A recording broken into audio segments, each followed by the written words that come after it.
तिथि मिति नाम थर ठेगाना र अभिलेखबाट कसले के गरेको भन्ने भइहाल्छ।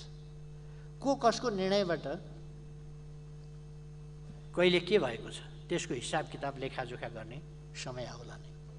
धेरै समय लाग्दैन, जनताले हिसाब खोज्नेछन्। एक दिन सबै हिसाब राज्यलाई बुझाउनुपर्छ, त्यो मेरो विश्वास छ। म चुनौती दिएर भन्न चाहन्छु, म माथि पनि थुप्रै लान्छना छन्, लान्छना लगाइएको छ बलजफ्ती। अस्ति एउटा टेलिभिजन अन्तर्वार्तामा एउटा पत्रकारले सोध्दै गरे, मैले देखेँ, केपी ओलीसँग 2 खरब रुपैयाँ छ भन्ने सुनिन्छ, के हो भनेर। ती तथाकथित विद्वानले केपी ओलीलाई पनि आफू जस्तै ठाने रहेछन्। मुस्कुराउँदै, बडो गम्भीर भावमा उनले मुस्कुराउँदै भने, त्यति त होइन, म जहाँसम्म यकिन छु 20 देखि 40 अरब रुपैयाँ चाहिँ केपी ओलीसँग नगदै छ। पत्रकारले खुसियालीपूर्ण ढङ्गले सोध्यो, कहाँ होला त्यो पैसा? रिजर्भ ब्याङ्कमा। उनले बडो यकिन साथ भने, रिजर्भ ब्याङ्कमा। आज यस सम्मानित संसदको रोस्टमबाट म भन्दैछु, तीनै व्यक्तिका नाममा रिजर्भ ब्याङ्कले पनि सुनोस् मेरो कुरा, रिजर्भ ब्याङ्कमा मेरो जति 100 करोड जति अरब छ सबै तीनै व्यक्तिका नाममा सारिदियोस्। अर्को, मेरो बारेमा भ्रष्टाचारका चर्चा गर्ने नेताज्यूहरू, प्रधानमन्त्रीज्यू, पूर्व प्रधानमन्त्रीज्यू, मन्त्रीज्यूहरू र मान्यज्यूहरू लगायत अरू सबैलाई पनि म चुनौती दिन चाहन्छु। मैले आफ्नो सम्पूर्ण चल अचल सम्पत्ति राज्यको नाममा गरिदिएको छु। मैले के राज्यका नाममा सम्पत्ति ल्याइदिनका लागि, आफ्नो सम्पत्ति राज्यका नाममा गरिदिनका लागि भ्रष्टाचार गर्नुपर्ने कि केका लागि भ्रष्टाचार गर्नुपर्ने? मैले मेरो र मेरो श्रीमतीका नामको सम्पूर्ण चल अचल सम्पत्ति राज्यका नाममा गरेको छु। म माथि औँलो ठड्याउन भन्दा अगाडि कुनै महानुभाव निस्किनुहोस् न राज्यका नाममा सम्पत्ति हस्तान्तरण गर्ने। हस्तान्तरण गर्ने कोही निस्किनुहोस् न। मैले केपी ओलीलाई मुखभरिको जवाफ दिन भए पनि गर्नुहोस् त घोषणा, ल यही संसदबाट गर्नुहोस् त सुरवैरीहरूले। म सम्माननीय पूर्व प्रधानमन्त्रीजीहरूलाई घुमाइ फिराइकन मलाई छेडान्नुहुन्छ। म भन्न चाहन्छु, गर्नुहोस् न त तपाईँहरू पनि राष्ट्रका नाममा, ट्रस्टका नाममा दान गरिदिनुहोस्। मेरो चल अचल सम्पत्ति कहीँ पनि भएको र मैले सम्पत्तिमा लोभ गर्नुपर्ने, अर्काका नाममा राखेर अर्कालाई सम्पत्ति खुवाएर मैले आफू बदनाम हुनुपर्ने कुनै कारण छैन। र म आफ्नो सम्पत्ति राज्यलाई दिने मान्छेले अर्कालाई सम्पत्ति खुवाउने कुरा आउँदैन। आफू नखानेले अर्कालाई किन खुवाउँछ?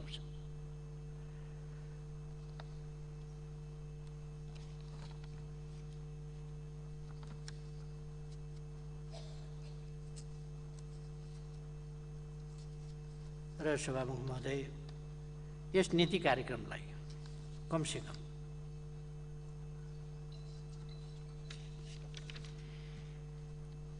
नीति कार्यक्रम भनेर मान्न सकिने अवस्था छैन।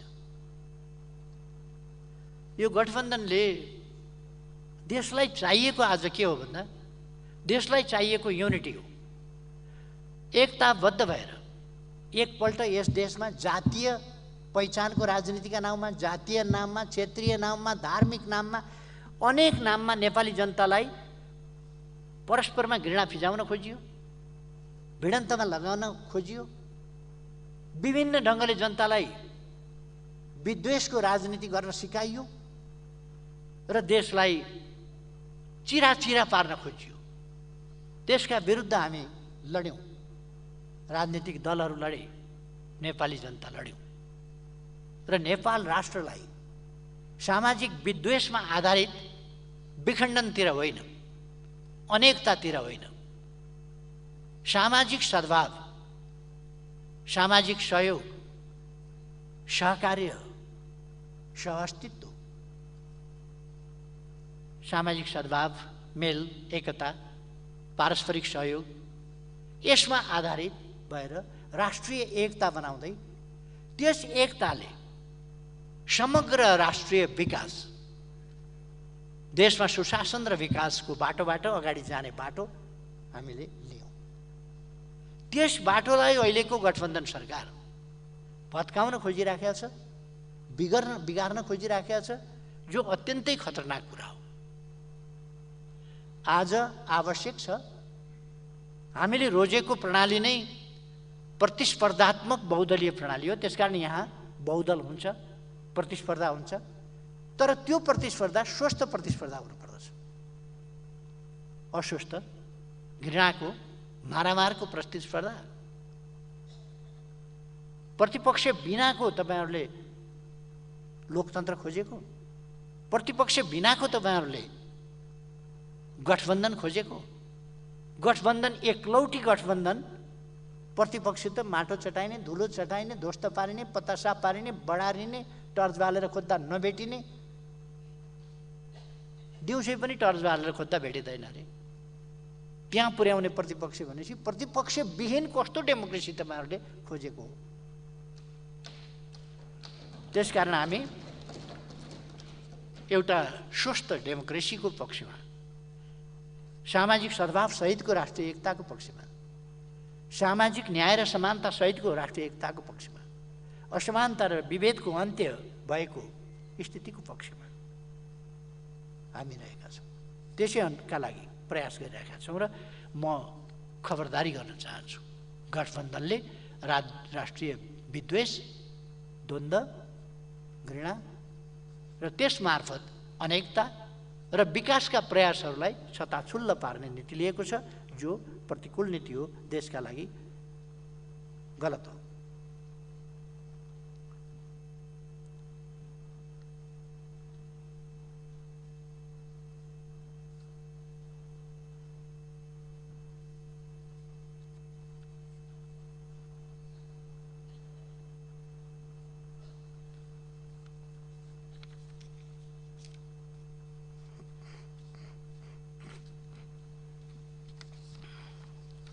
सभामुख महोदय, अलिकति म यो ठ्याक्कै नीति कार्यक्रमको पुस्तिकामा के छ यसको केही झलक मात्रै यहाँ प्रस्तुत गर्न चाहन्छु।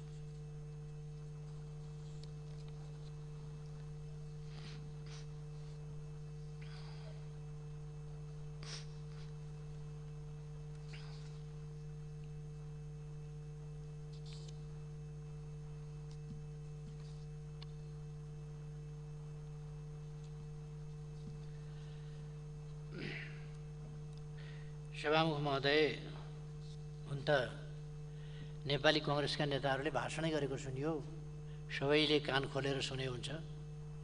नेपाली कांग्रेस भनेको सुकुम्बासीको पार्टी होइन, यो गरिबको पार्टी होइन, यहाँ गरिब र सुकुम्बासीका पक्षधर कोही भोटर छन् भने सुने हुन्छ, नेपाली कांग्रेसलाई भोट नदिए हुन्छ। डरले त्रासले जे भए पनि यसपल्ट पनि अलिक भोट केही दिएकै देखियो। तर एमाले ध्वस्तै भयो, समाप्त भयो, बजारमा त यस्तो माहौल खडा गरिएको छ, मानिलिउँ नेकपा एमाले अब समाप्तै भएको छ जस्तो गरेर। म अहिले पनि भन्न चाहन्छु, केही सिटले नेकपा एमाले पछाडि परेको छ। सिटको सन्दर्भमा भने लोकप्रिय जनमत, लोकप्रिय भोट, पपुलर भोट भन्छ नि, त्यसमा नेकपा एमाले अहिले पनि अरू सबै पार्टीभन्दा अगाडि छ र एक नम्बर पार्टी। त्यतापट्टि ध्यान जाओस् भन्ने म आग्रह गर्न चाहन्छु। सुकुम्बासीलाई ध्वनिपूर्जा वितरण गरियो भनेर सरकार बन्ने बित्तिकै दुई तीनवटा काम गर्यो। एउटा राम्रो काम गरिरहेका राजदूतहरूलाई फिर्ता बोलाउने काम। प्रधानमन्त्री खुदै बेलायत भ्रमणमा जाँदै हुनुहुन्थ्यो। बेलायतबाट राजनीतिक होइन, अपोलिटिकल खालको ब्युरोक्रेटिक पृष्ठभूमिको र अरू मैले धेरै केही भन्दिनँ, त्यस्तो मान्छे बेलायतको राजदूतमा जानुभएको थियो। उहाँलाई प्रधानमन्त्रीले आफ्नो भिजिटभन्दा अगाडि राजदूत खाली गरेर अनि त्यस्ता देशमा जाँदैन। छैन भने पनि बरु छिटो छिटो राजदूत नियुक्ति गरेर जान्छ। तर राजदूत खाली गरेर अनि प्रधानमन्त्रीजी जानु सुकुम्बासी आयोगले कहिल्यै पनि अहिलेसम्म सुकुम्बासी आयोगले भूमि आयोगले समस्या समाधान आयोगले काम गर्नै पाएन। किनभने जब काम गर्ने बेला हुन्छ त्यसले अध्ययन गर्छ, सही गर्छ, भङ्ग हुन्छ। नेकपा एमाले बनाएको सुकुम्बासी आयोगले 11 लाख जनता लक्षित समूह आइडेन्टिफाई गरेर तिनको पहिचान गरेर तिनका समस्या समाधान गर्ने काम गरेको थियो। हलिया, कमैया आदि इत्यादि सबैको त्यो आयोग नै भङ्ग गर्यो। र मौन अवधिमा केही धनी पूर्जा लिएर मान्छेहरू चुनावलाई दुष्प्रभावित गर्न कुदिरहेका छन् भन्ने सुनिएको थियो। त्यही होला, मौन अवधिभन्दा अगाडि कतै बाँडिएको सुनिएन, मौन अवधिमा बाँड्न कुदिराखेको सुनिएको थियो। कतिपय ठाउँमा जनताले फिर्ता पनि गरेका थिए र 23,591 जनालाई जग्गा धनी प्रमाण पूर्जा उपलब्ध गराइएको कुरा रहेछ। सायद त्यही मौन अवधिमा चुनावलाई दुष्प्रभावित गर्ने प्रयोजनका लागि गरिएको भएको नै, नत्र भने 11 लाखको समस्या समाधान गर्नुपर्ने ठाउँमा 10 महिनामा, जबकि अहिलेसम्ममा त्यो समस्याको समाधान भइसक्थ्यो, समाधानमा व्यवधान गरियो।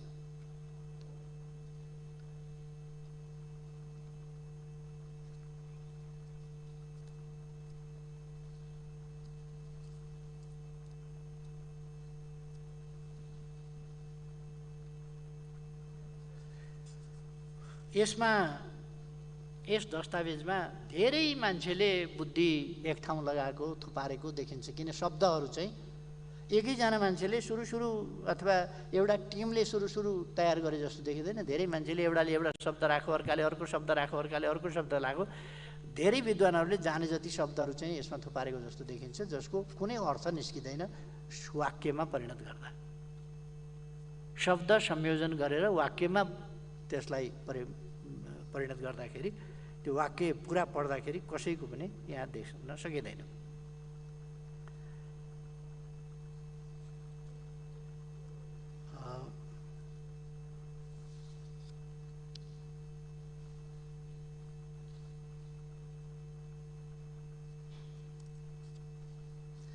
बडो गोलमाल ढङ्गले प्रस्तुत गरेको छ। राष्ट्रिय गौरव रूपान्तरणकारी र रणनीतिक महत्त्वका ठुला आयोजना बाहेक अन्य आयोजनाहरू प्रदेश र स्थानीय तहबाट कार्यान्वयन गरिनेछ। राष्ट्रिय गौरवका रूपान्तरणकारी र रणनीतिक महत्त्वका ठुला आयोजना बाहेक अरू अब केन्द्रले गर्दैन, यही हो नीति। खालि मैले प्रश्न मात्रै गरेँ।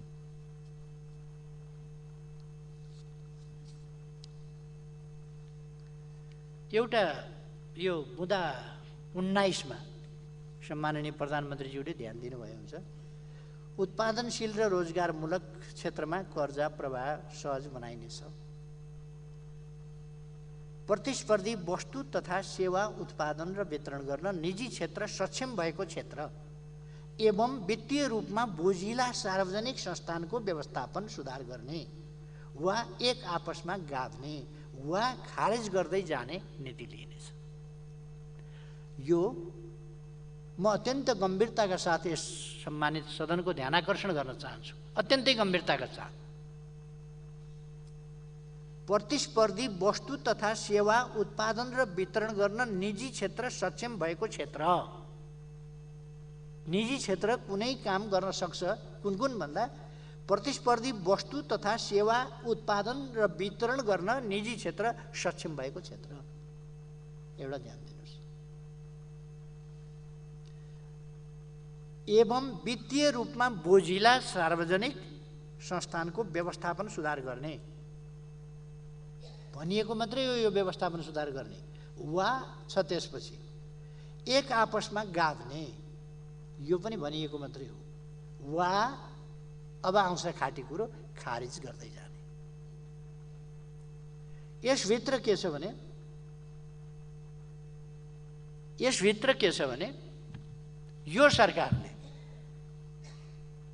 निजी क्षेत्रलाई पेट्रोलियम पदार्थको कारोबार गर्ने इजाजत दिँदैछ।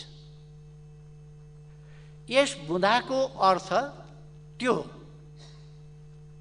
आयल निगम, आधारभूत आवश्यकता र यो पेट्रोलियम पदार्थको कारोबार जस्तो कुरो गम्भीरतापूर्वक नसोची, त्यसका पक्ष विपक्ष विचार नगरी कति चाहिँ राज्यले राख्ने, कति प्रतिशत दिन सकिने यो कुरा नगरिकन सम्पूर्ण यो प्राइभेटमा हस्तान्तरण गर्ने। आयल निगम बोजिलो, यहाँ प्रयोग गरिएको शब्द वित्तीय रूपमा बोजिला। निजी क्षेत्रमा सारेपछि उसले मूल्य त आफूले घरबाट ल्याएर दिँदैन होला नि त। वित्तीय रूपमा बोजिलो किन भयो? यति नाफा हुने संस्था किन बोजिलो बनाइन्छ? अनि सार्वजनिक संस्थानको व्यवस्थापन सुधार गर्ने यो भनिएको मात्रै हो। म यस सम्मानित सदन समक्ष राखिराखेको छु कुरा, भनिएको मात्रै हो। एक आपसमा गाभ्ने आयल निगम कुन एक आपसमा गाभिन्छ? गाभ्ने होइन, वा खारेज गर्दै जाने, आयल निगमलाई अन्त्य गर्ने। यसमा सुनिन्छ अरबौंको कारोबार भइसकेको छ, अरबौंको कारोबार हुनेवाला छ। र निजी क्षेत्रलाई यसको प्रयास, म पहिलोपल्ट प्रधानमन्त्री हुँदा मलाई छक्काएर छलेर कार्तिकदेखि एउटा समिति बनाएर 73 साल 72 साल कार्तिकदेखि फागुनसम्म एउटा समिति बनाएर गोप्य रूपमा म प्रधानमन्त्री हुँदाहुँदै 5 पल्ट त्यसको मिटिङ बसेर भित्रभित्रै झुक्याएर सिद्ध्याउने उद्देश्य लिएको रहेछ। त्यो थाहा पाएपछि मैले त्यसलाई रोकिदिएँ। त्यो षड्यन्त्र मरिसकेको थिएन, छैन। त्यो षड्यन्त्र अहिले पनि चालु छ र अहिले पनि आयल निगमलाई ध्वस्त बनाउने, प्राइभेट सेक्टरलाई पेट्रोलियम पदार्थको कारोबारको जिम्मा दिने र त्यसबाट मोटो रकमको चलखेल हुने भइ पनि सकेको छ, हुने पनि वाला छ। बजार हल्लायो छ। सत्य नहोस्। र यो यस्ता महत्त्वपूर्ण विषयहरू भोलि निजी क्षेत्रले कथम कदाचित 2 दिन स्ट्राइक गरिदियो भने के हुन्छ? र देशभित्रै हामीले मोतिहारीबाट अम्लेगञ्जसम्म ल्याउने पाइपलाइनको व्यवस्था, मेरो पछिल्लो प्रधानमन्त्रीत्व कालमै पाइपलाइनको व्यवस्था गरेर हामीले शिलान्यास पनि गर्यौं र उद्घाटन पनि गर्यौं पाइपलाइनको व्यवस्था। अब त्यसलाई लोथरसम्म पुर्याउने काम भइरहेछ। सिलिगुडीदेखि चारालीसम्म पाइपलाइन ल्याउने अर्को योजना अगाडि बढिरहेको छ। र अब झन् सस्तो सहज ढङ्गले पेट्रोलियम पदार्थ आपूर्ति गर्ने र बिना व्यवधान आपूर्ति गर्ने, त्यसो गर्दा कुनै व्यावसायिक हिसाबका ट्याङ्कर व्यवसाय आदि इत्यादिका समस्याले केही नहुने, त्यस खालका कामहरूको व्यवस्था हामीले गरेका छौँ। तर अब यसलाई बेग्लै ढङ्गले यस राष्ट्रलाई खोक्रो पार्ने नियत, खोक्रो पार्ने उद्देश्य भइरहेको छ। म यस गरिमामय सदनमा यो राख्न चाहन्छु र यस मार्फत नेपाली जनतालाई पनि सजग रहनमा आग्रह गर्न चाहन्छु।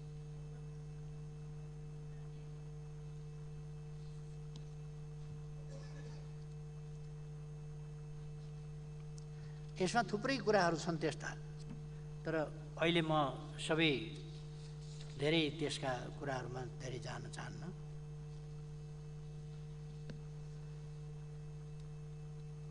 पशुपन्छीमा हुने गम्भीर प्रकृतिका महामारी नियन्त्रण गरिनेछ, स्वदेशमै भ्याक्सिन उत्पादन गर्ने नीति लिइनेछ भनेर रहेछ। अहिले नेपालमा रानीखेत, अरू खोरेत आदि विभिन्न रोगहरू निको पार्नका लागि आफै नेपालमै प्राइभेट सेक्टरबाट भ्याक्सिन उत्पादन भइरहेको छ र नेपालको भ्याक्सिन नेपालका पशुपक्षीहरूलाई लगाएर चीन, अमेरिका जस्ता देशहरूमा निर्यात पनि भइरहेको छ। यही काठमाडौँको नजिकै बनेपाको नालामा भ्याक्सिन कारखाना त्यहाँ स्थापना भएको छ र राम्रो मात्रामा त्यहाँ उत्पादन पनि भइरहेको छ र मैले भने अहिले रानीखेत जस्ता अथवा बलु जस्ता अथवा खोरेज जस्ता अथवा अरू भ्यागुते रोग जस्ता अनेकको खोप यहाँ नेपालमै उत्पादन भएको भ्याक्सिनबाट दिइन्छ र पशुपन्छीहरूमा त्यो चाहिँ नि पशुपन्छीहरूको सुरक्षाका लागि राम्रो प्रबन्ध भएको छ। त्यो विदेश पनि निर्यात हुने गरेको छ। यो कुरो सरकारलाई थाहा छैन र चाहिँ बोलाउनु भएछ। कान्छी यहाँ आइज तेरो दाँत कति रहेछ हेरौँ भनेर। उमेर पुग्या रहन्छ, दाँत त 21 वर्षदेखि 31 वर्षमा मात्रै बुद्धि बङ्गाएर पलाउँछ 4वटा दाँत चाहिँ। बुद्धि बङ्गाएर नपलाएकी श्रीमती परिछन् कान्छी चाहिँ। गन्दा 28वटा अनि उहाँले लेखिहाल्नु भएछ 28वटा दाँत हुन्छन् महिलाका भनेर। जेठीलाई बोलाएर गनेको भए 32वटै हुन्थे। कहिले कहिले विद्वानका पनि भुलचुक हुँदा रहेछन्। यहाँहरूले पनि 28वटा मात्रै गन्नु भएछ। तर उमेर नपुगेकाको 28वटा हुन्छ, पुरुष होस् महिला होस्, उमेर पुगेपछि 32वटा हुन्छ।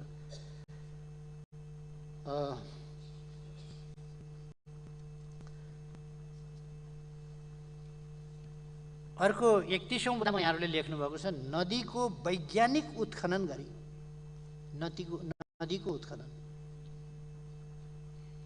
नदीको उत्खनन गर्ने, नदीको वैज्ञानिक उत्खनन पनि सामान्य खालको होइन, गैँती बेल्चावाला होइन, त्यो अर्को खालको उपकरणको प्रयोग गरी, वैज्ञानिक आधुनिक उपकरणको प्रयोग गरी गरिने उत्खनन होला सायद यो वैज्ञानिक भनेको। नदीको वैज्ञानिक उत्खनन गरी सङ्कलित नदीजन्य पदार्थ उपयोग गर्ने, पहिरोजन्य अवशेष, यहाँ पनि गाह्रो छ फेरि। पहिरोजन्य अवशेष शीघ्र व्यवस्थापन र प्रशोधन गर्ने। पहिरो गयो भने पहिरोको प्रशोधन हुने नेपालमा अब सुरु गर्ने भयो सरकारले। यो 31 नम्बरमा त्यही छ, पहिरोजन्य अवशेष शीघ्र व्यवस्थापन र प्रशोधन गर्ने। पहिरोको प्रशोधन।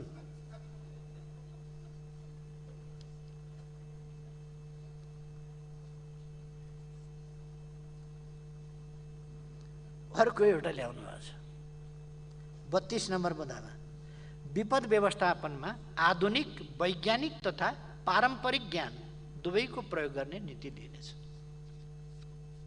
यसमा झाँक्री साँक्री पनि लाउने होला, ज्योतिषीको पनि प्रयोग गर्ने होला।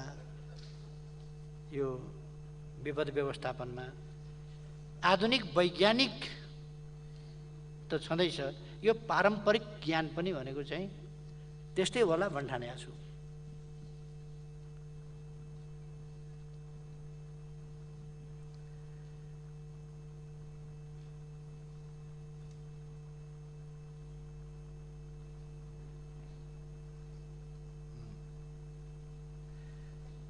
यो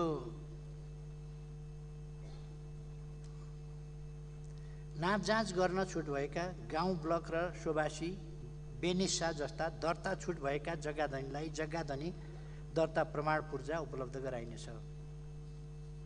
यहाँ सबुत प्रमाण आदि इत्यादि हेर्ने ओर्ने कुरा छैन। भूमि आयोग विघटन गरेर अर्को आफ्ना मान्छेहरूलाई जागिर खुवाउने काम भएको छ र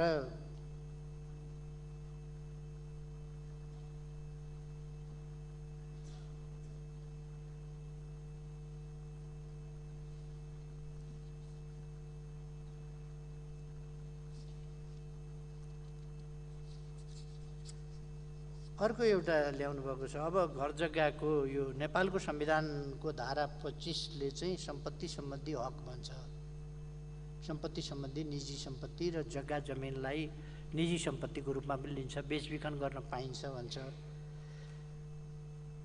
यहाँ विशिष्टीकृत संस्थाबाट मात्र घर जग्गा कारोबार गर्ने व्यवस्था मिलाइनेछ। बेचबिखन आदि विशिष्टीकृत संस्थाले मात्रै भनेपछि यसमा पनि अब तपाईँहरूको लाइसेन्स बिना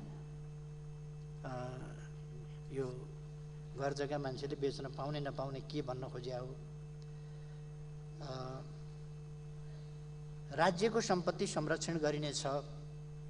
सबै प्रकारका राष्ट्रिय एवं सार्वजनिक सम्पत्तिको अभिलेखीकरण गर्ने र नेपाल ट्रस्टको चलअचल सम्पत्तिको अभिलेखीकरण, संरक्षण र उपयोग गर्दै ट्रस्टको स्वामित्वमा आउन सक्ने सम्पत्तिको खोजबिन गर्ने कार्यक्रम कार्यान्वयन गरिनेछ। यो माता तीर्थको 274 रोपनी जमिन पनि यसभित्र पर्छ कि पर्दैन? यो ट्रस्टको जमिन, ट्रस्टको जमिन चाहिँ निजी व्यक्तिहरूलाई दिएको छ, त्यो यसभित्र पर्छ कि पर्दैन? सर्दु जलाधार क्षेत्रको जमिन फिर्ता ल्याउने कुरो यसभित्र पर्छ कि पर्दैन? त्यहाँ मान्छेहरूलाई त्यहाँबाट अर्को ठाउँमा सट्टा भर्ना दिएर बसोबास गराएर सबै गराइसकेपछि, उता धनी पूर्जा दिइसक्यो, उता सबै कुरा भइसकेपछि यता पहिलेको जमिनको लगत कट्टा नगरेर अनि फेरि पछि कमिसनका भरमा उनीहरूलाई नै जग्गा दिने काम भयो। यो जग्गा फिर्ता लिनुहुन्छ कि लिनुहुन्न? गठबन्धन सरकार यस्ता जग्गा फिर्ता लिनुहुन्छ कि लिनुहुन्न? ट्रस्टको सम्पत्ति बेचबिखन गर्न पाइने छैन नेपालको कानुन अनुसार। त्यो कसैले कमिसनका भरमा वितरण गरेको जमिन फिर्ता लिएर ट्रस्टको सम्पत्तिमा ल्याउनुहुन्छ कि हुन्न? कि लेख्या मात्रै हो? यो नेपाली जनतालाई छकाउनका लागि हो कि कार्यान्वयन गर्नका लागि हो? मैले खालि त्यतापट्टि स्मरण मात्रै गराउन खोजेको।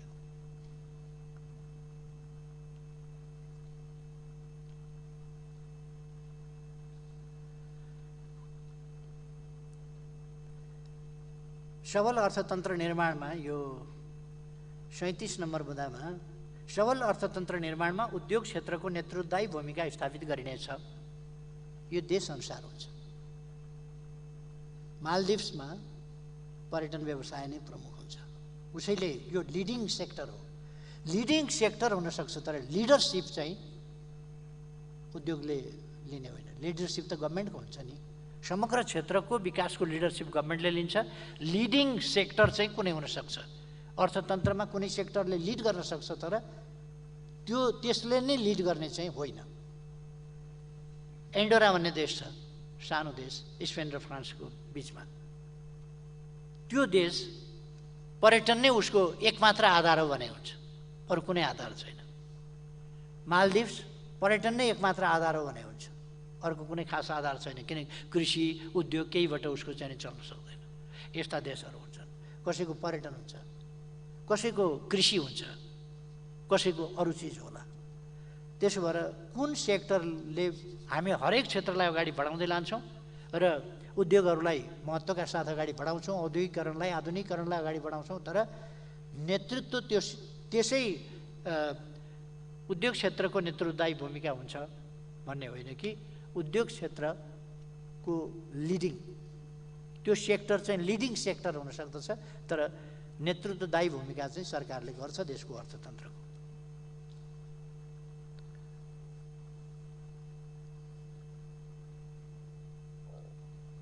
गजब गजब लेख्नुभएको छ, चर्चा पनि कति गर्ने। नेपाली उद्योग नेपालमै रोजगार, आफ्नो उत्पादन आफ्नै व्यापार।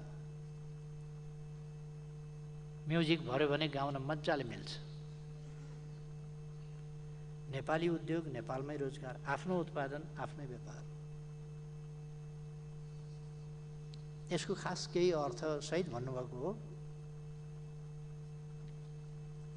किन शङ्का लाग्छ भने नि भन्ने नाराका साथ नेपाली उत्पादन तथा उपभोग अभिवृद्धि अभियान दशक प्रारम्भ गरिनेछ। दशक किन? यो अभियान के दशकका लागि हो? एक दशकमा यो अभियान पुग्छ अनि दशक सुरु गर्नुहुन्छ तपाईँ अभियान दशक।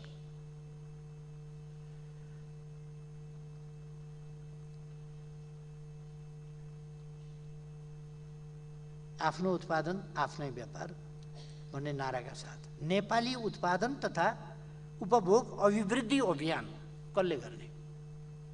नेपाली पहिरन लगाउन तपाईँहरूलाई लाज हुन्छ गठबन्धनका नेताजीहरू।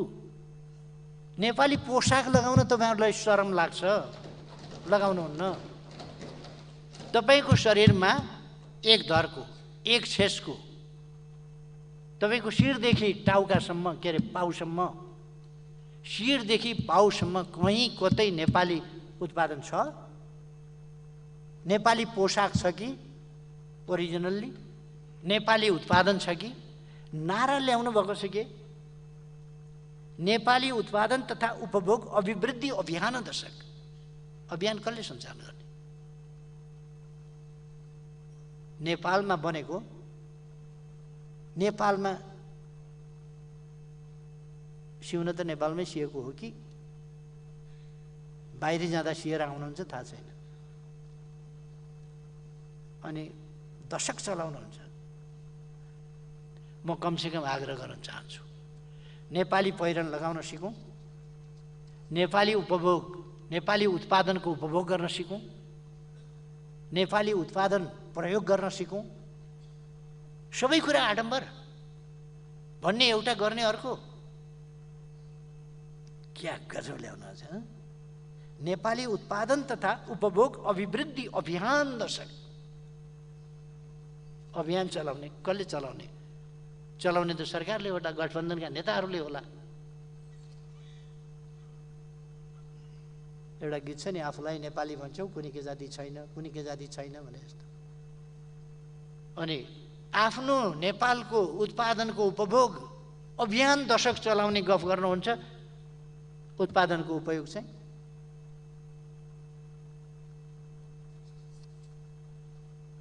अर्को। आफ्नो उत्पादन आफूले प्रयोग गर्ने अभियान दशक चलाउने, आफ्नो उत्पादनको प्रयोग गर्ने अभियान चलाउने। त्यसमा के गर्ने भन्दा यस कार्यक्रमका लागि कर तथा भन्सुर महसुलमा छुट। आफ्नो उत्पादन आफूले लगाउने अभियान सञ्चालन गर्दा कर तथा भन्सार महसुलमा छुट। के भने यो? घरैमा बन्छु, घरैमा लाउँछु, कर र भन्सार छुट दिन्छु। यो होइन केही विचार गरेर लेखेको कि यत्तिकै लेखेको हो? यो सदन समक्ष प्रस्तुत गर्न लेखेको कि ख्यालठट्टा गरे आयो? यस कार्यक्रमका लागि कर तथा भन्सार महसुलमा छुट र निर्यात अनुदान मार्फत। अब निर्यात अनुदान पनि दिने भयो आफूले लगाएको कपडालाई। आफ्नो खेतमा फलेको चामल खाँदाखेरि निर्यात अनुदान पनि हुने भयो, कर पनि छुट हुने भयो। निर्यात अनुदान मार्फत समयबद्ध रणनीतिक प्रवर्धन गर्नुका साथै लौजा पहिले आफू लाउनुहोस् र कमसेकम नेपाली उत्पादन। खान के खानुहुन्छ देखिँदैन, लगाएको त देखिन्छ नि। यो अभियान तपाईँले साँच्चै चलाउन खोज्या हो, नेपाली उत्पादन लगाउनुहोस् त। अनि रणनीतिक प्रवर्धन गर्नुका साथै प्रतिस्पर्धी विकास, व्यावसायिक सहजीकरण, साझा भौतिक पूर्वाधार निर्माण र प्रयोग, नवीन प्रविधिमा पहुँच र आन्तरिकीकरण। भाषाविद खोजेर यसको अर्थ लगाई माग्न पर्ने भयो। आन्तरिकीकरण तथा प्रक्रियागत सरलीकरणलाई आफ्नो उत्पादन आफै प्रयोग गर्ने, आन्तरिकीकरण, प्रक्रियागत सरलीकरण, सहजीकरण, भन्सार छुट, कर छुट, निर्यातलाई अनुदान। आफ्नै बारीको सब्जी आफैले खान्छु, निर्यात अनुदान दिन्छु।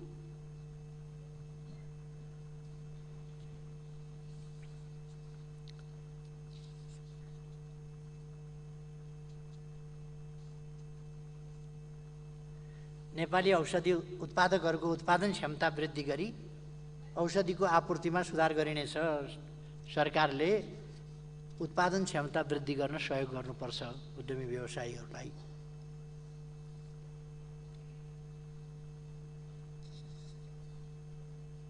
द्विपक्षीय व्यापार तथा पारवन सन्धि सम्झौताको पुनरावलोकन तथा परिमार्जन गरिनेछ। यो कुन कुन देशसँगको? अर्को, म एउटा कुरा सोध्न चाहन्छु। यत्रो किताब लेख्नु भएको छ, शास्त्रै लेख्नु भएको छ, छाप्नु भएको छ। मैले अघि नै भने यत्रो बिघ्न यो 65 पेज लामो छ, 145 बुँदा छन् यसमा। यत्रो लेख्नु भएको छ। नेपाल र भारतका दुईटा प्रधानमन्त्रीले छलफल गरेर औपचारिक वार्तामा बसेर औपचारिक टेबलमा निर्णय गरेर इमिनेन्ट पर्सन्स ग्रुप गठन गरेर ती इमिनेन्ट पर्सन्स ग्रुपले दुई पक्षकै सहमतिमा बनाएर आफ्ना आफ्ना पक्षका मान्छे दिएर 2 वर्षभन्दा बढी काम गरेर एउटा रिपोर्ट तयार गर्नु हो। त्यो रिपोर्ट बुझाएको छैन। के भनियो भने भारतले बुझ्न मानेन। म प्रधानमन्त्रीज्यूलाई आग्रह गर्न चाहन्छु, एउटा प्रधानमन्त्रीले पहिले बुझ्नु पर्यो नि। एउटा प्रधानमन्त्रीले पहिले बुझ्नु पर्यो। सम्माननीय प्रधानमन्त्रीजी, संयुक्त रूपमा बनाएको इपिजी ग्रुप, इमिनेन्ट पर्सन्स ग्रुपको प्रतिवेदन सम्माननीय प्रधानमन्त्रीजीले बुझ्नुहोस्, यस सदनलाई जानकारी गराउनुहोस् के छ त्यसमा। दुवैतर्फको संयुक्त प्रतिवेदन हो त्यो, सहमतिको प्रतिवेदन, मतभेद छैन त्यसमा, सहमतिको प्रतिवेदन। निजी ढङ्गले कसैले रिसर्च गरेको विषय होइन, दुईटा सरकारले फर्मल्ली बनाएको इपिजी ग्रुप हो, इमिनेन्ट पर्सन्स ग्रुप। र त्यसको प्रतिवेदन तयार भएको 2 वर्षभन्दा बढी भयो। यो 19 मा तयार भइसकेको, अहिलेसम्म नेपालले किन बुझ्दैन? नेपालले जनतालाई किन बताउँदैन? दुई तर्फको सहमतिका साथ बनेको इपिजी रिपोर्ट। अब त्यो बुझेर जनतालाई जानकारी गराउनुहोस् भन्ने म आग्रह गर्न चाहन्छु।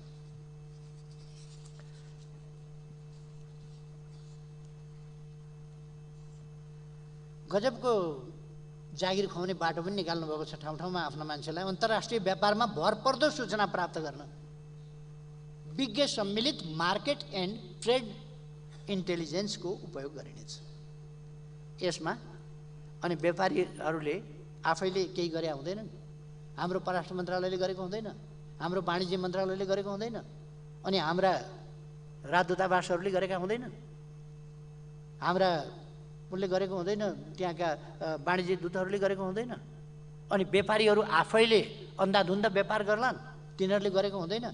त्यसबाहेक ती संस्था, निकाय, एम्बेसी, मन्त्रालयहरू र हाम्रा संस्थाहरूलाई निकममा बनाएर भरपर्दो सूचना प्राप्त गर्न विज्ञ सम्मिलित मार्केट एन्ड ट्रेड इन्टेलिजेन्सको उपयोग गर्ने एक थरी मान्छेहरूलाई फेरि अब जागिर खुवाउने, उच्च स्यालेरी,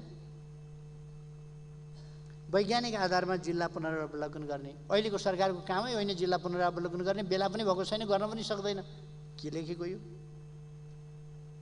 बाटाको एक्सेस नपुगेका अप्ठ्यारा ठाउँहरूमा सामग्री, नुन आदि खाद्यान्न पुर्याउनका लागि व्यवस्था गरिनेछ भन्ने कुरा एउटा हुन्थ्यो, जिल्लाकै पुनरावलोकन।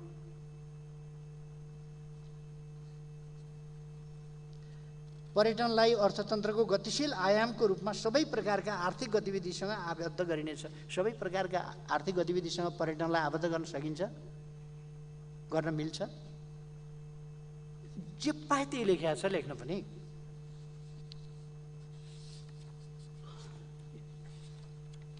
कसरी लेख्या हो? जे पाए त्यही लेखेको छ।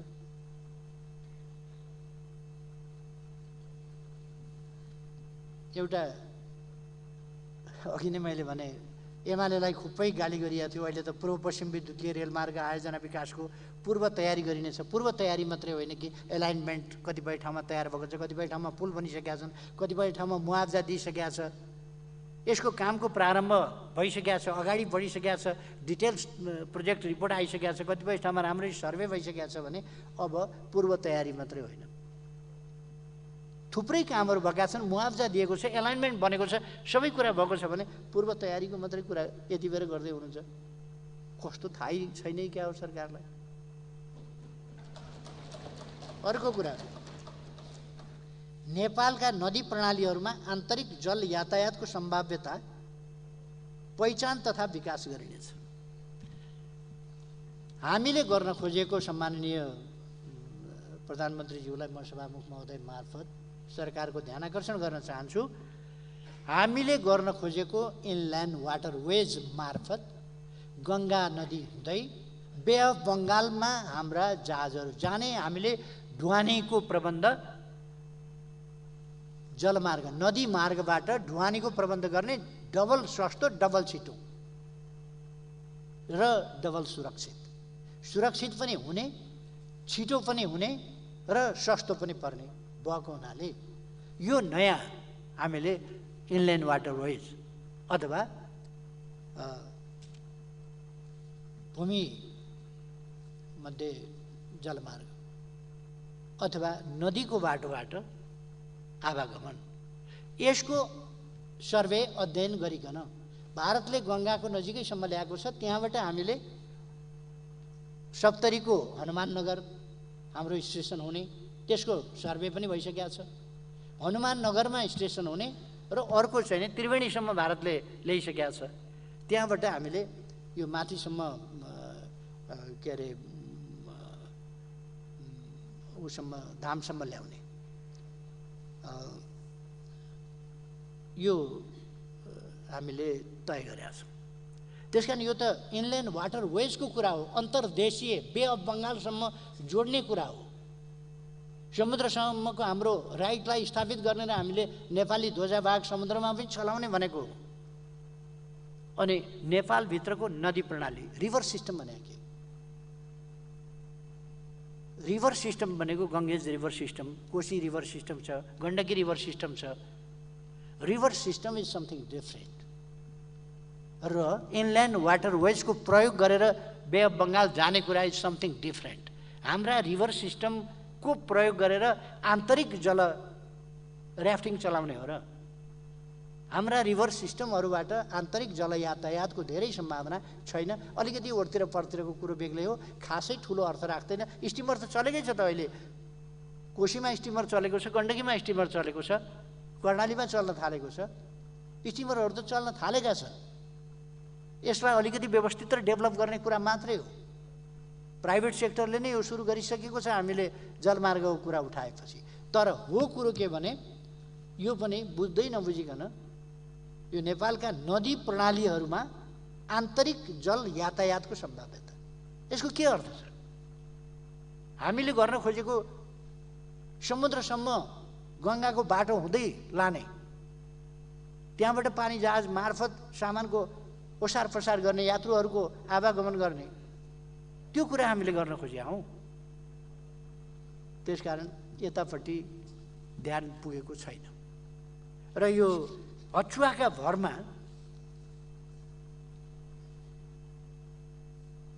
एक घर एक धारा पुर्याउन तयारी गरिनेछ 72 मा भनेको छ। 92% भन्दा बढीमा एक घर एक धारा भइसकेको छ, खानेपानी पुर्याइसकेको छ। अछुवाका भरमा लेखिएको छ अनुमानित, कहाँबाट के अनुमान? 4,66,000 कुन कहाँका कुन ठाउँका को 4,66,000 यतिकै लेखिदिने 4,66,000 जनसङ्ख्यालाई। अनि अर्को कुरा संविधानको धारा 18, संविधानको धारा 44 यिनीहरूले समानताको हक र उपभोक्ताको हकको कुरा गर्दछन्। मौलिक हक भित्रको कुरा गरिरहेका छु म। संविधानको धारा 18 समानताको मौलिक हक र 44 उपभोक्ताहरूको मौलिक हक। यसमा तपाईँले 66,000 जनसङ्ख्यालाई मध्यम तथा उच्च स्तरको खानेपानी सेवा उपलब्ध गराउने, मध्यम कसलाई गराउने, उच्च स्तरको कसलाई गराउने? एमालेलाई मध्यम मात्रै गराउने हो? कसलाई मध्यम गराउने? के हो यसको अर्थ? किन उच्च स्तरको नगराउने? किन शुद्ध खानेपानी नदिने?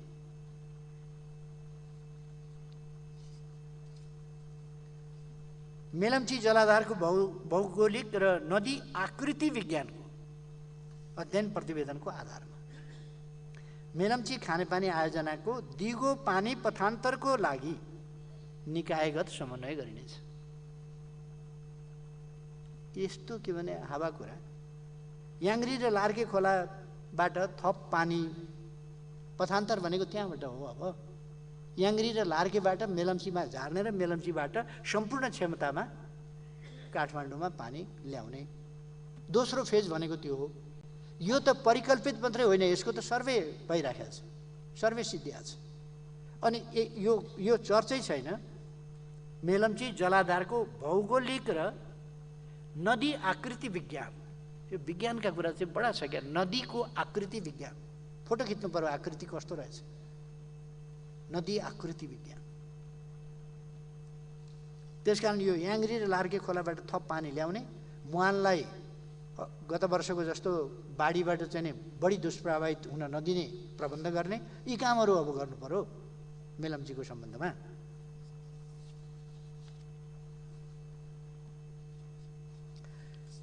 सम्माननीय सभामुख महोदय, यो 77 बुँदामा नेपाल र भारतद्वारा संयुक्त रूपमा जारी गरिएको ऊर्जा विकास सम्बन्धी दीर्घकालीन अवधारणा बमोजिम विद्युत उत्पादन, प्रसारण प्रणाली विस्तार, दुईतर्फी विद्युत व्यापार, दुवै देशका राष्ट्रिय प्रसारण लाइनको समन्वयात्मक उपयोग र संस्थागत सहयोगका क्षेत्रमा भएका अवसरको उपयोग गरिनेछ।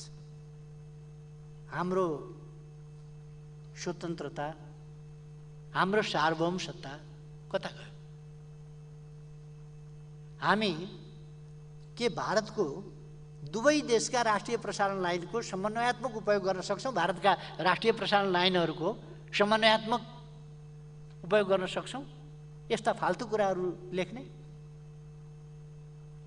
र संस्थागत सहयोगका क्षेत्रमा भएका अवसरको उपयोग गरिने, के भने थियो? अनि नेपाल र भारतद्वारा संयुक्त रूपमा जारी गरिएको ऊर्जा विकास सम्बन्धी दीर्घकालीन अवधारणा बमोजिम। अब हामी केबाट निर्धारित हुने भयौँ, केबाट निर्देशित हुने भयौँ, केबाट सञ्चालित हुने भयौँ त? हाम्रो सार्वभौम ऊर्जा नीति छैन, हामी स्वतन्त्र छैनौँ, हाम्रो जलमाथिको अधिकार केबाट नियन्त्रित हुने? नेपाल र भारतद्वारा संयुक्त रूपमा जारी गरिएको ऊर्जा विकास सम्बन्धी दीर्घकालीन अवधारणा, यो कसले ल्यायो? प्रतिपक्षलाई थाहा छैन, नेपाली जनतालाई थाहा छैन, कसले ल्यायो? कहाँ बसेर गरियो? कसले गर्यो? यो संसार नेपालको ऊर्जा नीति नियन्त्रित हुने, नेपालको ऊर्जा नियन्त्रित हुने, नेपालको आन्तरिक प्रसारण लाइनहरू पनि नियन्त्रित हुने।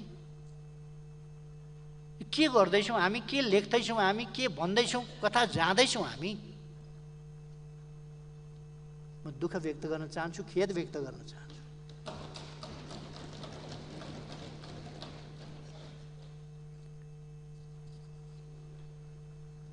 बुढी गण्डकी जलविद्युत आयोजना नेपालको आफ्नै लगानीबाट निर्माण गरिनेछ। गफै त हो, सम्झी भने यही हो। नेपालको आफ्नै लगानीमा अब बुढी गण्डकी आफै गर्ने।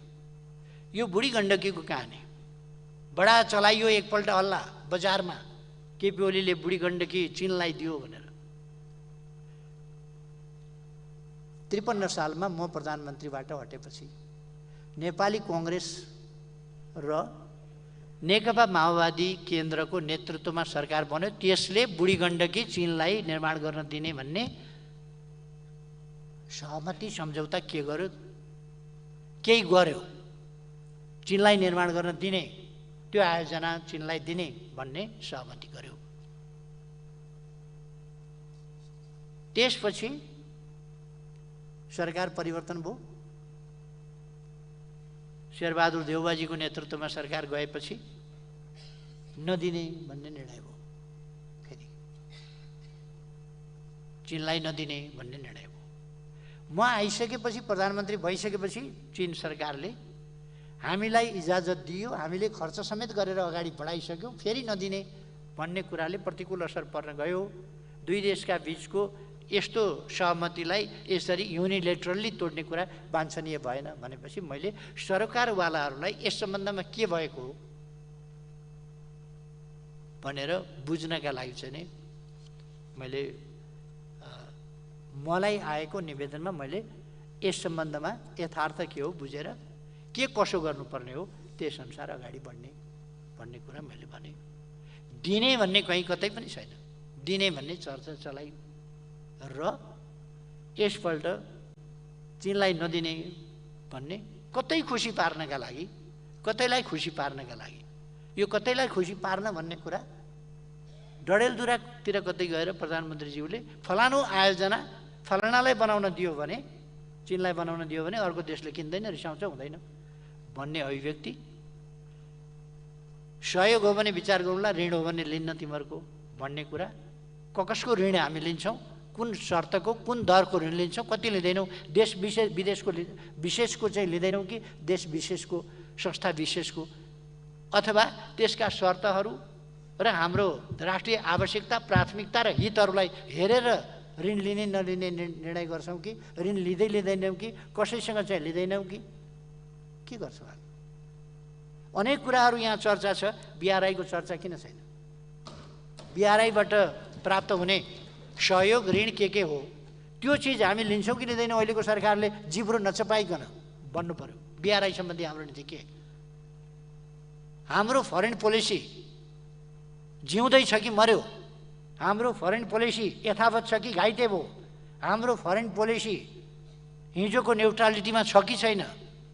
हाम्रो फरेन पोलिसी सत्ता स्वार्थ हो कि राष्ट्रिय स्वार्थमा चलिरहेको छ? यो कुरा सम्माननीय प्रधानमन्त्रीज्यूलाई म सभामुख महोदय मार्फत आग्रह गर्न चाहन्छु, यो स्पष्ट हुनु पर्यो।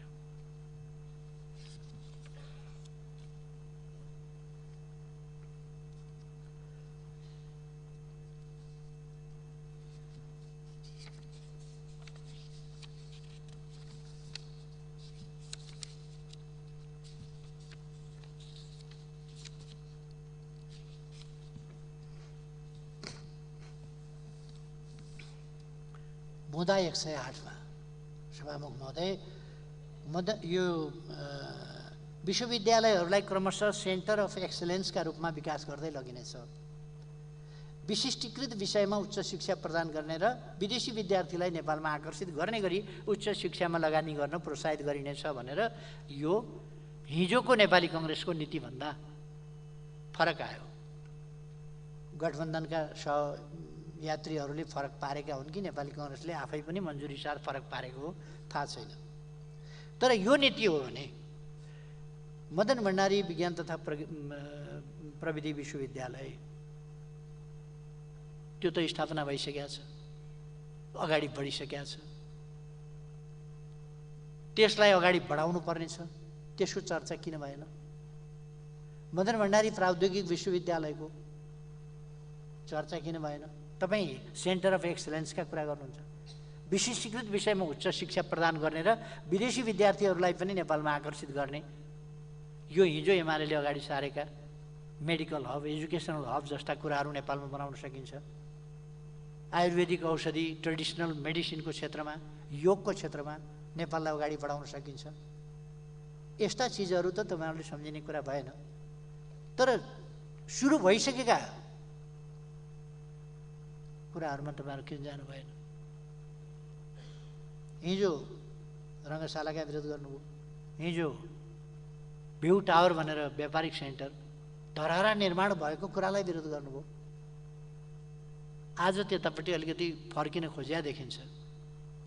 अधुरो कसले सुरु गर्यो, कहाँबाट सुरु गर्यो, कुन प्रतिबद्धताका साथ सुरु गर्यो, कुन ठाउँ परेको हुनाले हो? एउटा रङ्गशाला त त्यसलाई पूर्णता दिने, सहजीकरण गर्ने, के गर्ने भन्ने कुरा भयो। अरू रङ्गशालाहरू जो निर्माण सुरु भएका छन् वा प्रक्रियामा छन् तिनीहरूको बारेमा के गर्ने, सभागृहहरू के गर्ने, किन उल्लेख गर्नुहुन्न? डडेलधुरामा मेडिकल कलेज सुदूरपश्चिम विश्वविद्यालयसँगको सहकार्यमा डडेलधुरामा मेडिकल कलेज, अघि नै पनि मैले भनिसकेँ, मेडिकल कलेजका लागि त्यसको क्याचमेन्ट एरिया के हो, हस्पिटल कत्रो चाहिन्छ, कति शैय्या चलेको हुनुपर्छ आदि इत्यादि पक्ष विचार गर्ने भएको होला। अब उपरान्त प्रधानमन्त्रीज्यूको जिल्ला भएको हुनाले मान्छे फटाफट बिमारी पर्छन् र हस्पिटल भरिन्छ भन्ने अनुमान हो कि? अब जनसङ्ख्या थोरै छ, 300 बेड त भरि नै पर्छ। अब त्यहाँका मान्छे खुरुखुरु अरू काम छोडेर बिमारी नै पर्छन् होला त? बिमारी बिना अस्पताल हुँदैन। खैर,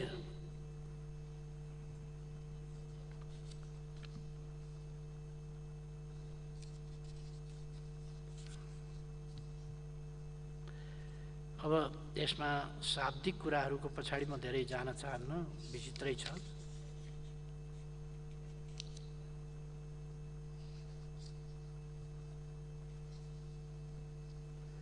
सूचना प्रविधिको यो 125औं बुँदामा के छ भने सूचना प्रविधिको प्रयोगलाई सरल र व्यवस्थित बनाई विद्युतीय सुशासन प्रवर्धन गर्न एक उच्च स्तरीय संयन्त्र अर्को निर्माण गर्ने भयो। यो फेरि फाल्तु सञ्चार मन्त्रालय कहाँ गयो, सञ्चार प्राधिकरण कहाँ गयो, अरू संयन्त्रहरू कहाँ गए, यी सबै हुँदाहुँदै तिनले केही पनि नगर्ने, तिनलाई तनखा खुवाएर राख्ने, फेरि अर्को एउटा उच्च स्तरीय संयन्त्र अर्को बनाउने। मन्त्रालयलाई स्ट्रेन्थन किन गर्नुहुन्न, प्राधिकरणलाई स्ट्रेन्थन किन गर्नुहुन्न, त्यो मार्फत काम किन लिनुहुन्न, त्यसले काम किन गर्दैन र फेरि अर्को उच्च स्तरीय संयन्त्र? के हो यो संयन्त्र भने? खालि मान्छेलाई जागिर खुवाउने यस्ता खालका कामपट्टि ध्यान जाओस् सरकारको, र यो बन्द गरोस् सरकारले, यस खालका कामहरू गर्ने होइन।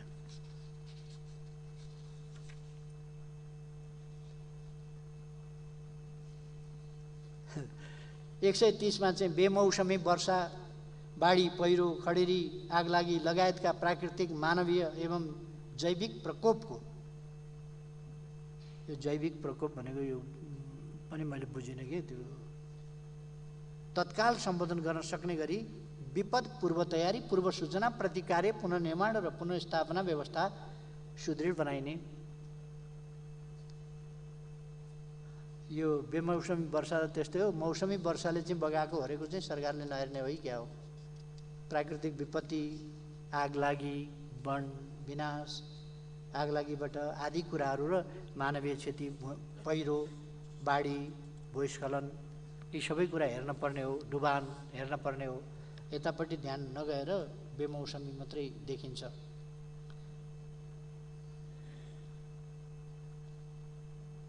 अर्को 134मा सत्य निरूपण पीडितलाई न्याय, परिपूर्ण र मेलमिलापका समग्र पक्षलाई सम्बोधन गर्दै शान्ति प्रक्रियाका बाँकी कामलाई टुङ्गोमा पुर्याउन आवश्यक कानुनी सुधार एवं संस्थागत प्रबन्ध मिलाइनेछ भन्ने उल्लेख रहेछ। म सरकारको ध्यान आकर्षण गर्न चाहन्छु, दुईटा आयोग बनेका, एउटा सत्य निरूपण तथा मेलमिलाप आयोग।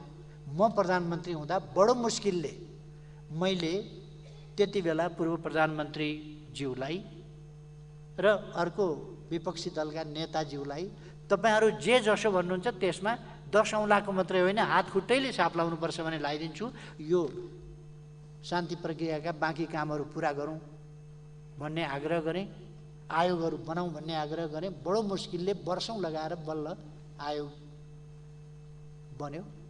त्यस आयोगले 176वटा बेपत्ता सम्बन्धी छानबिन आयोगले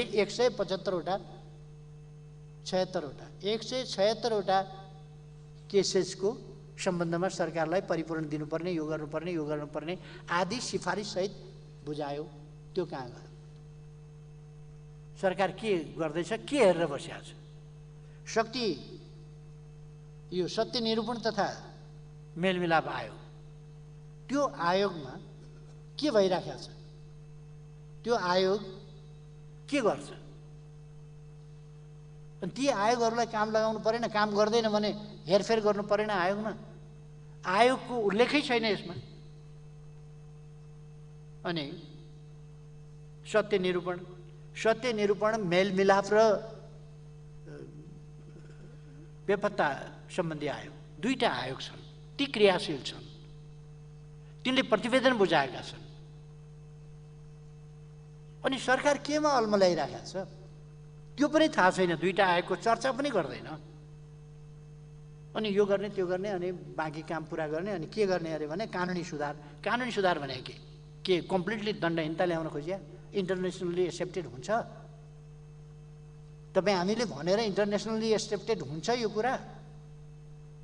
त्यसकारण समाधान गर्दाखेरि हामीले इन्टरनेसनली एक्सेप्टेड हुने गरी, हाम्रो इन्टरनेसनल कमिटमेन्ट सहित पुरा हुने गरी, दण्डहीनताको अन्त्य हुने गरी, पीडितले न्याय प्राप्त गर्ने गरी, मानवता विरुद्धका जघन्य अपराधमा संलग्नहरूलाई कारबाही हुने गरी र विगतका घाउहरू मेटिने गरी परिपूरणको व्यवस्था गर्ने गरी दिगो समाधान यसको अविलम्ब दिनु परेन? अनि केही मान्छेहरूलाई तनखा खुवाइरहने, त्यहाँ सुविधा उपलब्ध गराइरहने, निरन्तर त्यही गरिरहने, यथावत सधैँ यो इस्यु चाहिँ कायम राख्ने, जीवितै राख्ने। त्यसकारण यो चिज उपयुक्त हुन सकेन, भएन।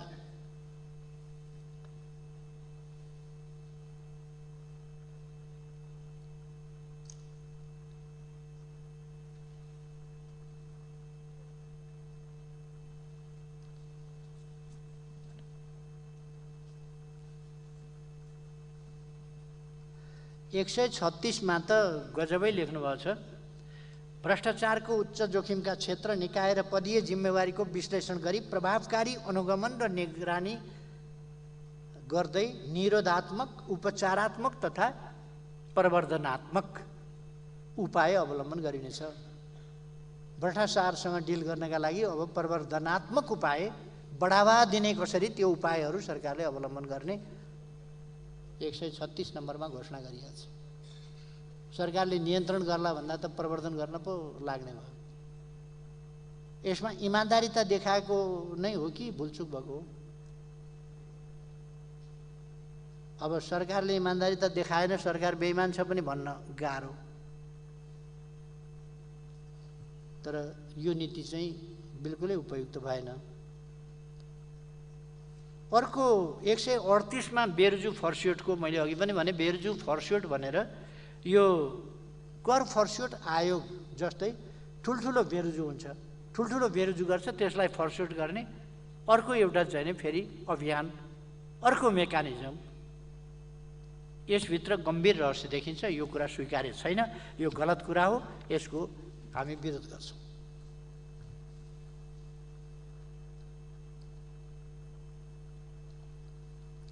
एउटा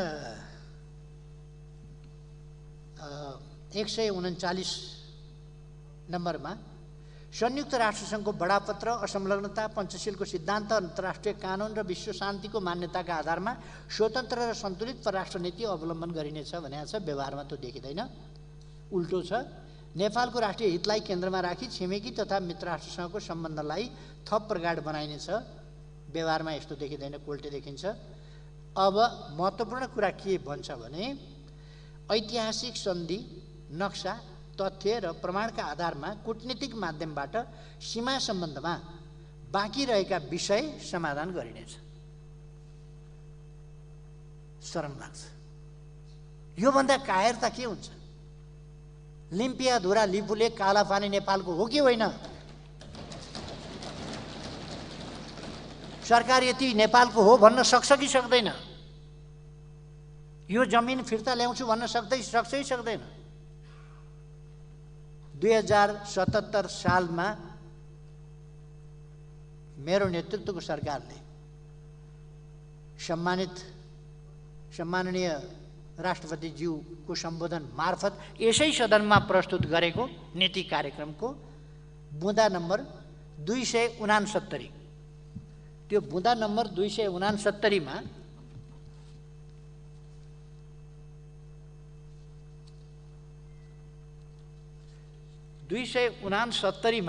यसो भनिएको थियो, सभामुख महोदय, नेपाल सरकार नेपालको अन्तर्राष्ट्रिय सीमाको सुरक्षा र संरक्षण गर्न प्रतिबद्ध छ। अन्तर्राष्ट्रिय सीमा निरीक्षणको कार्यलाई निरन्तरता दिइनेछ। ऐतिहासिक सन्धि, नक्सा, तथ्य र प्रमाणका आधारमा कूटनीतिक माध्यमबाट मित्र राष्ट्र भारतसँगको सीमा सम्बन्धमा विगत लामो समयदेखि बाँकी रहेका र समय समयमा उठिरहेका विषयहरूको समाधान गरिनेछ। लिम्पियाधुरा, लिपुलेक र कालापानी क्षेत्र नेपालको भूमि हो र त्यसलाई प्राप्त गर्न ठोस कूटनीतिक पहल गरिनेछ। तदनुरूप नै छुटेको भूमि समेत समावेश गरी नेपालको नक्सा जारी गरिनेछ। यो त्यति बेला 269औं बुँदामा उल्लेख गरिएको थियो। जुन नक्सा जारी गरिनेछ भनिएको थियो त्यो जारी गरियो र यस सम्मानित सदनबाट त्यसलाई संविधानको अनुसूचीमा संलग्न गर्ने गरी सर्वसम्मतिले पारित पनि भएको हो। अब लिम्पियाधुरा, लिपुलेक र कालापानी नेपालको हो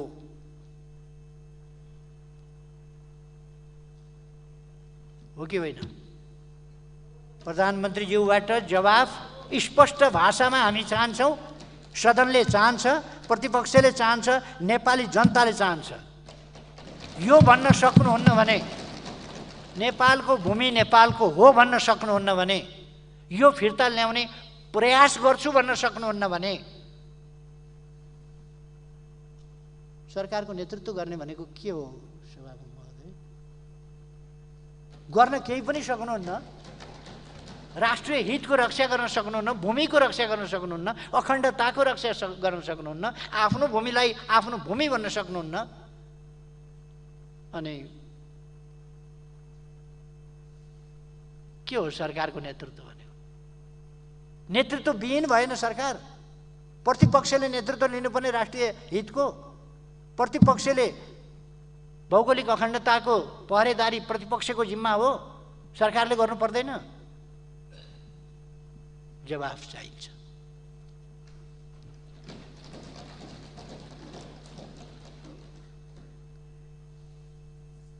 एक 140 बुँदामा सभामुख महोदय, संयुक्त राष्ट्र सङ्घको आह्वानमा विश्व शान्ति कायम गर्न नेपालको योगदान बढाउँदै लगिनेछ भनेको छ।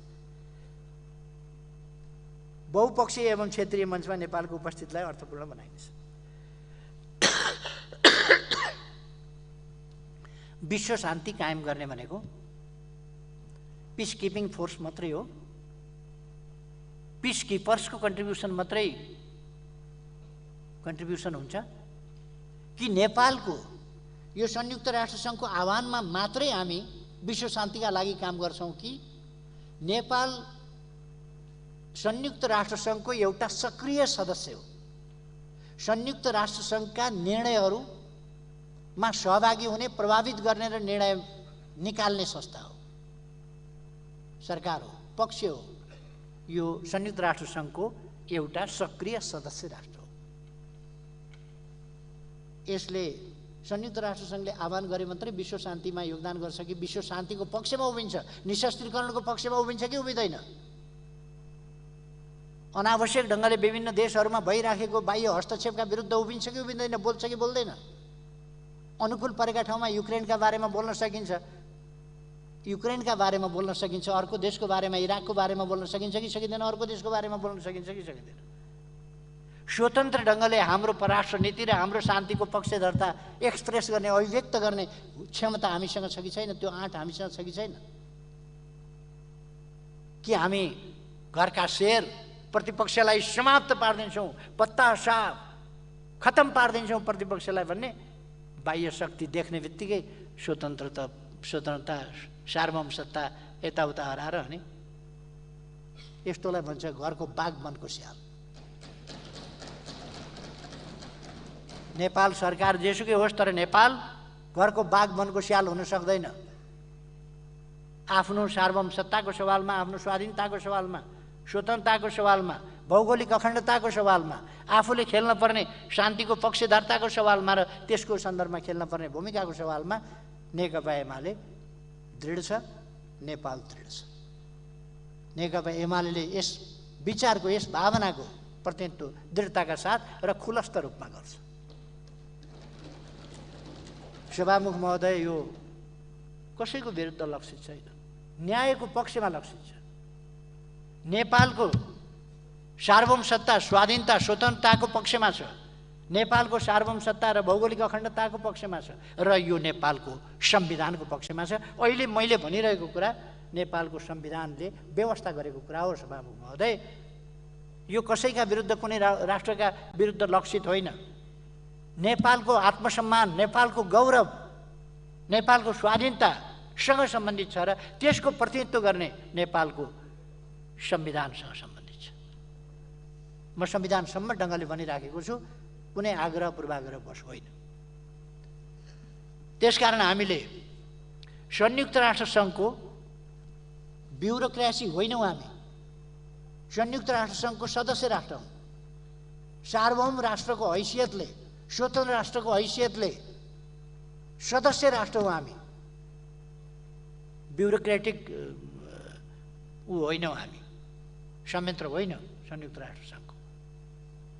र ब्युरोक्रेसीले संयुक्त राष्ट्र सङ्घका सदस्य राष्ट्रहरूले गरेका निर्णय, तय गरेका नीति अनुसार संयुक्त राष्ट्र सङ्घले भने अनुसार अगाडि बढाउँछ। त्यहाँको संयन्त्रले। तर राष्ट्रहरूले संयुक्त राष्ट्रसङ्घको सदस्यको हैसियतमा आफ्ना ठाउँमा आफ्नो अधिकार क्षेत्रभित्र रहेर निर्णयमा सहभागी हुन्छन्, आफ्नो प्रभावकारी हस्तक्षेपकारी भूमिका अवलम्बन गर्छौँ। हामी अन्तर्राष्ट्रिय मञ्चहरूमा संयुक्त राष्ट्रसङ्घ लगायत अन्तर्राष्ट्रिय मञ्चहरूमा हाम्रो न्यायका पक्षको, शान्तिको पक्षको, विश्व शान्तिको पक्षको, विश्व न्यायोचित व्यवस्थाको पक्षको आफ्नो भूमिकालाई हस्तक्षेपकारी र प्रभावकारी ढङ्गले प्रस्तुत गर्दछौँ, अगाडि बढाउँछौँ।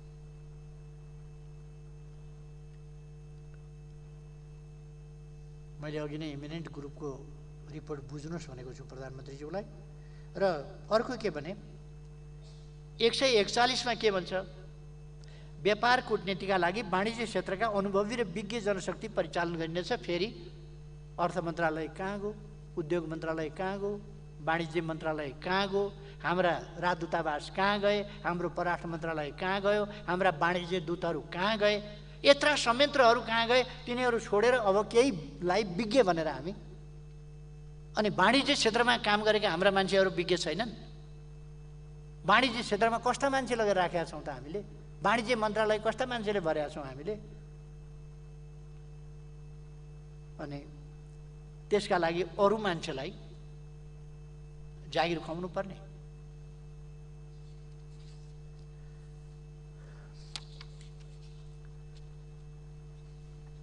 एक 143 मा समुन्नत नेपालको आकाङ्क्षालाई भन्नुभएछ, दया लाग्यो, माया लाग्यो। समृद्ध नेपाल, सुखी नेपालीको राष्ट्रिय आकाङ्क्षा भन्न सक्नुहुन्न। नेपाललाई समृद्ध बनाउने हाम्रो अभिभारा हो भन्न सक्नुहुन्न। नेपाली जनतालाई सुखी बनाउन हामी चाहन्छौँ भन्न सक्नुहुन्न।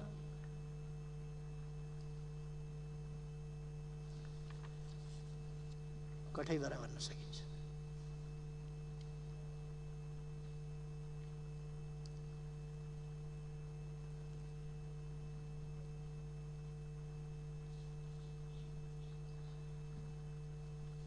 यस सरकारले सभामुख महोदय मार्फत म सम्माननीय प्रधानमन्त्रीज्यूको ध्यानाकर्षण गर्न चाहन्छु, संविधानको धारा 81 को सरकारले पालना गरेको छैन।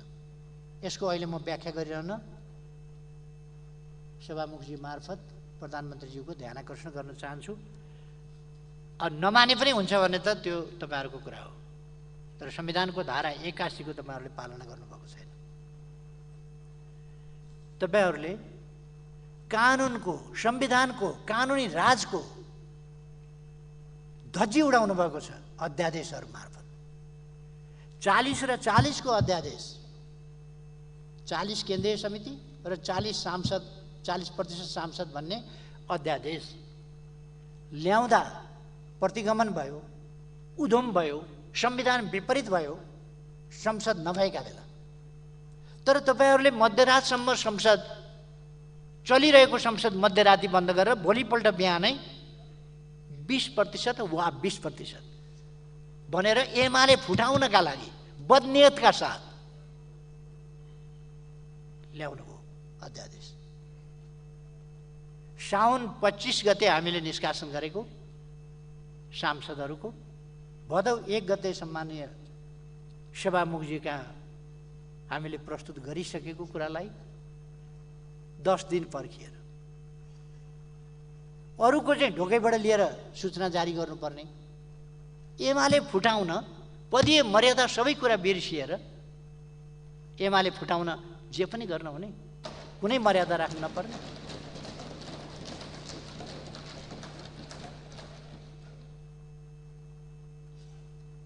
र कानुनलाई नै एउटा सत्ता स्वार्थको खेलौना बनाइयो। अध्यादेशको संवैधानिक र कानुनी हैसियतलाई भाँच कोस धुजा बनाइयो। अदालत लगायत राज्यका सम्पूर्ण अङ्गहरूलाई, सम्मानित संस्थाहरूलाई, संयन्त्रहरूलाई विभिन्न ढङ्गले असंवैधानिक र स्वेच्छाचारी ढङ्गले नियन्त्रणमा राखियो। राज्यको टिकोटीको दुरुपयोग गरियो। अरू त के भन्ने, संसद आफैले गठबन्धनको कारणले न्याय नपाउने स्थिति बन्यो। प्रधानमन्त्रीको पद कतिबाट रिक्त हुन्छ? संविधानले भने अनुसार भयो र अन्तैबाट संविधानमा भनिएको व्यवस्था अनुसार प्रधानमन्त्रीको पद रिक्त भएन, अदालतले रिक्त गर्यो। प्रधानमन्त्री नियुक्त कसरी हुन्छ, कहाँको सिफारिसबाट हुन्छ? संसदले थाहा पनि पाएन प्रधानमन्त्री नियुक्त गर्ने कुरा। संसदको अधिकार, प्रधानमन्त्री नियुक्त गर्ने अधिकार, सिफारिस गर्ने अधिकार हनन भयो र अन्तै लगेर त्यसलाई उही शकुनीको पासा त्यसबाट। अनि अप्ठ्यारो नमानिकन ती काम सम्पन्न गर्नेहरूलाई मान पदवी अलङ्कार विभूषणहरूबाट विभूषित गरियो, सुशोभनीय गरियो र उहाँहरूले अप्ठ्यारो नमानिकन लिनु।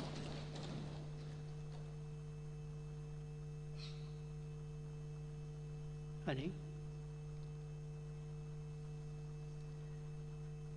भने जस्तो भएन, हरेक कुरामा आदेशको पालना भएन, गठबन्धनको स्वार्थको साधना भएन भने अदालतमाथि हात हाल्न जहिले पनि, एकपल्ट होइन, जहिले पनि अदालतमाथि रिस उठो, महाभियोग। महाभियोगको प्रस्ताव र अस्त्र तपाईँहरूले कहाँ कहाँ चलाउन खोज्नुभयो, त्यो देशले नबुझेको नदेखेको होइन। त्यसकारण म के आग्रह गर्न चाहन्छु भने आज गठबन्धनवाला सरकारले देशलाई कता लाने फेरि एकपल्ट गम्भीरताका साथ सोचोस्। गठबन्धनका घटकहरूले पनि गम्भीरताका साथ सोच्न जरुरी छ। इतिहासले निर्ममताका साथ हरेकका कामको मूल्याङ्कन गर्नेछ। म यस नीति कार्यक्रमको सन्दर्भमा यिनै विचारहरू राखेर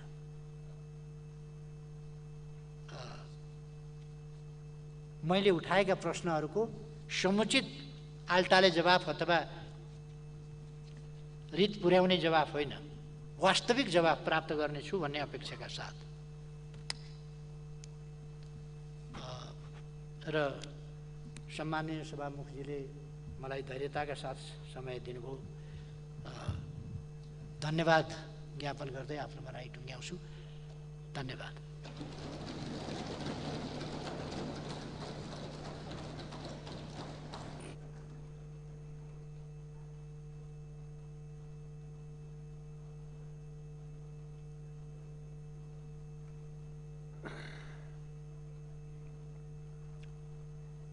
माननीय सदस्यहरू, आर्थिक वर्ष 2079-80 को लागि नेपाल सरकारको वार्षिक नीति तथा कार्यक्रमको विभिन्न बुँदाहरूमा 6वटा संशोधनका सूचनाहरू प्राप्त हुन आएको बेहोरा जानकारी गराउँदछु। माननीय सदस्यहरू, अब संशोधनकर्ता माननीय श्री हृदय त्रिपाठीलाई आफ्नो संशोधन पेश गर्दै छलफलमा भाग लिन समय दिन्छु। समय 7 मिनेट।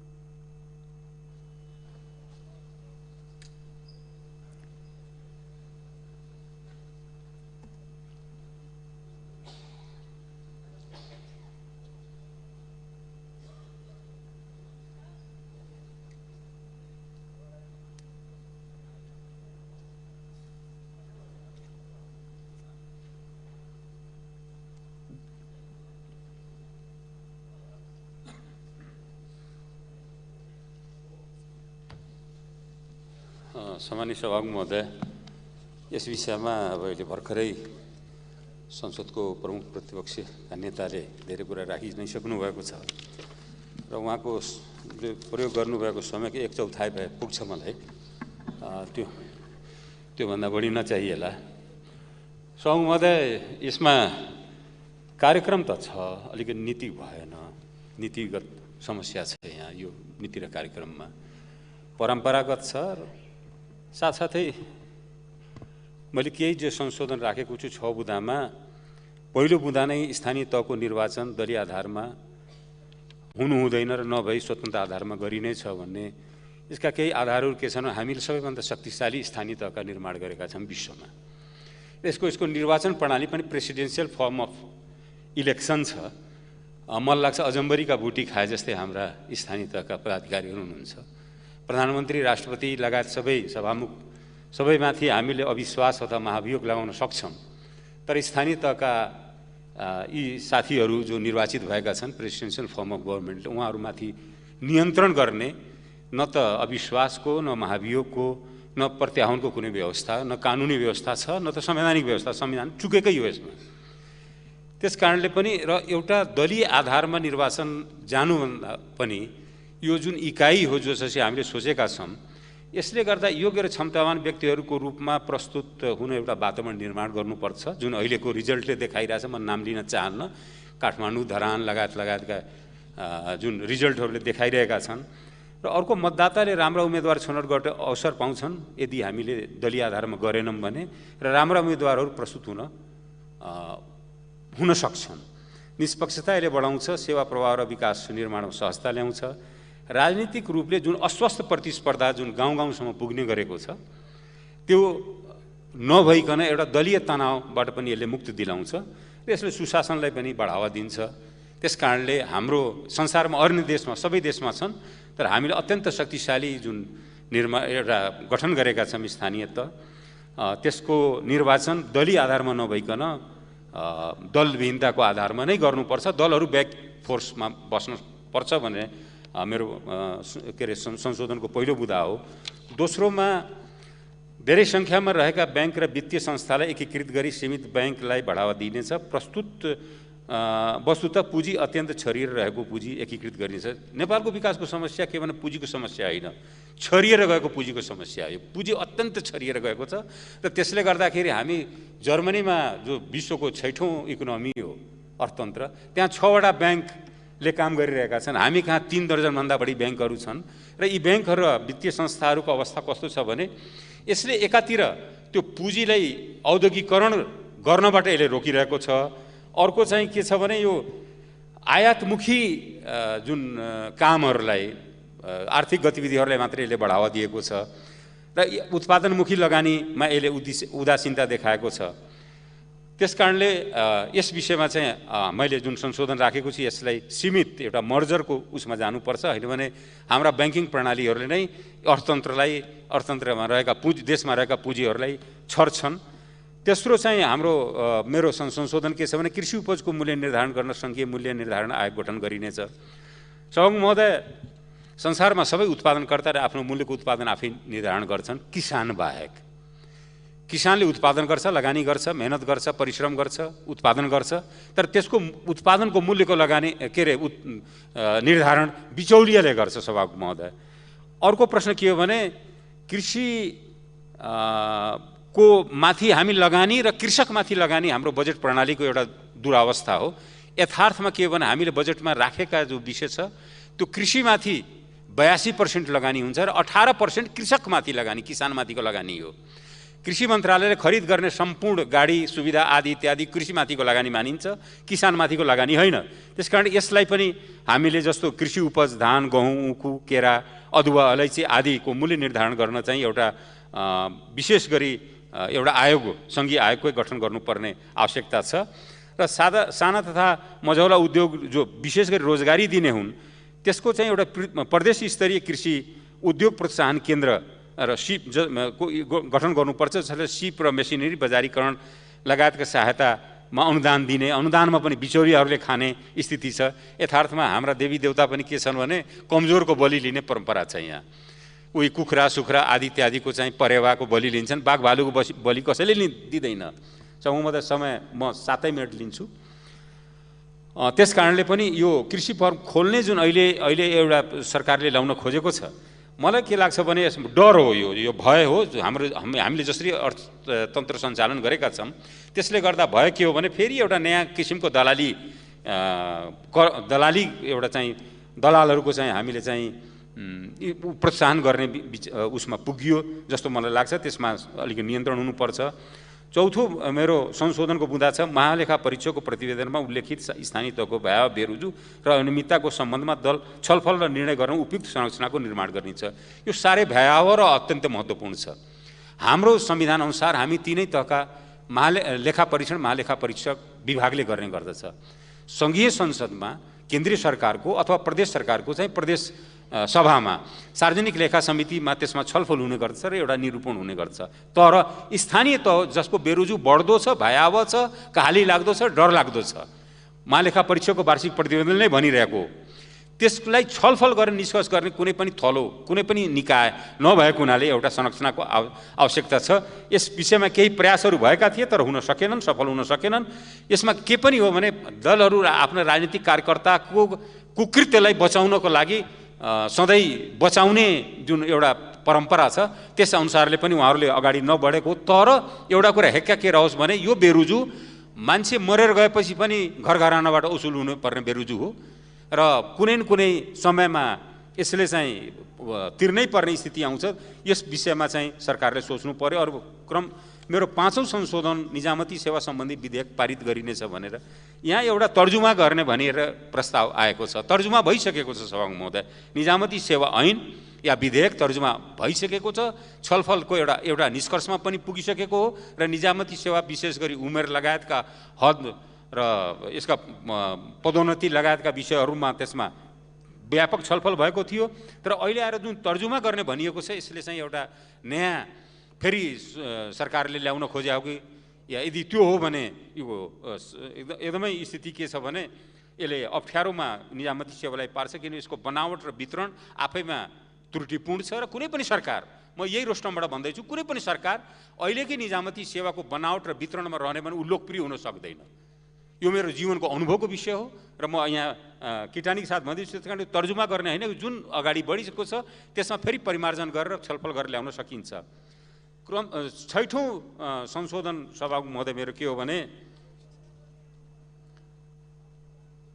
नेपालको संविधानको धारा 11 जो नागरिकतासँग जोडिएको छ त्यसको अक्षर र भावना अनुसार कानुन पारित गरिनेछ भने सरकारले ल्याएको अवस्था के छ भने सहमतिको आधारमा कानुन के अरे नागरिकता सम्बन्धी ऐन पारित गरिनेछ भनेर संविधानमै लेखेको विषय 11(3) मा संविधानमै लेखेको जुन विषय छ त्यो सबै सहमतिमा आएकै हुनुपर्छ भने मैले मानेको छु। यहाँ राजनीतिक भएका दलहरूको बिच हामी केही त्यसका विरोधमा थियौँ, जसमा म पनि थिएँ। त्यो संविधान जारी गर्दा म थिइनँ, त्यसको म बहिष्कारै गरे हो र विरोधै गरे हो। तर जसले जारी गर्नुभएको थियो त्यसले उहाँहरूकोमा सहमति हो।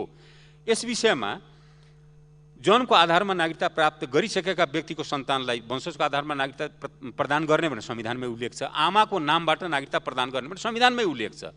त्यसमा चाहिँ अब सहमति जुटाउने थप सहमति जो संविधानले स्पष्ट व्यवस्था गरेको छ त्यसमा थप सहमति हामी राष्ट्रिय सहमतिका आधारमा गर्छौँ भनेर जुन अहिले सरकारी प्रतिबद्धता छ नीति र कार्यक्रममा, त्यो कहीँ न कहीँ पछाडि हट्ने खोजेको अथवा चाहिँ यो चुनावमा त प्रचार गर्नुभयो प्रधानमन्त्री लगायत सबै नेताहरू गएर या सत्तापक्षका नेताहरूले गएर विशेष गरी मधेसमा त उहाँहरू भाषण त गर्नुभयो, तर अब त्यसबाट पछि हट्न खोजेको जस्तो मलाई लाग्यो। त्यसकारण संविधानमा जे व्यवस्था छ त्यही अनुसारको चाहिँ कानुन पारित गर्ने सरकारले गरोस्। सभामुख महोदय, मैले समयमै सकेँ, धन्यवाद। माननीय श्री दुर्गा पौडेलज्यू, त्यसपछि माननीयको समय 7 मिनट, त्यसपछि माननीय श्री शेरबहादुर तामाङ।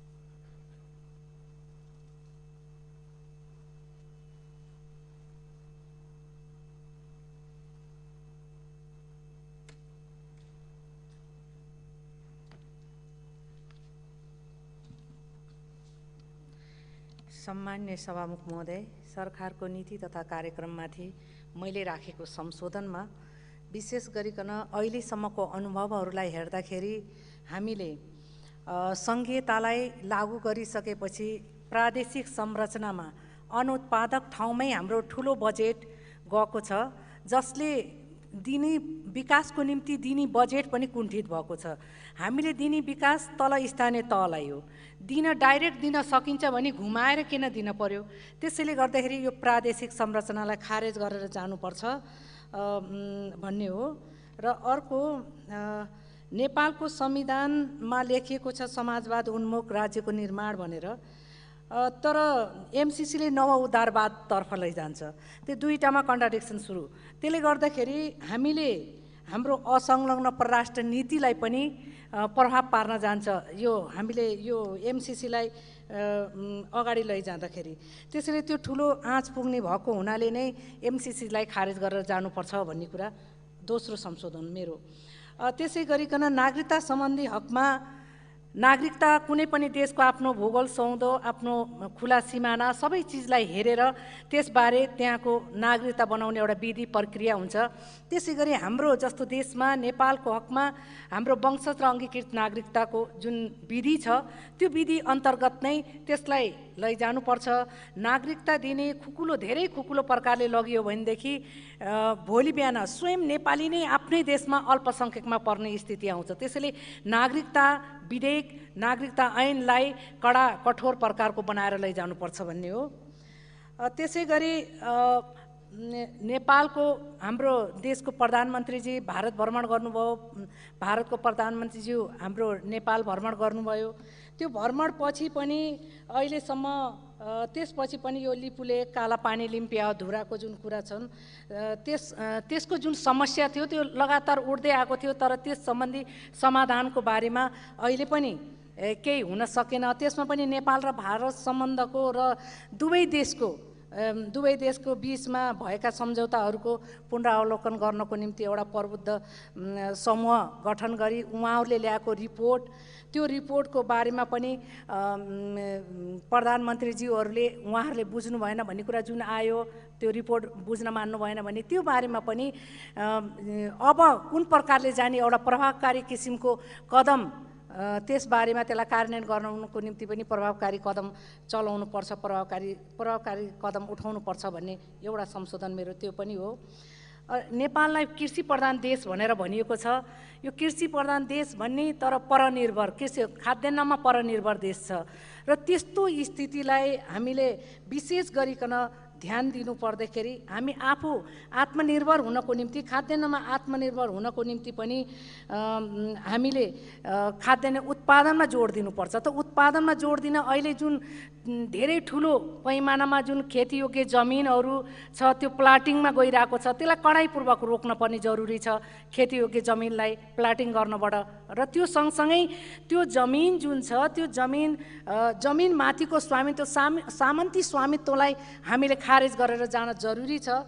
हदभन्दा बढी जमिनहरूलाई चाहिँ बिना मुआवजा सरकारले अधिग्रहण गरी भूमिहीन किसानहरूलाई वितरण गर्न जरुरी छ। अनि मात्रै प्रोत्साहित भएर कृषिको क्षेत्रमा किसानहरू लाग्न सक्छन्। जसको जमिन छ उले जमिन जोतपोत गर्ने स्थितिमा छैन त्यो त्यसै बाँझो पल्टेको छ। तर जोसँग जमिन छैन त्यो किसानहरू जमिन नभएर जोत्न त्यसलाई अगाडि बढाउनको निम्ति उनी आफै बन्दैछन्। त्यो यो स्थितिलाई खारेज गर्नको निम्ति पनि यो प्लाटिङलाई रोक्ने र भूमिहीन किसानहरूलाई जमिन वितरण गरेर लैजानु पर्दछ। उद्योग विकासको लागि पनि त्यसलाई विदेशी पुँजीसँगको प्रतिस्पर्धाबाट जोगाउन संरक्षण गर्नुपर्ने जरुरी हुन्छ। राष्ट्रिय पुँजीलाई त्यसलाई संरक्षणमा विशेष ध्यान दिनुपर्दछ र त्यो सँगसँगै दलाल पुँजीमाथि नियन्त्रण गर्न जरुरी छ। सार्वजनिक क्षेत्रका उद्योग सञ्चालन जुन भएका थिए र अहिले बन्द भएका छन् त्यसलाई फेरि सञ्चालन गर्नको निम्ति प्राथमिकतामा राखेर लैजानुपर्छ भन्ने हो। र त्यो सँगसँगै यो व्यापार घाटा कम गर्न पनि निर्यातलाई बढाउनुपर्छ र आयातलाई रोक्नुपर्छ र त्यसको निम्ति विशेष गरिकन उद्योग धन्दाहरूमा सार्वजनिक उद्योग धन्दाहरूलाई प्राथमिकतामा राखी अगाडि लैजानुपर्छ भन्ने हो। अहिले हामीले जुन महिलाहरूमाथि बढिरहेको यो हिंसा हत्या बलात्कारहरू छन् जो एउटा फाइल साङ लागेर बसेको हुन्छ त्यो केस हेर्दै त्यो महिलाको मृत्यु भइसक्छ त्यो फाइल खुल्दैन त्यो स्थिति छ। त्यो स्थितिलाई हामीले नियन्त्रण गर्नको निम्ति र वास्तवमै त्यो उत्पीडित वर्गले छिटो छरितो न्याय पाउनको निम्ति पनि पारिवारिक अदालत फास्ट ट्र्याकको अदालत त्यो गरेर जसरी हुन्छ त्यो दुईटा मध्ये एउटा त्यसलाई मिलाएर पारिवारिक फास्ट ट्र्याकको अदालतलाई हामीले स्थापित गरेर लैजानुपर्छ र त्यो मुद्दा फास्ट ट्र्याकबाट एकदम छिटो छरितो निर्णय गरी उनीहरूले पीडितलाई न्याय दिने किसिमले जानुपर्छ भन्ने अर्को संशोधन छ मेरो। र त्यसै गरी अब दलित जातिहरूमाथि जुन भइरहेको भेदभावहरू छ, हत्या हिंसाहरू छ, त्यसको विरुद्ध पनि प्रभावशाली प्रकारले त्यो पनि एउटा फास्ट ट्र्याकबाटै लैजानु पर्ने, त्यो इस्युहरूलाई तत्कालीन रूपमै त्यसलाई कारबाही गर्नको निम्ति, पीडितलाई न्याय दिलाउनको निम्ति त्यो किसिमको अदालतको एउटा पारिवारिक अदालत दलितको पनि त्यो प्रकारले त्यो मुद्दा हेरेर अगाडि जान र पीडितलाई न्याय दिने किसिमले हामी जानुपर्छ भन्ने अर्को संशोधन मेरो त्यो पनि छ। र त्यो सँगसँगै यो संयुक्त राष्ट्र सङ्घको अपाङ्गता सम्बन्धी जुन महासन्धि अनुसार अपाङ्गता भएका मानिसहरूको हकमा जुन अधिकारहरू र सामाजिक सम्मानको रक्षाको लागि प्रभावशाली कदम उठाउनुपर्छ भन्ने एउटा त्यो संशोधन हो। र त्यो किसिमले जानको निम्ति हामीले विशेष गरिकन सरकारको यो नीति कार्यक्रममा त्यसलाई समेटेर लैजानु पर्ने थियो। त्यो नभएको हुनाले मैले संशोधन राखेको। यो संशोधन त्यसरी समेटिनेछ भन्ने आशा गर्दछु। धन्यवाद। माननीय श्री शेरबहादुर तामाङ, माननीयको समय 10 मिनट।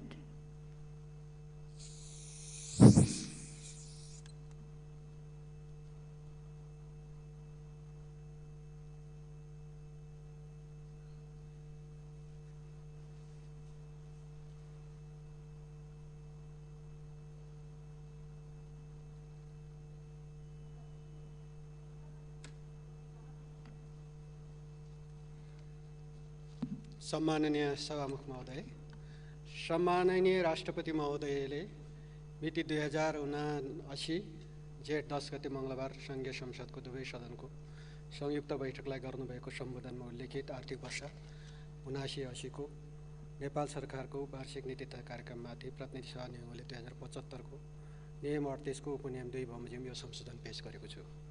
सबैभन्दा पहिले यसै संसदमा नेकपा एमालेका संसदीय दलका नेता पूर्व प्रधानमन्त्री केपी शर्मा ओलीले जुन दृष्टिकोण र संशोधनहरू राख्नुभयो यसको पूर्ण समर्थन गर्दछु। साथै यो नीति तथा कार्यक्रम परम्परागत, दिशाहीन, निराशजनक र पुरानो नीति तथा कार्यक्रमको पुनरावृत्ति बाहेक अरू केही देखिएन। अग्रगमनको र पुरानो नीति अग्रगमनको कुनै गुन्जाइस छैन, नयाँपन केही पनि छैन तथा कार्यक्रममा केही नभएकोले जनतामा निराशा बाहेक अरू केही देखिएन। त्यसैले फेरि पनि केही आउँछ कि यो नीति तथा कार्यक्रममा केही संशोधनहरू पेश गर्न चाहन्छु। 1, बुँद नम्बर 19 मा प्रतिस्पर्धी वस्तु तथा सेवा उत्पादन र वितरण गर्न निजी क्षेत्र सक्षम भएको क्षेत्र एवं वित्तीय रूपमा बोझिला सार्वजनिक संस्थानको व्यवस्थापन सुधार गर्ने वा एक आपसमा गाभ्ने वा खारेज गर्ने जाने नीति लिएको देखिन्छ। यो सरासर नेपालको सार्वजनिक संस्थानहरूभित्र भाँडभैलो मचाउने, आफन्त र भ्रष्टाचारीहरूलाई नियुक्ति गर्ने र भ्रष्टाचार गर्ने, संस्थान डुबाउने र खारेजीको नाममा यो नीतिले हेर्दै जानुहोला अब केही दिनमा कुनै आयोग गठन हुनेछ र पहिले निजीकरणको नाममा 50 भन्दा बढी उद्योग कल कारखानाहरू बेचे जस्तै अब पालो नेपाल वायु सेवा निगम, विद्युत प्राधिकरण, नेपाल आयल निगम, टिम्बर कर्पोरेसन, खाद्य संस्थान जस्ता संस्थानहरू निजीकरण गर्ने वा बेच्ने नीति लिएको देखिन्छ। यसको भण्डाफोर गर्ने बाहेक अर्को कुनै विकल्प बाँकी रहन्छ र सभामुख महोदय। त्यसै गरी बुँदा नम्बर 23 मा कृषिमा आकर्षण दिन संसदमा गैर सरकारी विधेयकको रूपमा दर्ता भएको गाँजा खेतीलाई नियमन तथा व्यवस्थापन गर्न भनेको विधेयक दर्ता भइरहेको अवस्था छ र यसलाई छलफलमा लिएर आउँ र यसलाई छलफलमा लिएर आएर पारित गरेर वैधानिक बनाऊ र यसो गर्यो भने नेपालका जति युवाहरू हरियो पासपोर्ट च्यापेर विदेशको श्रम शक्ति श्रम बजारमा जान्छन् तिनै युवाहरूलाई हरियो गाँजाको बोट समातेर गाउँमा पठाउनेछौँ र गाउँमा जाँदाखेरि उहाँहरूले कृषिमा नयाँ क्रान्ति हुनेछ र यसले अर्थतन्त्रमा आन्तरिक राष्ट्र उत्पादनमा टेवा पुग्ने देखिन्छ। त्यसकारणले यो विधेयक संसदमा छिटोभन्दा छिटो छलफलमा लिएर आएर पारित गराउने कुरामा सबैको ध्यानाकर्षण गराउन चाहन्छु। र यसै गरी 73 नम्बर बुँदामा मेलम्ची जलाधारको भौगोलिक जलवायु परिवर्तनको हिसाबले अध्ययन गरी मेलम्ची खानेपानी आयोजनाको दिगो पानी पठान्तनको व्यवस्था गरी केही गर्ने व्यवस्थाको कुरा यहाँ उल्लेख भएको देखिन्छ। तर यसमा खास गरी मेलम्ची क्षेत्रकै जनताको आवाजलाई यहाँ बोलिएको देखिएको छैन। गत साल असार 1 गते र श्रावण 17 गते गएको बाढीले धेरै ठुलो क्षति पुगेको छ। त्यसैले त्यो क्षतिको मूल्याङ्कन गरी पुनर्निर्माणको कार्य गर्ने विषयलाई यो नीति तथा कार्यक्रममा समेटेर मेलम्चीको दुःख, खास गरी मेलम्चीवासी जनताको आँसुले जोरदार माग गरेको छ। त्यसकारणले यसमा यो कार्यक्रममा यसलाई समेटेर अगाडि बढ्न म जोरदार माग गर्दछु। त्यसै गरी निजी क्षेत्रलाई विद्युत व्यापारमा सहभागी गराउने भन्ने कुरा यो नीति कार्यक्रममा समेटेको देखिन्छ। एउटा संस्था नेपाल विद्युत प्राधिकरण, यसलाई पनि अब काहीँ न काहीँ यसलाई घाटामा लाने, यसलाई डुबाउने खालको चाला सुरु भएको देखिन्छ। हेर्दा निजी क्षेत्रलाई समेटेको जस्तो देखिन्छ, निजी क्षेत्रलाई एक आकर्षण दिएको जस्तो देखिन्छ। तर तपाईँको चाहिँ यसमा केही सीमित नापाखोर व्यवसायी साथीहरूलाई विद्युत व्यापारमा संलग्न गराउने र त्यो विद्युत प्राधिकरणलाई ध्वस्त बनाउने र विद्युतको खरबौँको व्यापारमा केही सीमित व्यक्तिहरूको चङ्गुलमा नेपालको विद्युत व्यापारलाई बेच्ने नीति बाहेक अरू केही हुन सकेन। त्यस भएकाले यसलाई हटाउनुपर्छ र म सभामुख महोदय मार्फत यो नीति तथा कार्यक्रम मार्फत यो विषयलाई यहाँबाट हटाउन म अनुरोध गर्न चाहन्छु। त्यसै गरी 77 नम्बर बुँदामा रहेको यो विषय अलि अन्यलग्रस्त छ। अघि संसदीय दलका नेताजीले पनि धेरै कुरा राखिसक्नु भएको छ। यसलाई अलिकति ऊर्जाको बारेमा अलि व्यापक दृष्टिकोण राख्ने हो भने, ऊर्जाको बारेमा अलि साँच्चै नेपालको लाभलाई विषयलाई ध्यानमा राखेर गर्ने हो भने हाम्रा मित्र राष्ट्र छिमेकीहरूसँग एउटा चाहिँ अलि व्यापक पारस्परिक हितको लागि र दीर्घकालीन पारस्परिक हितलाई ध्यानमा राखेर मित्र राष्ट्रहरूसँग, भारत लगायतका मित्र राष्ट्रहरूसँग एउटा स्ट्यान्डर्ड सम्झौता गरेर ऊर्जा व्यापारको अर्थात् ऊर्जा विकासको चाहिँ बारेमा एउटा स्ट्यान्डर्ड सम्झौता गरेर त्यो सम्झौता अनुसार अगाडि बढ्ने नीति लिन सक्यौँ भने वास्तवमा नेपाल राष्ट्रले ऊर्जा क्षेत्रबाट लाभ प्राप्त गर्न सक्छ भन्ने लाग्छ। त्यसैले यो बुँदालाई यो कोणबाट चाहिँ व्याख्या गरेर अगाडि आउन जरुरी छ, न कि यो अन्य हिसाबले आउनुभन्दा यो ढङ्गले आउनु जरुरी छ। त्यसै गरी सभामुख महोदय, जलवायु परिवर्तनले नेपाल साँच्चै नेपालका हिम श्रृङ्खलाहरू जोखिममा हुँदै गएको कुरा चाहिँ हामीले त्यसको प्रभाव, त्यसको असर मेलम्चीको बाढीबाट हामीले देखेकै छौँ। त्यसैले जलवायु परिवर्तनले नेपालको हिम श्रृङ्खलाहरूमा परेको प्रभावलाई त्यसलाई न्यूनीकरण गर्न के गर्ने त्यसको बारेमा एकदम विस्तृत अध्ययन जरुरी छ। र विस्तृत अध्ययन गरिएन भने मेलम्चीको बाढी जस्तै हामीले केही दशकभित्रै हामीले थुप्रै त्यस्ता बाढीहरू बेहोर्नु पर्न सक्छ। त्यसमाले त्यसलाई प्राथमिकतामा राखेर अलि ठोस नीतिका साथ यो जलवायु परिवर्तनले पर्न सक्ने, नेपालको हिम श्रृङ्खलामा पर्न सक्ने प्रभावहरूको बारेमा चाहिँ अलि विशेष ठोस कार्यक्रमसहित आउन म जोरदार अनुरोध गर्न चाहन्छु। र अर्को बुँदामा खास गरी हामी जहिले पनि वृक्षारोपणलाई व्यापक रूपमा गर्दै जाने, वृक्षारोपण अगाडि बढाउने हरेक आर्थिक वर्षका नीति तथा कार्यक्रममा हामी लेखेको देख्छौँ। त्यस भएको कारणले यसमा अलिकति केही नयाँपन दिउँ। यसपटक केही नयाँपन दिने हो भने म सभामुख मार्फत सरकारलाई ध्यान आकर्षण गराउन चाहन्छु कि यसमा खास गरी अब वृक्षारोपणलाई अगाडि बढाउने हो भने वृक्षारोपण भनेको चाहिँ फ्रुट फरेस्टको कन्सेप्टमा अगाडि जाउँ। फ्रुट फरेस्टको कन्सेप्टलाई अगाडि बढाएर त्यस्तो नीति बनाएर त्यो अनुसारको वृक्षारोपण गरौँ। अब वृक्षारोपण गर्दाखेरि फलफुलका बिरुवाहरू लगाउँ र अरू जातका बिरुवाहरू होइन। त्यसैले यो चाहिँ एकदमै संशोधन अब प्रतिपक्षले राखेको अथवा कसैले राखेको संशोधन नगरे पनि यो विषयलाई मनन गर्न म हार्दिक अनुरोध गर्न चाहन्छु। त्यसै गरी हामी बुँदा नम्बर 90 मा म जान चाहन्छु कि वन्यजन्तु पालनको विषय त्यहाँ उल्लेख भएको देखिन्छ र हामीले धेरै पहिलेदेखि वन्यजन्तुलाई अलि व्यावसायिक पालनको बारेमा छलफल गरेको देखिन्छ।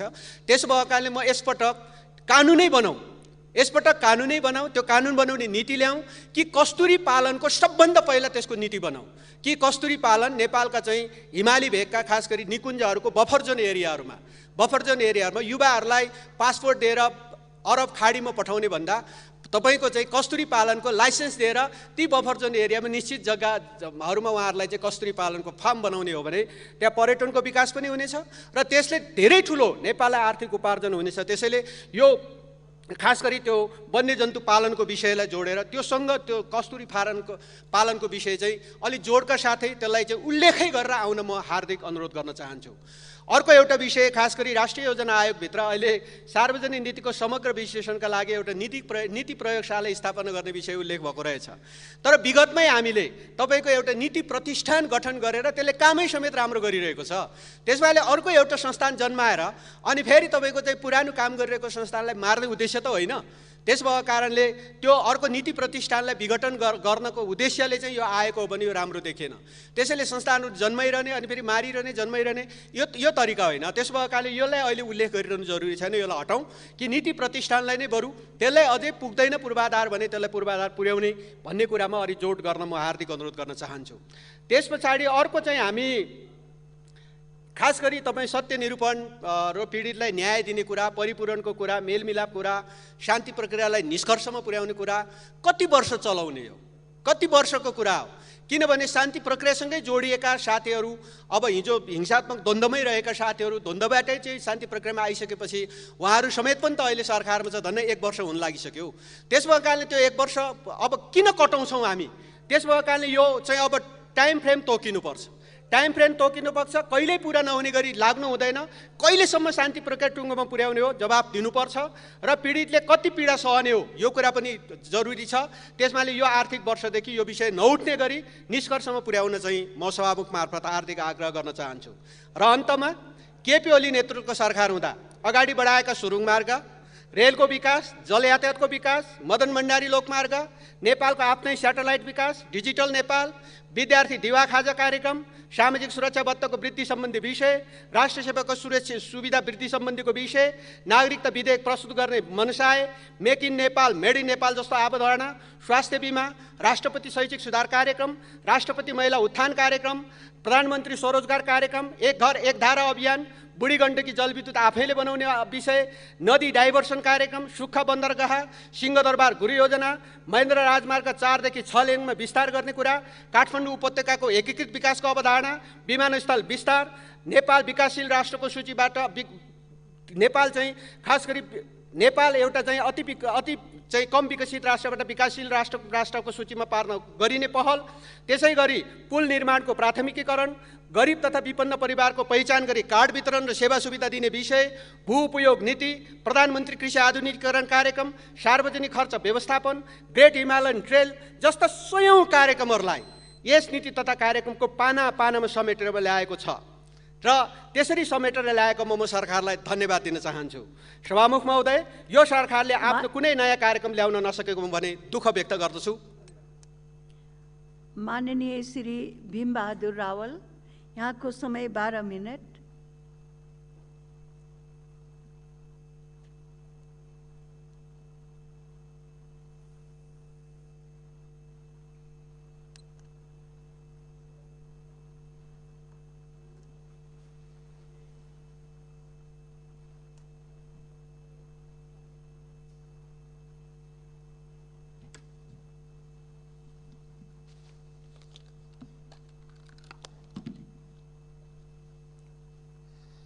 सम्मान्य सभामुख महोदय, बाह्य शक्तिको घुसपेट र हस्तक्षेप, निहित स्वार्थका कारण उच्च राजनीतिक तह एवं सरकारभित्रबाट त्यस्तो बाह्य घुसपेट र हस्तक्षेपका सामु नतमस्तक हुने प्रवृत्ति प्रबल हुँदा हाम्रो देश नेपाल अत्यन्त कमजोर भइरहेको अवस्थामा नेपाल सरकारको आर्थिक वर्ष 2079-80 को लागि संसदमा प्रस्तुत नीति तथा कार्यक्रममा छलफल गर्दैछौँ।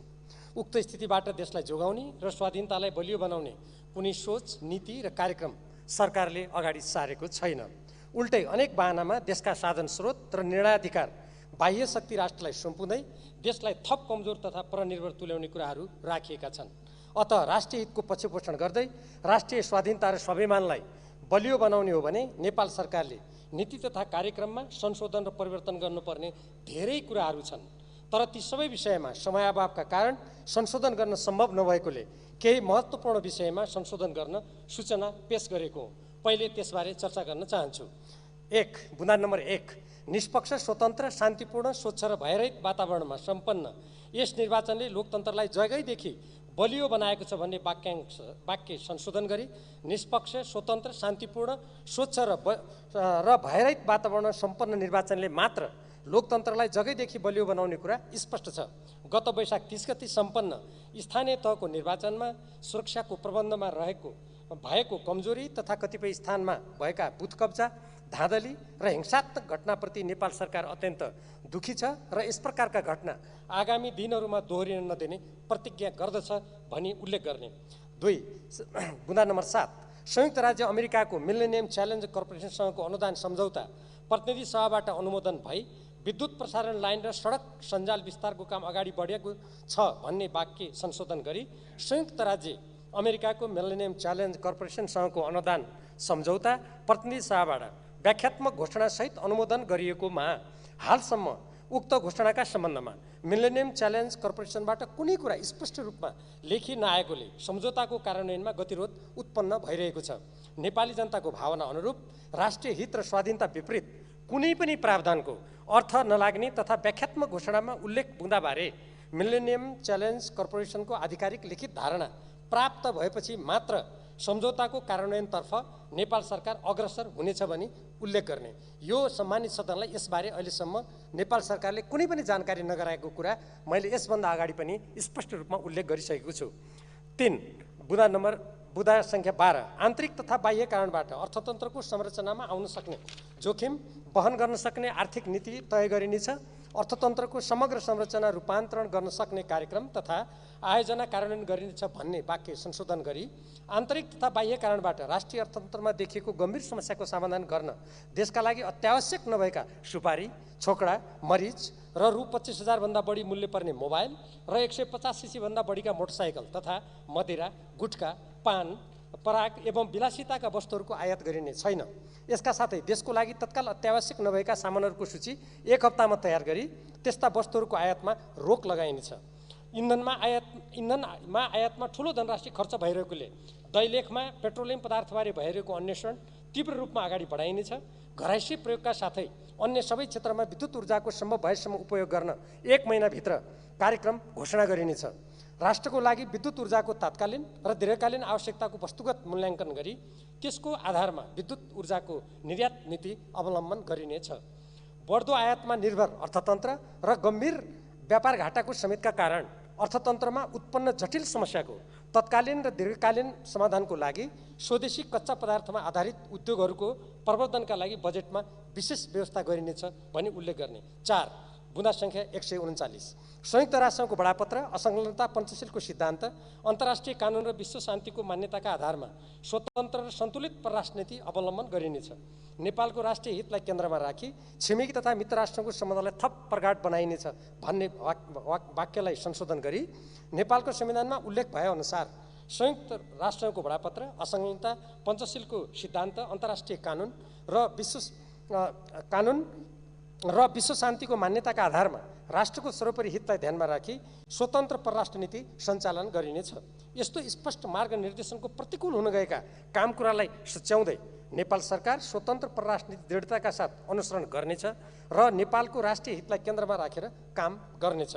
असमान सन्धि सम्झौताहरूको पुनरावलोकन गरी समानताको आधारमा राष्ट्रिय हित अनुकूल सन्धि सम्झौता गरिनेछ।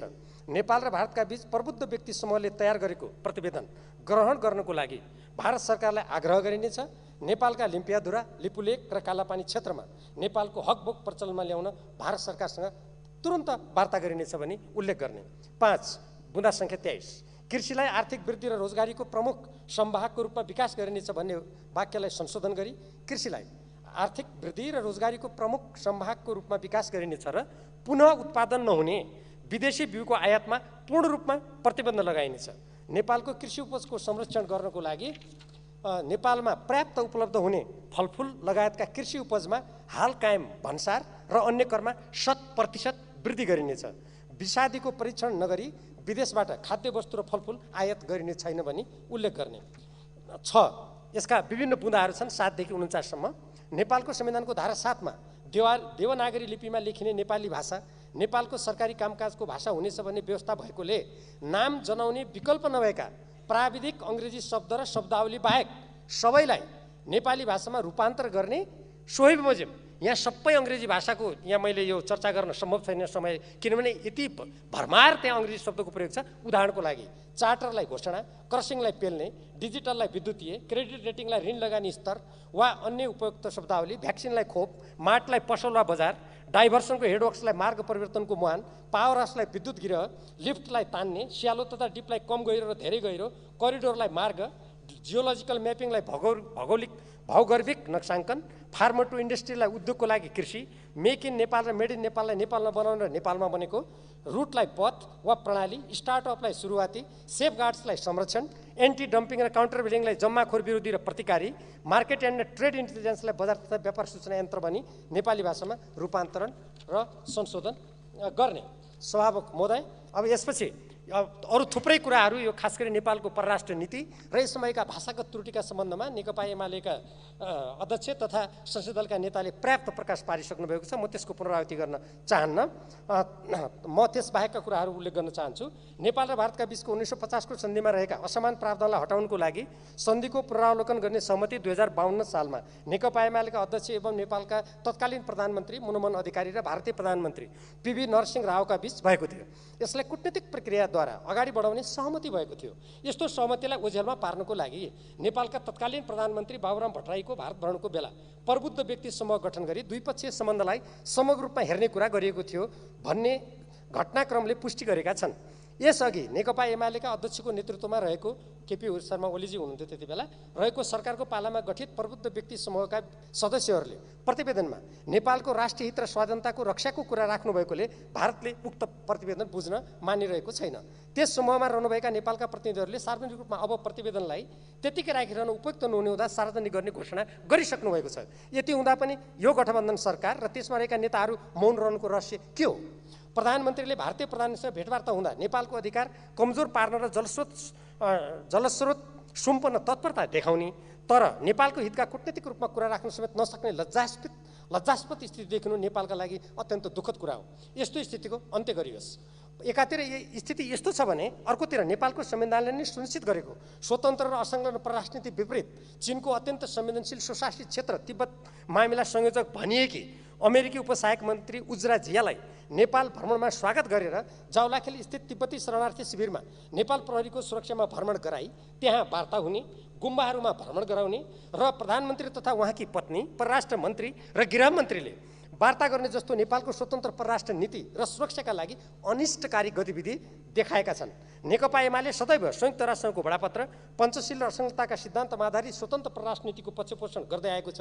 यही नीति अनुरूप चीन र भारतसँग सार्वभौमिक समानताको आधारमा सुमधुर सम्बन्ध कायम गर्ने नीति स्पष्ट गर्दै आएको छ। नेपाली काङ्ग्रेसको सभापति समेत रहनुभएका प्रधानमन्त्री देउबा गठबन्धन सरकारमा संलग्न नेकपा माओवादी केन्द्र, नेकपा एकीकृत समाजवादी लगायतका दलहरूले नेपालको स्वतन्त्र असंलग्न परराष्ट्र नीति परित्याग गरेका हुन्।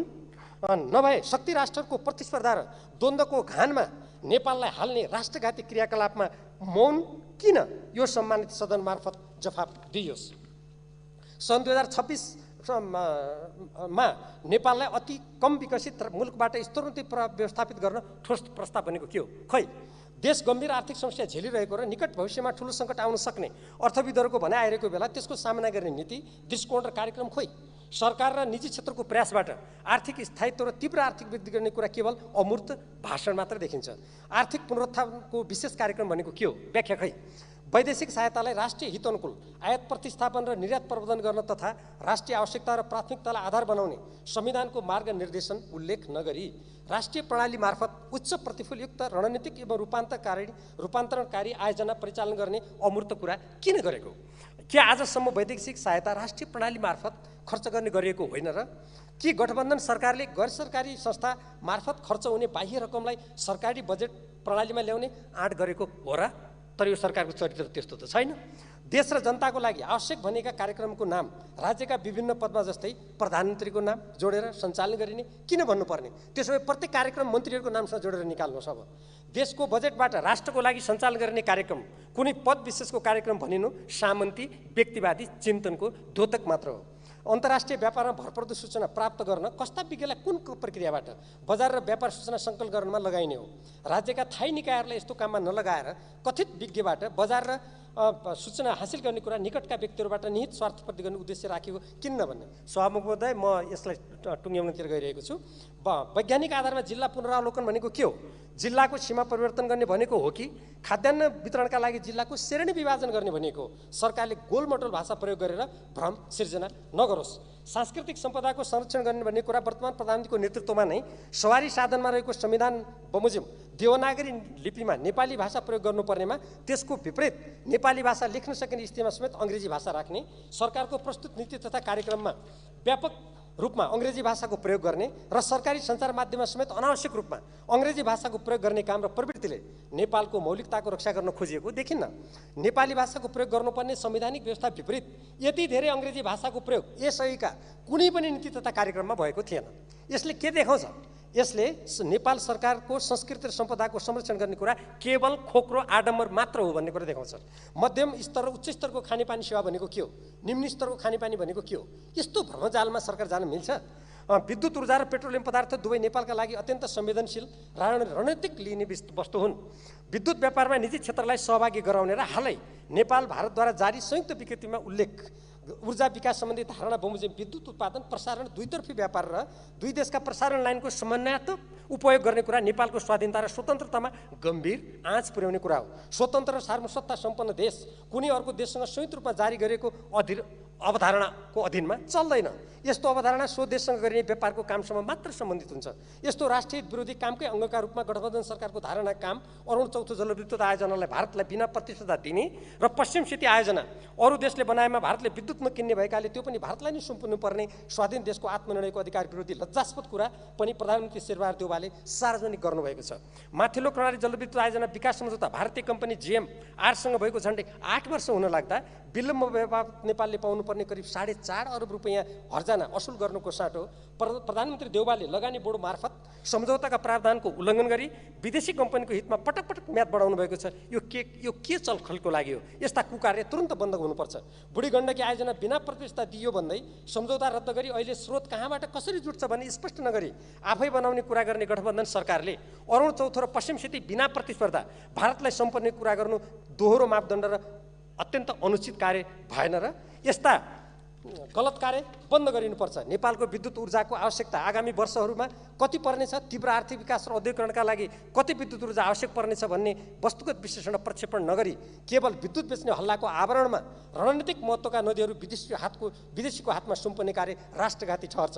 यथार्थमा अहिले नै नेपालले म सिद्ध्याउन लागेँ सभामुख महोदय, अलिकति मात्रै समय पाऊँ। नेपालले भारतबाट 800 मेगावाटसम्म विद्युत 32 रुपियाँ प्रति युनिटसम्म तिरेर आयात गरिरहेछ। अघोषित विद्युत आपूर्ति रोक्ने काम अघोषित रूपमा विद्युत आपूर्ति रोक्ने काम भइरहेकै छ। नित स्वार्थ साधनाका लागि जनतालाई ढाँट्न बन्द गरियोस्। आम सञ्चारका क्षेत्रमा कार्यरत जनशक्तिको क्षमता विकास गर्ने भनेको जनशक्तिको भनेको हो कि अरूको भनेको? विद्यमान संस्थाहरूको त्यसमा उपयोग नगरी नेताको नामबाट नयाँ प्रतिष्ठान खोल्ने काम के बिताएर लोकतान्त्रिक मान्यता अनुकूल छ? त्यस्तै काठको वन जङ्गलको सदुपयोग भइरहेको छैन। पाठ्य पुस्तक र शिक्षा प्रणालीमा एकरूपता छैन, त्यसमा कुनै दृष्टिकोण छैन। सुदूरपश्चिम प्रदेशको कैलाली जिल्लाको गेटामा रहेको शिक्षण अस्पताल सञ्चालनमा नआइसकेको स्थितिमा त्यसलाई सञ्चालनमा ल्याउने कुरा नगरी डलदुरामा शिक्षण अस्पताल बनाउने कुरा गर्नु प्रधानमन्त्रीको नितान्त व्यक्तिगत स्वार्थ प्रेरित घोषणा हो, किन नभन्ने? यस सरकारी स्वास्थ्य संस्था अस्पतालको गुणस्तर र सेवामा सुधार गर्ने कुरा खोइ? सभामुख महोदय, श्रम व्यवस्थापनको कुरा गर्दा श्रम अनुमति पत्र लिने कुरा पनि गरेको छैन। यसरी समग्रतामा अहिलेको जुन स्थिति हो त्यो स्थितिमा कतिपय कुराहरू हाम्रो पार्टीका संसदीय दलका नेताले यहाँ ती कुराहरू उल्लेख गरिसक्नु भएको छ, म त्यतिर जान चाहन्न। त्यसैले सरकारले नेपालको राष्ट्रिय स्वाधीनता स्वतन्त्रता नेपालको संविधानमा ध्यानमा राखेर मैले यहाँ उठाएका कुराहरू संशोधन गरोस् र परिवर्तन गरोस्। धन्यवाद।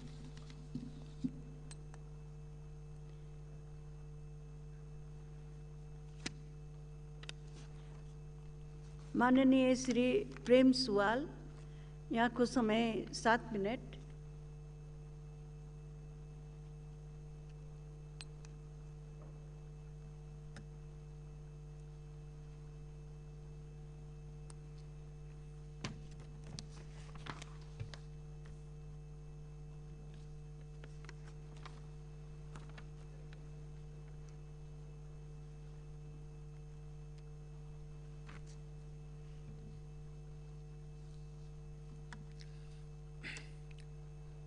सभामुख महोदय, नेपाली कांग्रेस नेतृत्वको गठबन्धन सरकारको आर्थिक वर्ष 2079-80 को नीति तथा कार्यक्रममा देखाबमोजिम संशोधन पेश गर्दछु। बुदा नम्बर 60 विश्वमा अशान्ति, गरिबी, द्वन्द्व र युद्धको स्थिति ल्याउने नातो सैन्य मोर्चा जस्तो हिन्द प्रशान्त क्षेत्रमा अमेरिकी साम्राज्यवादको सैन्य मोर्चा, देशघाती एमसिसी सम्झौता, संयुक्त राष्ट्रसङ्घको बडापत्र, असंलग्नता, पञ्चशीलको सिद्धान्त, अन्तर्राष्ट्रिय कानुन र विश्व शान्तिको मान्यता, स्वतन्त्र र सन्तुलित परराष्ट्र नीति तथा नेपालको हित विपरीत भएको हुँदा अविलम्ब खारेज गर्ने। 126 नेपाली भूमि भारततर्फ पर्ने गरी तयार गरिएको नेपाल भारत सीमा नक्सा स्ट्रिप म्याप खारेज गर्ने। कालापानीमा तैनात भारतीय सेना अविलम्ब हटाउने। ऐतिहासिक सन्धि र नक्साको आधारमा नेपाल भारत सीमा समाधान गर्ने। 140 नेपाली युवालाई भाडाको सिपाही बनाउने गोर्खा भर्ती केन्द्र अविलम्ब खारेज गर्ने। नेपाल भारत प्रबुद्ध समूह इपिजीको प्रतिवेदन अब पर्खन नहुने भएकोले अविलम्ब सार्वजनिक गर्ने। भारतीय विस्तारवादले नेपालको दार्चुलामा महाकाली नदी 8 मिटर अतिक्रमण गरी बनाएको तटबन्ध अविलम्ब हटाउने। 129 नेपालको नयाँ नक्सा अनुसार लिम्पियाधुरा समेत समेटिने गरी सीमाङ्कन गर्ने र त्यहाँ सुरक्षा चौकीको व्यवस्था गर्ने। 132 जन्मको आधारमा विदेशीलाई दिइएको नेपाली नागरिकता अविलम्ब खारेज गर्ने तथा आमा र बुबा दुवै नेपाली नागरिक भएका छोराछोरीलाई मात्र वंशजको नागरिकता दिने। निर्वाचन, मनोनयन, सरकारी सेवा, उद्योग व्यापारका लागि वंशजको नेपाली नागरिकता आवश्यक हुने व्यवस्था गर्ने। 135 संवैधानिक आयोगका पदाधिकारी र अदालतका न्यायाधीशहरू सम्बन्धित क्षेत्रबाट निर्वाचन गराई नियुक्ति गर्ने। 122 राज्यको स्वामित्वमा औद्योगिक विकास गरी उत्पादन र वितरणको व्यवस्था गर्ने तथा नेपालीलाई स्वदेशमा रोजगारी उपलब्ध गराउने। 108 भक्तपुर नगरपालिकाको खोप विश्वविद्यालय विधेयक संसदबाट पारित गरी एमबीबीएस कार्यक्रम प्रति विद्यार्थी 15 लाख रुपैयाँ शुल्कमा अध्ययन अध्यापन गराउने। प्रदेश 2 मा प्रदेशहरूमा 2वटा मेडिकल कलेज र डडेलधुरामा मेडिकल कलेज सञ्चालनमा समर्थन गर्दछु। अन्य जिल्लामा पनि यस्ता मेडिकल कलेज सञ्चालन गर्नु आवश्यक छ। 68 देशको सन्तुलित विकास गरी जिल्ला जिल्लाका नेपालीलाई शिक्षा, स्वास्थ्य, आवास र अन्य सुविधाको लागि काठमाडौँ उपत्यकामा बसाइसराई गर्न नपर्ने अवस्था तयार गर्ने। प्रदेश 5 71 प्रदेश 5 को दाङ जिल्लाको तुलसीपुर र घोराई नगरपालिकामा चक्रपथ समेत निर्माण गरी व्यवस्थित सहर विकास गर्ने। 50 9 महिना यता पेट्रोलियम पदार्थमा गरिएको 10 पटकको मूल्य वृद्धि अविलम्ब फिर्ता गर्ने र पर्याप्त जलविद्युत उत्पादन गरी खाना पकाउन, यातायातका साधन सञ्चालन गर्न, कृषि उत्पादन बढाउन सस्तोमा बिजुली उपलब्ध गराउने। 139 नेपालको हित विपरीत गरिएको नेपाल भारत बीचको असमान सन्धि सम्झौता, सन् 1950 को शान्ति र मैत्री सन्धि, कोशी सम्झौता, गण्डक सम्झौता, महाकाली सम्झौता, माथिल्लो कर्णाली सम्झौता, अरुण तेस्रो लगायत अरुण 4 लगायत सम्झौताहरू खारेज गर्ने। अन्तर्राष्ट्रिय कानुन विपरीत नेपालको भूमि दुबानमा पर्ने गरी भारतले बनाएका सीमाबाँध र तटबन्धहरू भत्काउन आवश्यक कूटनीतिक र कानुनी पहल गर्ने। अन्तर्राष्ट्रिय अदालतमा मुद्दा दिने। बुढा 26 किसानहरूलाई रासायनिक मल अविलम्ब उपलब्ध गराउने र नेपालको बिजुलीबाट रासायनिक मल कारखाना स्थापना गर्न आवश्यक बजेटको व्यवस्था गर्ने। 88 काठमाडौँ विश्वकै पहिलो प्रदूषित ठाउँ नहुने गरी यहाँका औद्योगिक क्षेत्रहरू उपत्यका बाहिर स्थानान्तरण गर्ने। 29 कृषि उत्पादन बढाउन जोत्नेलाई जमिन वितरण गर्ने र आवश्यक कानुन बनाउने। 136 ठुला भ्रष्टाचारी, गम्भीर महिला हिंसा र गम्भीर मानव अधिकार हनन गर्नेलाई मृत्युदण्डको कानुनी व्यवस्था गर्ने। 102 माध्यमिक शिक्षा निशुल्क र अनिवार्य तथा विश्वविद्यालय शिक्षा निशुल्क गर्ने। 97 गाउँपालिका र नगरपालिकाको वडाका प्रत्येक टोलमा शिशु स्याहार केन्द्र र बालोद्यान सञ्चालन गर्ने। 20 बिमा र शेयर बजारको नाममा सर्वसाधारणमाथि भइरहेको ठगी अन्त्य गर्ने। सभामुख महोदय, स्थानीय तहको निर्वाचनमा नेपाली कांग्रेस नेतृत्वको एउटा गठबन्धन र एमाले नेतृत्वको अर्को गठबन्धन भयो। यी दुवै गठबन्धन एमसिसी सम्झौता समर्थकहरूकै भएको हुँदा दुवै बीच मौलिक भिन्नता भएन। स्थानीय चुनावमा नेमकिपाको एमसिसी सम्झौता समर्थक प्रतिगामीहरू विरुद्ध सङ्घर्ष भयो। सिद्धान्तहीन गठबन्धनले निर्वाचन जितिएला, तर भ्रष्टाचार र कमिसन तन्त्र रोकिने छैन, देशको अर्थतन्त्र सुध्रिने छैन। अमेरिकी साम्राज्यवादले हात हतियारबाट युद्ध जित्न सके पनि राजनीतिक मूल्य मान्यता र अर्थतन्त्रको पक्षमा जित्न सकेन। अमेरिकी साम्राज्यवादले हिन्द प्रशान्त रणनीतिलाई कार्यान्वयन गर्न आफ्नो नेतृत्वमा जापान, भारत, अस्ट्रेलिया सहित 4 देशको क्वाड सङ्गठन गठन गर्यो। क्वाड पछि बेलायत सहितको 3 देशको औकस मोर्चा गठन गर्यो। अमेरिकाले गरेका सैन्य अभ्यास र गठबन्धनले विश्वमा अमन चयन र शान्ति भङ्ग गर्यो र अवनतितिर दोहोऱ्यायो। त्यस्तै हाम्रो यो अनैतिक र सिद्धान्तहीन गठबन्धनले पनि देशलाई अवनतितिर पठाउँछ।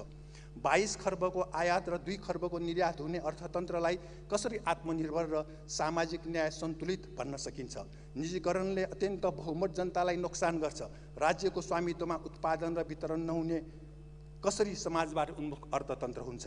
सामाजिक तथा सांस्कृतिक रूपान्तरण पञ्चायतको 30 वर्ष र बहुदल एवं गणतन्त्रको 32 वर्ष रटान लगाइयो, तर आज सबै कागजको खोस्तो भयो। मूल्यवृद्धि नियन्त्रण, रासायनिक मल कारखाना स्थापना, फजुल खर्च नियन्त्रण, आन्तरिक उत्पादन बढाउने, भ्रष्टाचार रोक्ने, निर्यात बढाउने विषय यो नीति तथा कार्यक्रमले गर्न सक्दैन। सभामुख महोदय, लुम्बिनीमा ध्यान गर्ने न्युमा नेपालका प्रधानमन्त्री देउबाजी निदाउनु भएको सरकारको लागि लज्जाको विषय हो। नेपालको अरुण 4 जलविद्युत भारतीय प्रधानमन्त्री मोदीले कब्जा गरेको नै लुम्बिनीको ध्यान देखियो। सभामुख महोदय, 10 वर्ष अगाडि एक कक्षामा भर्ना भएका विद्यार्थी 7,81,549 ले एससी परीक्षा दिन पाएनन्। बिचैमा पढाइ छाड्नेहरूबारे सरकारले कुनै काम गरेको देखिएन। एमाले माओवादी नेताहरूले पुँजीवादमा नगई समाजवाद सम्भव हुँदैन भनेकाले यहाँहरूका कार्यकर्ताहरू ठेक्कापट्टा म्यानपावरको नाममा कमिसन खानेमा लागेको देखिन्छ। 5 वर्ष अगाडि गाउँ गाउँमा सिंहदरबार बनाउने दाबी गरेका सरकारमा गएका सांसद र मन्त्रीहरूको काठमाडौँमा घर बन्यो, गाउँ उठीवास भयो। चालु आबमा विदेशमा पढ्न गएका विद्यार्थीको लागि 43 अर्ब 67 करोड रुपियाँ बाहिरियो। भक्तपुर नगरपालिकाले नर्सिङ पढाएको 18 वर्ष भयो, तर माओवादीका शिक्षा मन्त्रीले यो वर्ष डिप्लोमा तहको नर्सिङ कक्षा भर्ना बन्द गरिदिए। ठुल्ठुला उद्योगहरू सार्वजनिक गर्नु जरुरी छ। निजीकरण गरिएका सार्वजनिक संस्थानहरू पुनः सार्वजनिकै गर्नु आवश्यक छ। सरकारले स्थानीय तहको निर्वाचनको न्यू राखेर विद्यार्थीको लागि पाठ्यपुस्तक समेत छाप्न नसकेको यो पनि खेदजनक विषय हो। भारतले गहुँ निर्यात रोकेको, अब चिनी निर्यात पनि रोक्ने र मूल्य बढ्ने। नेपालको जग्गा बाँझो राखेर गहुँ र धान कसरी उत्पादन हुन्छ, उखु भारतमा बेचेर चिनी कसरी उत्पादन हुन्छ, आत्मनिर्भर अर्थतन्त्र हावाको कुरा भइरहेको छ। कोभिड विरुद्ध बालबालिका 40 लाखलाई खोप दिने, चैत्रभित्र 6 अर्ब बचाउन दाताको भर पर्दा जेठको दोस्रो हप्तामा पनि कोभिडको खोप बालबच्चाहरूले पाएनन्। नीति कार्यक्रम फिर्ता गरी हाम्रो संशोधन समावेश गरी ल्याउन सरकारको ध्यान आकर्षण गराउन चाहन्छु। अर्थतन्त्र ध्वस्त हुनुमा आजसम्मका प्रधानमन्त्री, मन्त्रीहरू तथा सरकारमा गएका पार्टीहरू दोषी हुन्। धन्यवाद।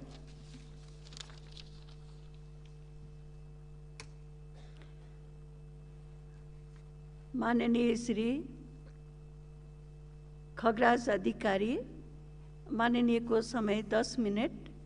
मान्य सदस्यहरू, अब संशोधनकर्ताहरूलाई अहिले हामीले समय दिइरहेका छौँ, त्यसपछि माननीय सदस्यहरूको पालो आउँछ। अहिले खगराजजी लगायत बोल्नुभएको माननीय ज्यूहरू संशोधनकर्ताहरू हुनुहुन्छ, सोही अनुसार उहाँहरूको समय निर्धारण गरिएको छ।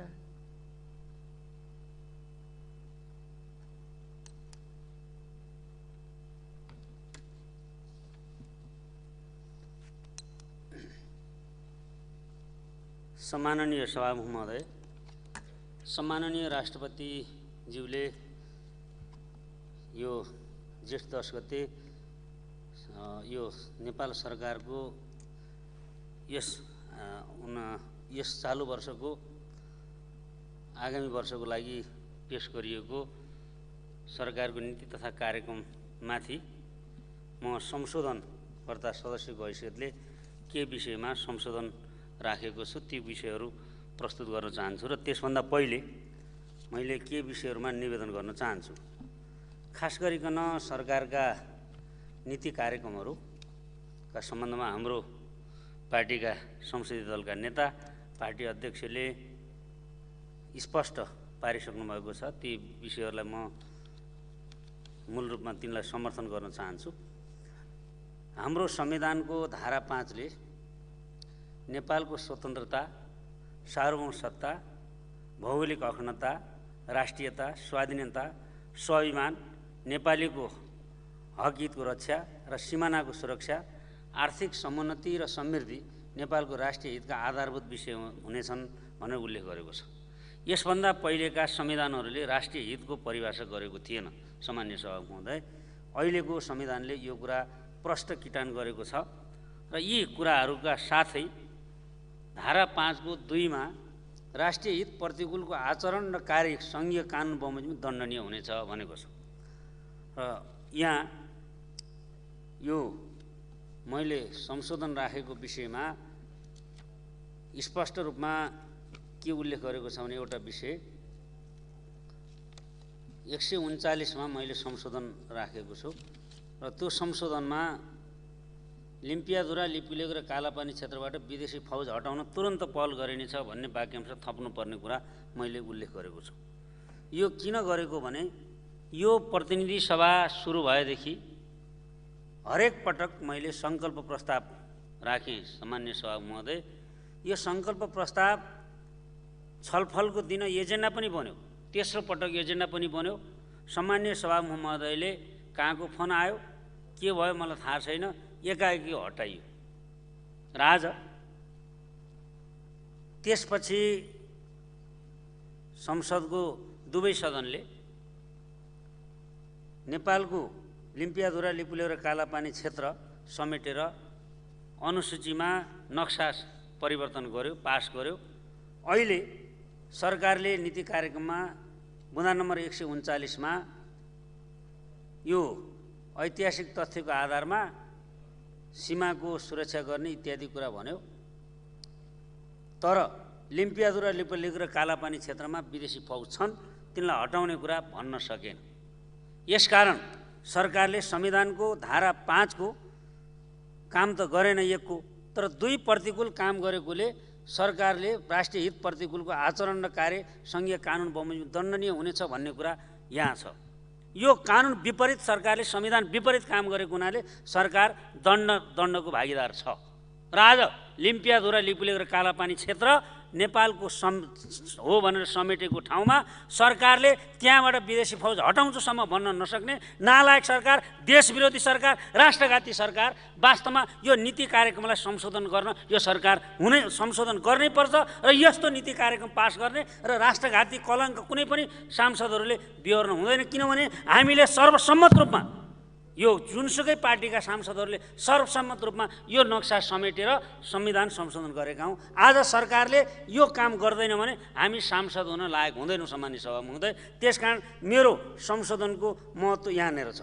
अर्को एउटा महत्त्वपूर्ण विषयमा मैले संशोधन राखेको छु, बुँदा नम्बर 13 मा हामीले भनेका छौँ, के उल्लेख गरेका छौँ भने दलाल पुँजी लाई विस्थापन गर्ने र राष्ट्रिय पुँजी निर्माण गरेर समाजवादको आधार तयार गर्ने भनेका छौँ। धेरै ठाउँमा यो नीति कार्यक्रमका अनेकौँ दफामा उत्पादकत्व वृद्धि गर्ने, राष्ट्रिय पुँजी निर्माण गर्ने भनेका छौँ। राष्ट्रिय पुँजी कसरी निर्माण हुन्छ यसमा मैले केही अवधारणाको सामान्य रूपरेखा यो संशोधनमा धेरै उल्लेख गर्न नपाइने भएकोले, समय पनि नहुने भएकोले संक्षिप्त रूपमा मैले के उल्लेख गरेको छु भने हामीले राष्ट्रिय पुँजी कसरी निर्माण गर्न सक्छौँ।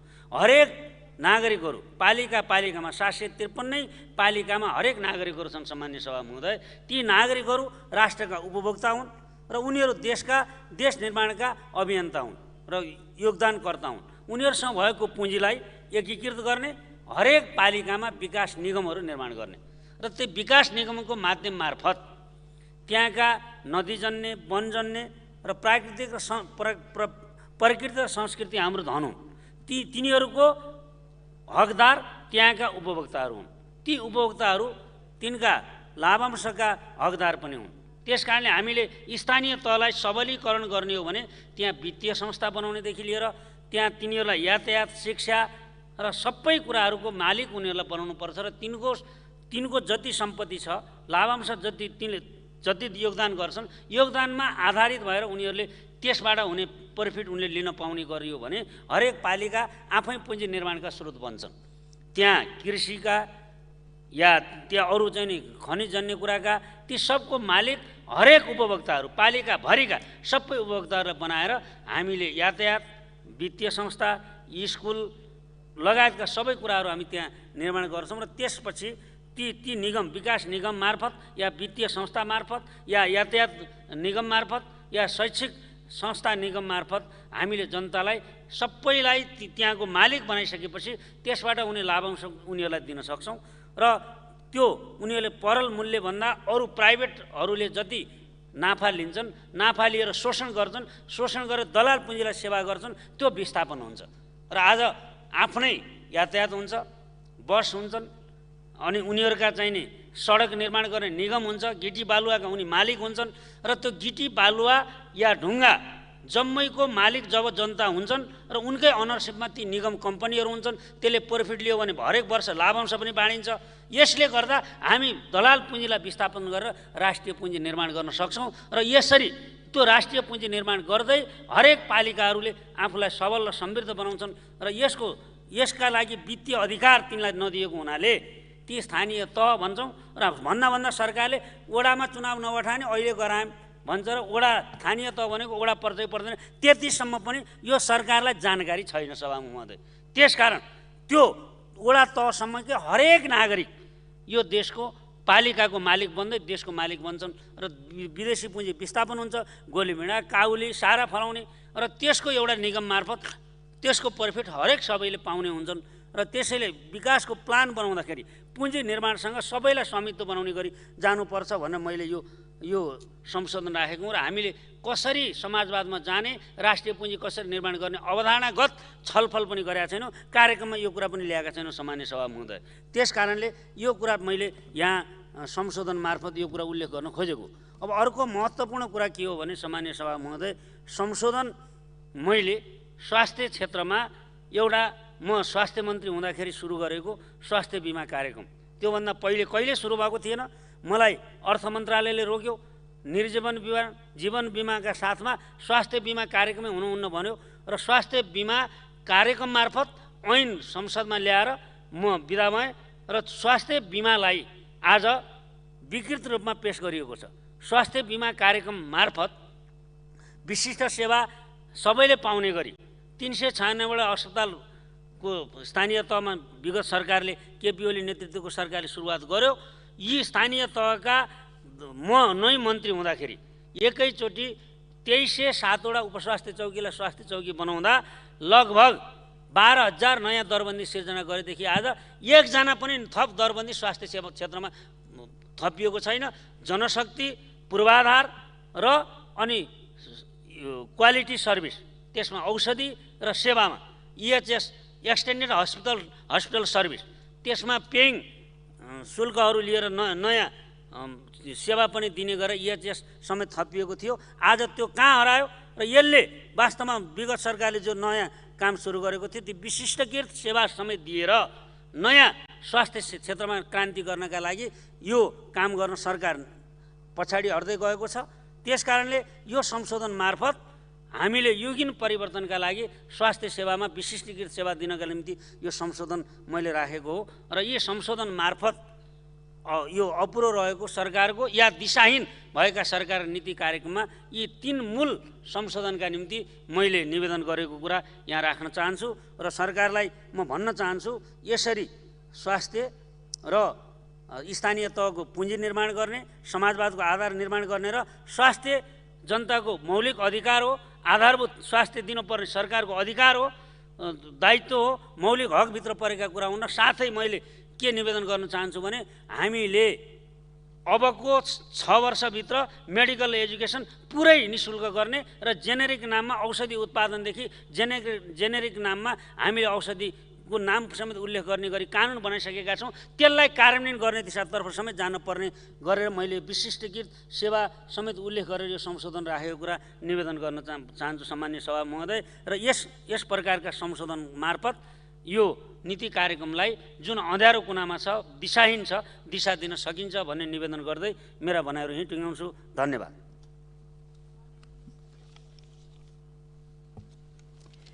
माननीय सदस्यहरू आर्थिक वर्ष 2079 80 को लागि नेपाल सरकारको वार्षिक नीति तथा कार्यक्रममाथि र सो उपर प्राप्त संशोधनमाथिको छलफलमा भाग लिन दलीय आधारमा माननीय सदस्यहरूको नाम प्राप्त भए अनुसार निर्धारित समयभित्र माननीय सदस्यहरूले आफ्नो भनाइ राखिसक्नुहुन विशेष अनुरोध गर्दछु। सर्वप्रथममा माननीय श्री प्रदीप कुमार गेवालीज्यूलाई आमन्त्रण गर्छु। उहाँको समय छ 12 मिनट। त्यसपछि माननीय श्री प्रकाश मान सिंह।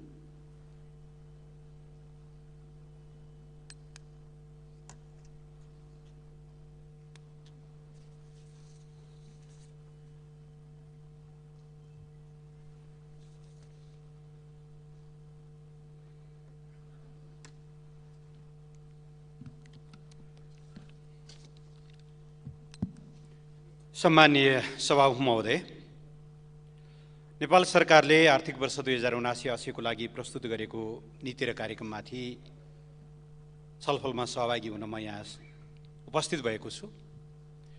यो दस्तावेज मुलुकका मुख्य र ज्वलन्त समस्या र सङ्कटप्रति पूर्णतया बेखबर देखिन्छ। केही विषयहरू दस्तावेजमा नितान्त औपचारिकताका निम्ति उठाइएका छन् जसले कुनै परिणाम दिँदैनन्। केही विषयहरू यस्ता छन् जसमा हिजो सरकार र सरकारमा रहेका दलहरू विपक्षमा हुनुहुन्थ्यो, बिना कुनै रिग्रेट, बिना कुनै पश्चाताप, बिना कुनै आत्मसमीक्षा ती विषयलाई अहिले उठान गरिएको छ र केही विषयहरूमा अत्यन्त गलत र हानिकारक विषयहरू उठान गरिएको छ। मुख्यतः यी 4वटा प्रेमिसेसमाथि उभिएर मैले प्रस्तुत विषयमा केही कुराहरू राख्न चाहन्छु। त्यसो त हाम्रो पार्टीका अध्यक्ष, दलका नेताले सविस्तार यसको बारेमा धेरै चर्चाहरू गरिसक्नु भएको छ। मैले यो दस्तावेजको सबभन्दा ठुलो एउटा कमी कहाँनिर छ भनेदेखि मुलुक गम्भीर सङ्कटमा छ भन्ने कुराको एउटा सामान्य बोध समेत पनि यो नीति र कार्यक्रमले कहीँ गर्दैन। सभामुख महोदय, मुलुक आर्थिक हिसाबले एकदमै गम्भीर सङ्कटमा छ जसको बारेमा यो सदनमा पटक पटक विषयहरू उठान भएको छ। तर यस्तो लाग्छ दस्तावेज पढ्दै जाँदा मानौँ हामी एकदमै नर्मल सामान्य अवस्थामा छौँ। हाम्रा सबै सूचकहरू अर्थतन्त्रका सामान्य अवस्थामा छन्। बुँदा नम्बर 11 मा अर्थतन्त्रमा सुधार हुँदै गरेको उत्साहजनक टिप्पणी गरिएको छ जुन नितान्त गलत हो। जब तपाईँले समस्याको गम्भीरतापूर्वक निदान पनि गर्नुहुन्न, डायग्नोसिस पनि गर्नुहुन्न भने तपाईँले उपचार गर्न सक्ने कुरै भएन र त्यसले दिने प्रेस्क्रिप्सनले समस्याको समाधान गर्दैन। कोभिड महामारीले विश्व अर्थतन्त्रलाई नै थला पारेको छ। नेपालको अर्थतन्त्रमा गम्भीर त्यसका असरहरू कायमै छन्। त्यसबाहेक विश्वव्यापी रूपमा पछिल्लो समय जुन ढङ्गका सङ्कटहरू देखा परेका छन्, खास गरेर 2टा कुरालाई म मेन्सन गर्न चाहन्छु।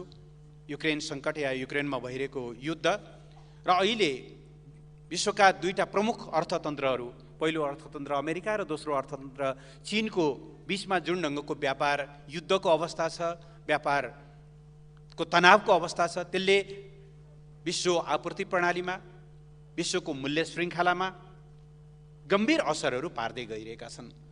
हाम्रो अर्थतन्त्र आफै रुग्ण छ, सङ्कटमा जुझिरहेको छ र त्यसमाथि यो बाह्य चुनौतीहरूले यसमाथि गम्भीर असरहरू पारिरहेका छन्। त्यो कुरालाई एक्नोलेज गरेर, सङ्कट छ भन्ने कुरालाई स्वीकार गरेर समाधानतिर जानुपर्नेमा दस्तावेज त्यो सङ्कटप्रति पूर्ण रूपले बेखबर छ। नेपाली जनतालाई गुमराहमा राख्ने, गलत सन्देश दिने काम गरेको छ कि अर्थतन्त्र बिस्तारै सुधार उन्मुख हुँदै गइरहेको छ, राम्रो हुँदै गइरहेको छ। त्यसकारणले नर्मल अवस्थामा हामीले कुनै विशेष नीति लिनु पर्दैन जस्तो गरिकन प्रस्तुत भएको छ। यो सर्वथा गलत कुरा हो। म 2टा कुरा मात्रै उल्लेख गर्न चाहन्छु सभामुख महोदय। युक्रेन सङ्कटले गर्दा अहिले विश्वमा इन्धन आपूर्तिमा ठुलो एउटा सङ्कट परेको छ र यसको मूल्य आकासिँदै गएको छ। सरकारले 1 हप्तामा 2 चोटि मूल्य बढाएर प्रति लिटर 20 रुपियाँभन्दा बढी मूल्य बढाएको छ र यसले प्रत्येक नागरिकहरू, प्रत्येक उपभोक्ताहरूमाथि भयङ्कर ठुलो एउटा सङ्कट थपिएको छ। बोल्दैन सरकार यस विषयमा। भारतले गहुँ र चिनीको निर्यातमा रोक लगाइसकेपछि यसले नेपालको भान्सामा के कति प्रभाव पर्छ त्यसका सेफ्टी मेजर्सहरू के हुन्छन्, हामीले आफ्नो आन्तरिक उत्पादनलाई कसरी बढाउँछौँ र भोलि यही हिसाबले अरू मुख्य उत्पादकहरूले, धान उत्पादकहरूले, अरू मकै उत्पादकहरूले, अरू विभिन्न जे हामीले खाद्यान्नमा बाहिरबाट आयात गर्छौँ ती उत्पादकहरूले आफ्नो उत्पादन निर्यात बन्द गर्दै गरे भने त्यसपछि नेपाललाई हामीले कसरी जोगाउँछौँ, हामीले खाद्य सुरक्षा कसरी गर्छौँ भन्ने बारेमा सरकार बिल्कुल बेखबर देखिन्छ। त्यस कारणले सङ्कटप्रति निरपेक्ष, उदासीन र बिल्कुल एउटा चाहिँ गलत सूचना दिन यो दस्तावेज उद्धत छ। मैले त्यो कुरा उल्लेख गर्न चाहन्छु र त्यस आधारमा आन्तरिक उत्पादन वृद्धि र राष्ट्रिय पुँजी निर्माणको बारेमा कुनै पनि योजना छैन। यो नीतिको आधारमा मुलुक कहीँ पनि पुग्दैन। सभामुख महोदय, त्यो कुरा उल्लेख गर्न चाहन्छु। दोस्रो र एकदमै गम्भीर र आपत्तिजनक विषय के हो भने सभामुख महोदय, मुलुकको बाह्य सम्बन्धमा गम्भीर विचलनहरू देखा पर्दै आएका छन्। नेपालको राष्ट्रिय हित के हो, नेपाल कहाँनिर उभिनु पर्ने हो भन्ने बारेमा पूर्ववक्ता मान्यज्यूहरूले पर्याप्त कुराहरू राखिसक्नु भएको छ। नीति कार्यक्रमको बुँदा नम्बर 7 र बुँदा नम्बर 139 मा हाम्रो मित्र राष्ट्रसँगको सम्बन्ध सुदृढ बन्दै गरेको कुरा यहाँ गलत सूचना दिइएको छ। सत्य त्यही हो र सभामुख महोदय, भारतसँग हाम्रा सीमा समस्याहरू छन्। लिपुलेक, लिम्पियाधुरा, कालापानी भूभाग जसलाई हामीले नेपालको सदनले हाम्रो हो भनेर संवैधानिक र कानुनी हिसाबले आफ्नो स्पष्टता पारेको छ, त्यसलाई वार्ताबाट फिर्ता ल्याउनु पर्नेछ। त्यसको बारेमा दस्तावेज केही बोल्दैन। सरकार समस्या नभएको चीनसँगको सीमा समस्याको बारेमा कार्यदल बनाउँछ, गलत सूचनाहरू दिन्छ, न त्यो कार्यदलको प्रतिवेदन सार्वजनिक गर्छ, न यसबारेमा उठेका प्रश्नहरूको जवाफ दिन्छ। भारतसँग ऊर्जाको उपयोगको सम्बन्धमा गरिएका सम्झौताहरूको आधारमा नेपालको ऊर्जा उत्पादन, वितरण, प्रसारण र व्यापार त्यस मातहत हुनेछ भनेर हाम्रो देशको आन्तरिक उत्पादनको विषयलाई अर्को देशको उत्पादनको मातहत राख्ने गरी प्राकृतिक स्रोतमाथि नेपालको अक्षुण्ण अधिकार, नेपालको सार्वभौम राष्ट्रको हैसियतले उत्पादन कसरी गर्ने, वितरण कसरी गर्ने भन्ने कुरामाथि यत्रो गम्भीर प्रश्न उठ्छ। सरकार त्यसबारेमा कुनै स्पष्ट पार्दैन। अर्कोतिर चीनसँग गरिएको BRI सम्झौता, संयोगवश 2017 मा यो सम्झौता गर्दा यस्तै गठबन्धन सरकार थियो, आफैले गरेको सम्झौताको बारेमा एक शब्द उल्लेख गर्दैन अनि एक चीन नीतिको प्रष्ट विपरीत हुने गरी शरणार्थी शिविरहरूमा विदेशी मन्त्रीहरूलाई घुम्न दिन्छ। नेपाल शरणार्थी सम्बन्धी अन्तर्राष्ट्रिय सन्धिको पक्ष राष्ट्र होइन, त्यसको प्रोटोकल पनि हामी पक्ष राष्ट्र होइनौँ, तर एउटा मानवीय संवेदनाका हिसाबले गएको झन्डै 60-70 वर्षदेखि हामी तिब्बती शरणार्थीहरूलाई मानवीय सेवा गरिरहेका छौँ, भुटानी शरणार्थीहरूलाई त्यसरी सेवा गरिरहेका छौँ हामी, जबकि सन्धिको पक्ष राष्ट्र पनि होइनौँ। तर यो विषयलाई राजनीतिकरण गर्दा तपाईँ थ्याक्न सक्नुहुन्छ? सम्माननीय सभामुख महोदय, यहाँ मार्फत मेरो प्रश्न छ सरकारलाई, यस्तो संवेदनशील मुद्दामा एउटा राष्ट्रतिर ढल्किने गरिकन नेपालले यो दबाव थ्याक्न सक्छ? हिजो तपाईँहरूले MCC को बारेमा त्यस्तै गर्नुभयो। त्यो नितान्त नेपाल र अमेरिकाको द्विपक्षीय विषय थियो, तर गिजोल्दा तपाईँहरूले त्यसलाई भूरान्तिक विषय बनाउनु भयो। आज शरणार्थी विषयलाई त्यसै गरी एउटा भूरान्तिक विषय बनाउँदै हुनुहुन्छ। कता जाँदैछ नेपालको बाह्य सम्बन्ध? नेपालको स्वतन्त्र परराष्ट्र नीतिको आधारभूत संरचनाहरूलाई यसरी खलबलाउँदै जाने कुराले हामी कहाँ पुग्छौँ? त्यसकारणले यो अत्यन्त गम्भीर र आपत्तिजनक विषय भइरहेको छ। सभामुख महोदय, सीमाको बारेमा नेपालको भूभाग आफ्नो हो भनेर प्रष्ट रूपमा उल्लेख गर्न नसक्ने, त्यसलाई कूटनीतिक माध्यमबाट फिर्ता ल्याउँछौँ भन्न नसक्ने, त्यस सम्बन्धी जुन संरचना छ दुईटा परराष्ट्र सचिवहरूको संयन्त्र, त्यसलाई एक्टिभ बनाउँछौँ भन्न नसक्ने, कसरी राष्ट्रिय हित कायम हुन सक्छ? कसरी राष्ट्रिय हितको पक्षमा सरकार अगाडि बढेको हुन सक्छ? त्यसकारणले यो एकदमै गलत बाटोतिर गइरहेको कुरा म उल्लेख गर्न चाहन्छु। म फेरि दोहोरेर भन्न चाहन्छु, बुँदा 77 मा जुन उल्लेख गरिएको छ विद्युत उत्पादन, प्रसारण, यसको द्विपक्षीय व्यापार, दुईतर्फी व्यापार आदि इत्यादिमा त्यो फ्रेमवर्क सम्झौता अनुसार समन्वय गरिनेछ भन्ने कुराले प्राकृतिक स्रोतमाथि नेपालको अक्षुण्ण र सार्वभौम अधिकारलाई चुनौती दिएको छ, खण्डित गरेको छ। त्यसो गर्न मिल्दैन।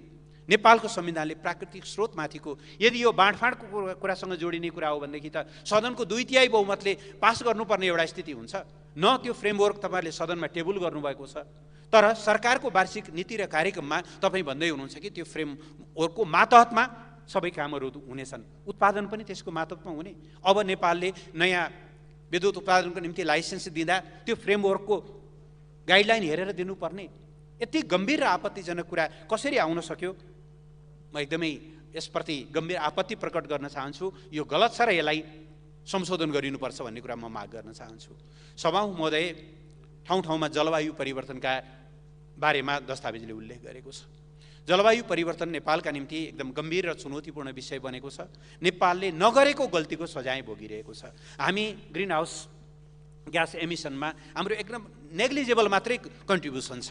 हामीले साह्रै थोरै मात्रै कार्बन उत्सर्जन गर्छौँ, तर औद्योगिक राष्ट्रहरूले गरेको उत्सर्जनको शिकार हामी भइरहेका छौँ। हाम्रा हिमालहरू पग्लिरहेका छन्, हाम्रा पानीका स्रोतहरू चाहिँ सुकिरहेका छन्। यसले नागरिकहरूमाथि ठुलो असर गरेको छ। यस मामलामा हामीले अन्तर्राष्ट्रिय रूपमा आवाजहरू उठाउनुपर्छ। त्यो आवाज उठाउनका निम्ति नेपालले सगरमाथा संवाद नाम गरेको एउटा स्थायी डायलग फोरम निर्माण गरेर विश्वको ध्यानाकर्षण गर्ने सम्पूर्ण तयारी हामीले गरेका थियौँ। पूर्ववर्ती सरकारको पालामा कोभिडका कारणले हामीले लागू गर्न सकेनौँ, त्यो कार्य आयोजना गर्न सकेनौँ। अस्ति ग्लासगोमा प्रधानमन्त्रीजीले बोल्नुभयो हामी सगरमाथा संवाद आयोजना गर्छौँ भनेर, तर यो दस्तावेजमा कहीँ यसको बारेमा उल्लेख गरिएको छैन। नेपाल एक्लैले जलवायु परिवर्तनका प्रतिकूल प्रभावहरूमाथि विजय हासिल गर्न सक्दैन। यसका लागि अन्तर्राष्ट्रिय समन्वयको आवश्यक छ। त्यो समन्वयका लागि नेपालले लिड गर्नका लागि यो सगरमाथा संवाद आयोजना गरिने बारेमा प्रधानमन्त्रीले आफैले बोलेको कुरा किन बिर्सनु भएको हो? यो नीति कार्यक्रममा आइपुग्दा मैले प्रश्न गर्न चाहन्छु। बुँदा नम्बर 140 मा क्षेत्रीय मञ्चमा नेपालको प्रभावकारी उपस्थिति बढाउने भनिएको छ। म एउटै मात्रै मेरो जिज्ञासा छ, नेपाल सार्कको आज झन्डै 8 वर्षदेखि अध्यक्ष रहँदै आएको छ। सार्कको एउटा सदस्य राष्ट्र अफगानिस्तानमा एउटा ठुलो उथलपुथल भयो, गम्भीर त्यहाँ मानवीय सङ्कट उत्पन्न भयो। तपाईँले प्रभावशाली उपस्थिति भनिरहँदा सम्माननीय प्रधानमन्त्रीज्यू, तपाईँले अफगानिस्तानमा उत्पन्न भएको मानवीय सङ्कटको बारेमा सदस्य राष्ट्रहरूसँग एकचोटि टेलिफोन संवाद गर्नुभयो? कसरी अफगानिस्तानमा मानवीय सहायता उपलब्ध गराउन सकिन्छ भन्ने बारेमा कुनै चर्चा गर्नुभयो? अनि कसरी प्रभावशाली उपस्थिति हुनसक्छ? यो त्यहाँ हामी चुकेका छौँ। यो कुरालाई गम्भीरतापूर्वक ध्यान दिनुपर्छ भन्ने म आग्रह गर्न चाहन्छु। बुँदा नम्बर 134 मा सत्य निरूपण मेलमिलाप आयोग मार्फत शान्ति प्रक्रियाका बाँकी कामहरू पुरा गर्ने भनिएको छ। केले रोकेको छ? यो विषयलाई किन तपाईँहरूले सधैँभरि एउटा बार्गेनिङ टुल स्वरूपमा प्रयोग गर्न चाहनुहुन्छ? सम्मानीय सभामुख महोदय, गठबन्धनका एकजना नेताले आफ्ना कार्यकर्ताहरूलाई एमसीसी पास गराउनु पर्यो भने, गठबन्धनको औचित्य पुष्टि गराउनु पर्यो भने, रुखमा भोट हाल्न लगाउनु पर्यो भने, यो गरिएन भनेदेखि त शान्ति प्रक्रिया भत्किन्छ, फेरि हामीलाई हेग लैजाने षड्यन्त्र हुन्छ भनेर सधैँभरि एक खालको इमोसनल ब्ल्याकमेलिङ, शान्ति प्रक्रिया जस्तो संवेदनशील विषयलाई यसरी राजनीतिक टुल स्वरूपमा प्रयोग गर्न हुन्छ? सभामुख महोदय, अर्को एउटा गम्भीर र आपत्तिजनक विषय पनि दस्तावेजमा आएको छ। बुँदा नम्बर 131 मा अन्य मुलुकसँग सुरक्षा जानकारी आदान प्रदान गर्ने भनिएको छ।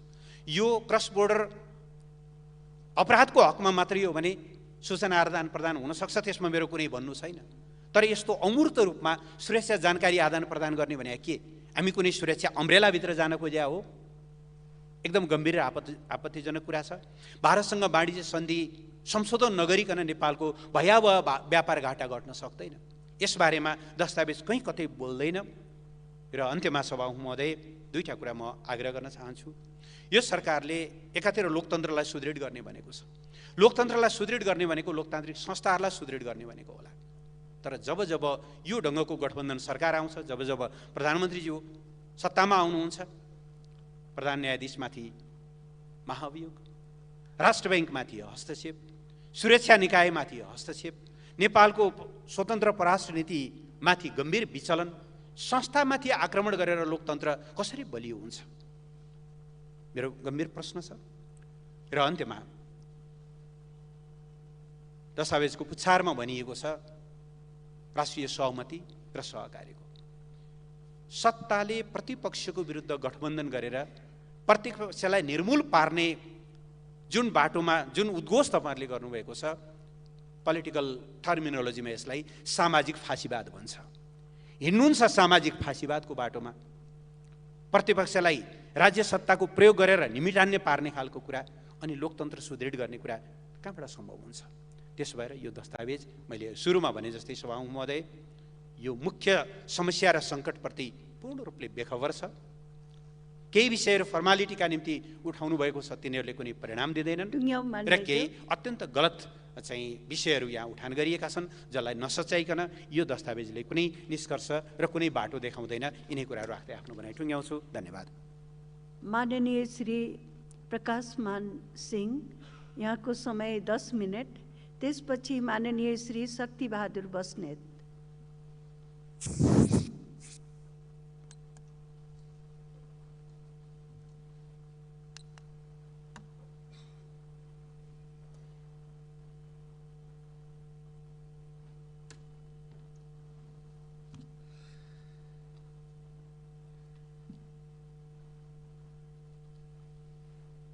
सम्मानीय सभामुख महोदय, नेपाल सरकारको यो आर्थिक वर्ष 2079-80 को चाहिँ नीति र कार्यक्रममाथि छलफल गर्नको लागि म यहाँ उपस्थित भएको छु। सभामुख महोदय, यो आर्थिक वर्षको नीति र कार्यक्रममा छलफलको क्रममा यो जुन अहिलेको यो चाहिँ जुन आर्थिक वर्षको नीति र कार्यक्रम छ, यो प्रस्तुत हुनुभन्दा अगाडिको चाहिँ ब्याकग्राउन्डलाई चाहिँ हामीले चाहिँ बिर्सनुहुन्न भन्ने मलाई लागेको छ। यो अहिलेको यो यस वर्षको यो आर्थिक वर्षको नीति र कार्यक्रम यो गठबन्धन सरकार बन्नुभन्दा पहिलाको सरकारले यो चाहिँ जुन संविधानको भावना र मर्म अनुरूप कार्य नगरिकन यो पार्लियामेन्टलाई चाहिँ दुई पटक चाहिँ विघटन गरिसकेपछि गठबन्धन सरकार बनाएर नै यो संविधानलाई चाहिँ जोगाउनुको लागि बनेको यो पृष्ठभूमिलाई चाहिँ हामीले चाहिँ ख्याल गर्नुपर्छ भन्ने कुरा म भन्न चाहिँ चाहन्छु। यो खास गरेर यो यसपटकको चाहिँ नीति र कार्यक्रममा यो चाहिँ यो गठबन्धन सरकारभन्दा अगाडिका सरकारहरूले यो राष्ट्रमा चाहिँ जुन एउटा चाहिँ अब भनौँ न एउटा सामान्य परिस्थितिबाट चाहिँ राष्ट्रलाई चाहिँ अगाडि बढाउनु पर्ने ठाउँमा यो चाहिँ संविधानलाई नै मिच्ने काम गरेको कारणले गर्दाखेरि यो चाहिँ जुन उत्पन्न भएको त्यो परिस्थितिलाई त्यसलाई चाहिँ सामना गर्न र त्यसलाई चाहिँ नियन्त्रण गर्नुको लागि समय त केही त लाग्छ नि त। र त्यही अनुसार यो अहिलेको यो यस पटकको यो नीति र कार्यक्रम यो सरकारले यो चाहिँ योभन्दा अगाडिको सरकारले यो चाहिँ जुन गर्न नसकेका कामहरू गर्नुको लागि र यो चाहिँ जुन नेपालको अर्थतन्त्रको यो चाहिँ जुन सामना गर्नु परिरहेको जुन परिस्थितिलाई त्यसलाई चाहिँ नियन्त्रणमा लग्नुको लागि त्यसलाई चाहिँ सामना गर्नुको लागि आफ्नो चाहिँ नीति र कार्यक्रम मार्फत कार्यक्रमहरू चाहिँ अगाडि चाहिँ सारेको छ। सभामुख महोदय, यो खास गरेर यो चाहिँ सीमा सम्बन्धीमा यो 139 बुँदामा चाहिँ यो चाहिँ उल्लेख गरिएको छ। ऐतिहासिक सन्धि, नक्सा, तथ्य र प्रमाणका आधारमा कूटनीतिक माध्यमबाट सीमा सम्बन्धमा बाँकी रहेका विषय समाधान गरिनेछ भनेर भनिसकेपछि अब यसमा अब कुन चाहिँ दलले कुन चाहिँ त्यो चाहिँ कोणलाई चाहिँ जोड दिएर चाहिँ भन्नुपर्ने कुराहरू सबै त यसमा त आउँदैन नि त। यसबाट त स्पष्टसँग के छ त भन्दाखेरि डिप्लोमेटिकली यो चाहिँ के हो भन्दाखेरि हाम्रो चाहिँ जुन सीमा विवादहरू छन् ती सीमा विवादहरूलाई चाहिँ सम्बोधन गर्ने भनेर चाहिँ भनिसकेपछि यसमा फेरि चाहिँ प्रश्न चाहिँ उठाइराख्नुपर्ने आवश्यकता छ र चाहिँ जुन यो चाहिँ जुन यही पार्लियामेन्टबाट जुन हाम्रो चाहिँ यो चाहिँ नक्साको चाहिँ पास गर्नुको लागि यो चाहिँ जुन यहीँबाट चाहिँ पास गर्दाखेरि कुन दलले के गरेको छ भन्ने कुरा यसमा चाहिँ के हामीले चाहिँ फेरि पनि स्पष्टीकरण दिइराख्नुपर्ने जरुरत छ र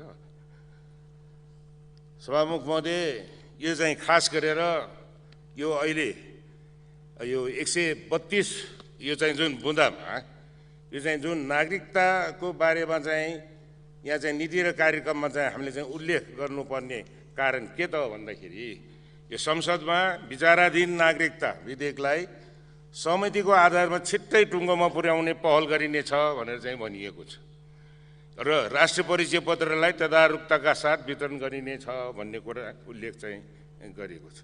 यो त यो खास गरेर नागरिकताको यो चाहिँ जुन यो चाहिँ विचाराधीन यो चाहिँ जुन विधेयक छ यो विधेयकलाई सहमतिको आधारमा गर्ने भनेर चाहिँ जुन प्रस्ताव राखिएको छ जुन यसमा चाहिँ राखिएको छ बुँदामा यसमा चाहिँ आपत्ति यसमा पनि गर्नुपर्ने आवश्यकता के त्यस्तो चाहिँ प्रश्न चिन्ह गर्नुपर्ने कुरा छ भन्ने कुरा लागेको छ।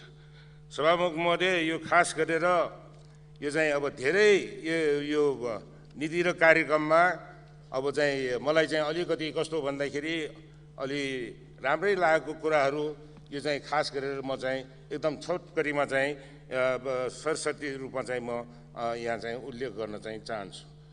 यो खास गरेर यो चाहिँ जुन अब यो 33 बुँदामा चाहिँ यो चाहिँ 2 वर्षभित्रमा चाहिँ भूमिहीन सुकुम्बासी एवं अव्यवस्थित बसोबास समस्यालाई चाहिँ समाधान गरिनेछ भन्ने कुरा जुन छ यसमा यो सरकारले चाहिँ यो चाहिँ जुन उल्लेखित यो चाहिँ जुन मितिभित्र नै यो जुन एउटा चाहिँ देशभरिमा चाहिँ रहेको चाहिँ समस्यालाई यो सम्बोधन गर्दाखेरि चाहिँ राम्रो हुन्छ र यसमा यो राम्रोसँग चाहिँ उहाँहरूले चाहिँ यो सरकारले चाहिँ गरेको कुरालाई यहाँ चाहिँ हाइलाइट चाहिँ गर्न चाहिँ चाहन्छु।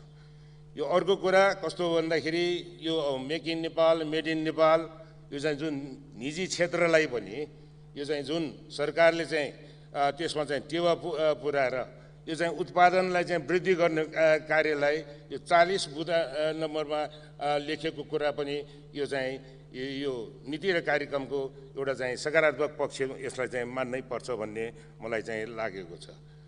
यो अनि आएर चाहिँ 39 बुँदामा यो नेपाली उद्योग नेपालमै रोजगार गर्नुको लागि यो चाहिँ जुन उत्पादन तथा उपभोग अभिवृद्धि अभियान दशक प्रारम्भ गरिनेछ भन्ने कुरालाई उल्लेख गरेको छ।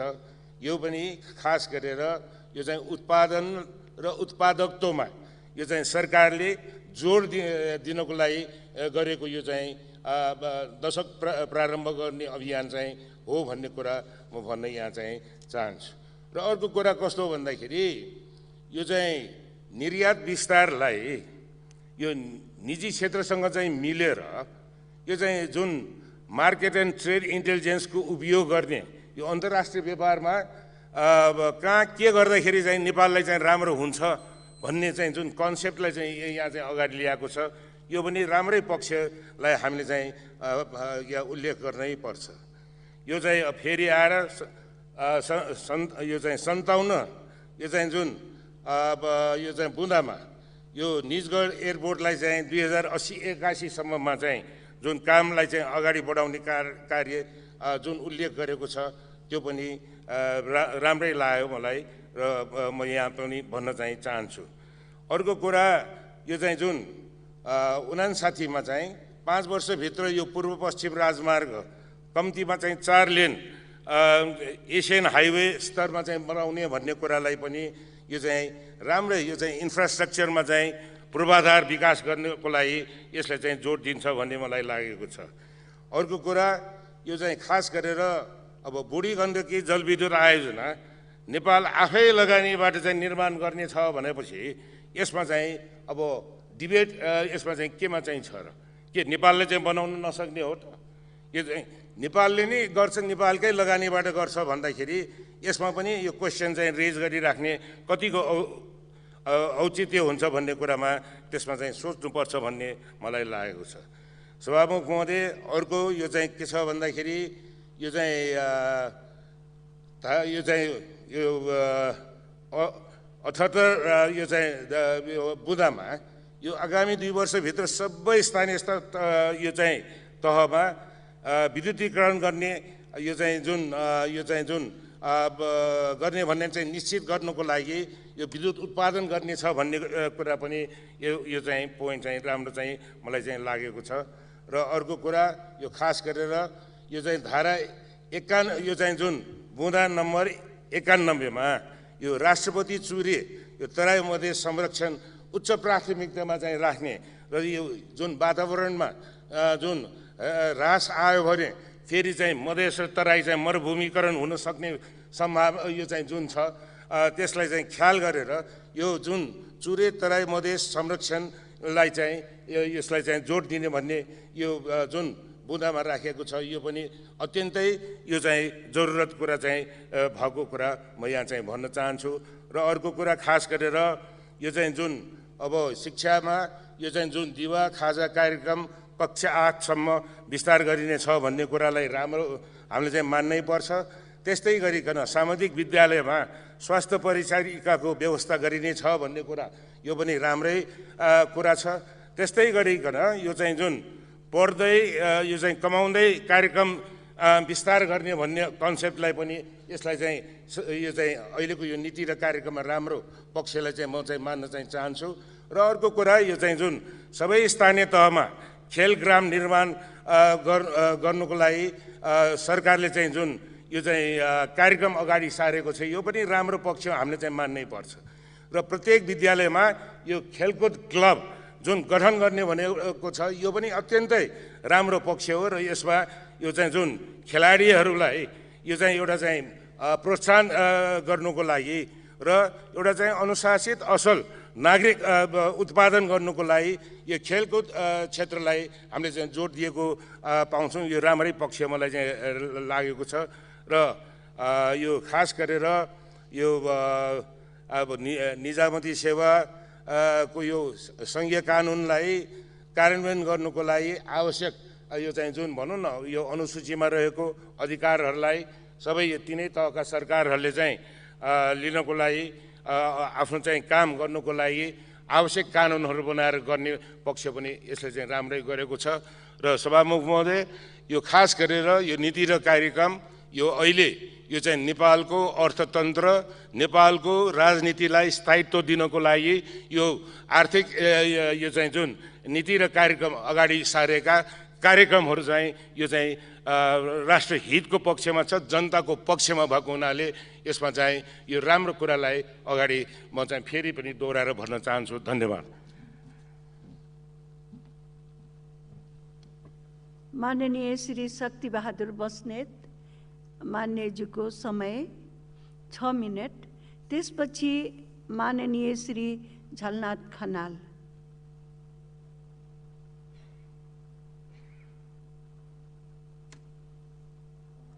मुख महोदय, गठबन्धन दलको सदस्य हुनुको नाताले प्रस्तुत नीति तथा कार्यक्रमलाई समर्थन गर्नु कर्तव्य हुन जान्छ। म यो नीति कार्यक्रमलाई समर्थन गर्दछु। साथै केही थप सुझावहरूको लागि पनि म उपस्थित भएको छु। समय बुढापाकाले भन्थे कहिले धेरै कुरा सुन्नु थोरै कुरा बोल्नु, बुढापाकाले भन्ने गर्नुहुन्थ्यो। तर कहिलेकाहीँ धेरै कुरा सुन्ने र थोरै कुरा बोल्ने कुरा अलिअलि अप्ठ्यारो र नमिल्दो पनि देखिँदो रहेछ। जे होस्, मैले संक्षेपमा यहाँ केही कुरा राख्ने कोसिस गर्दैछु। उद्देश्यहरू कतिपय सकारात्मक छन्।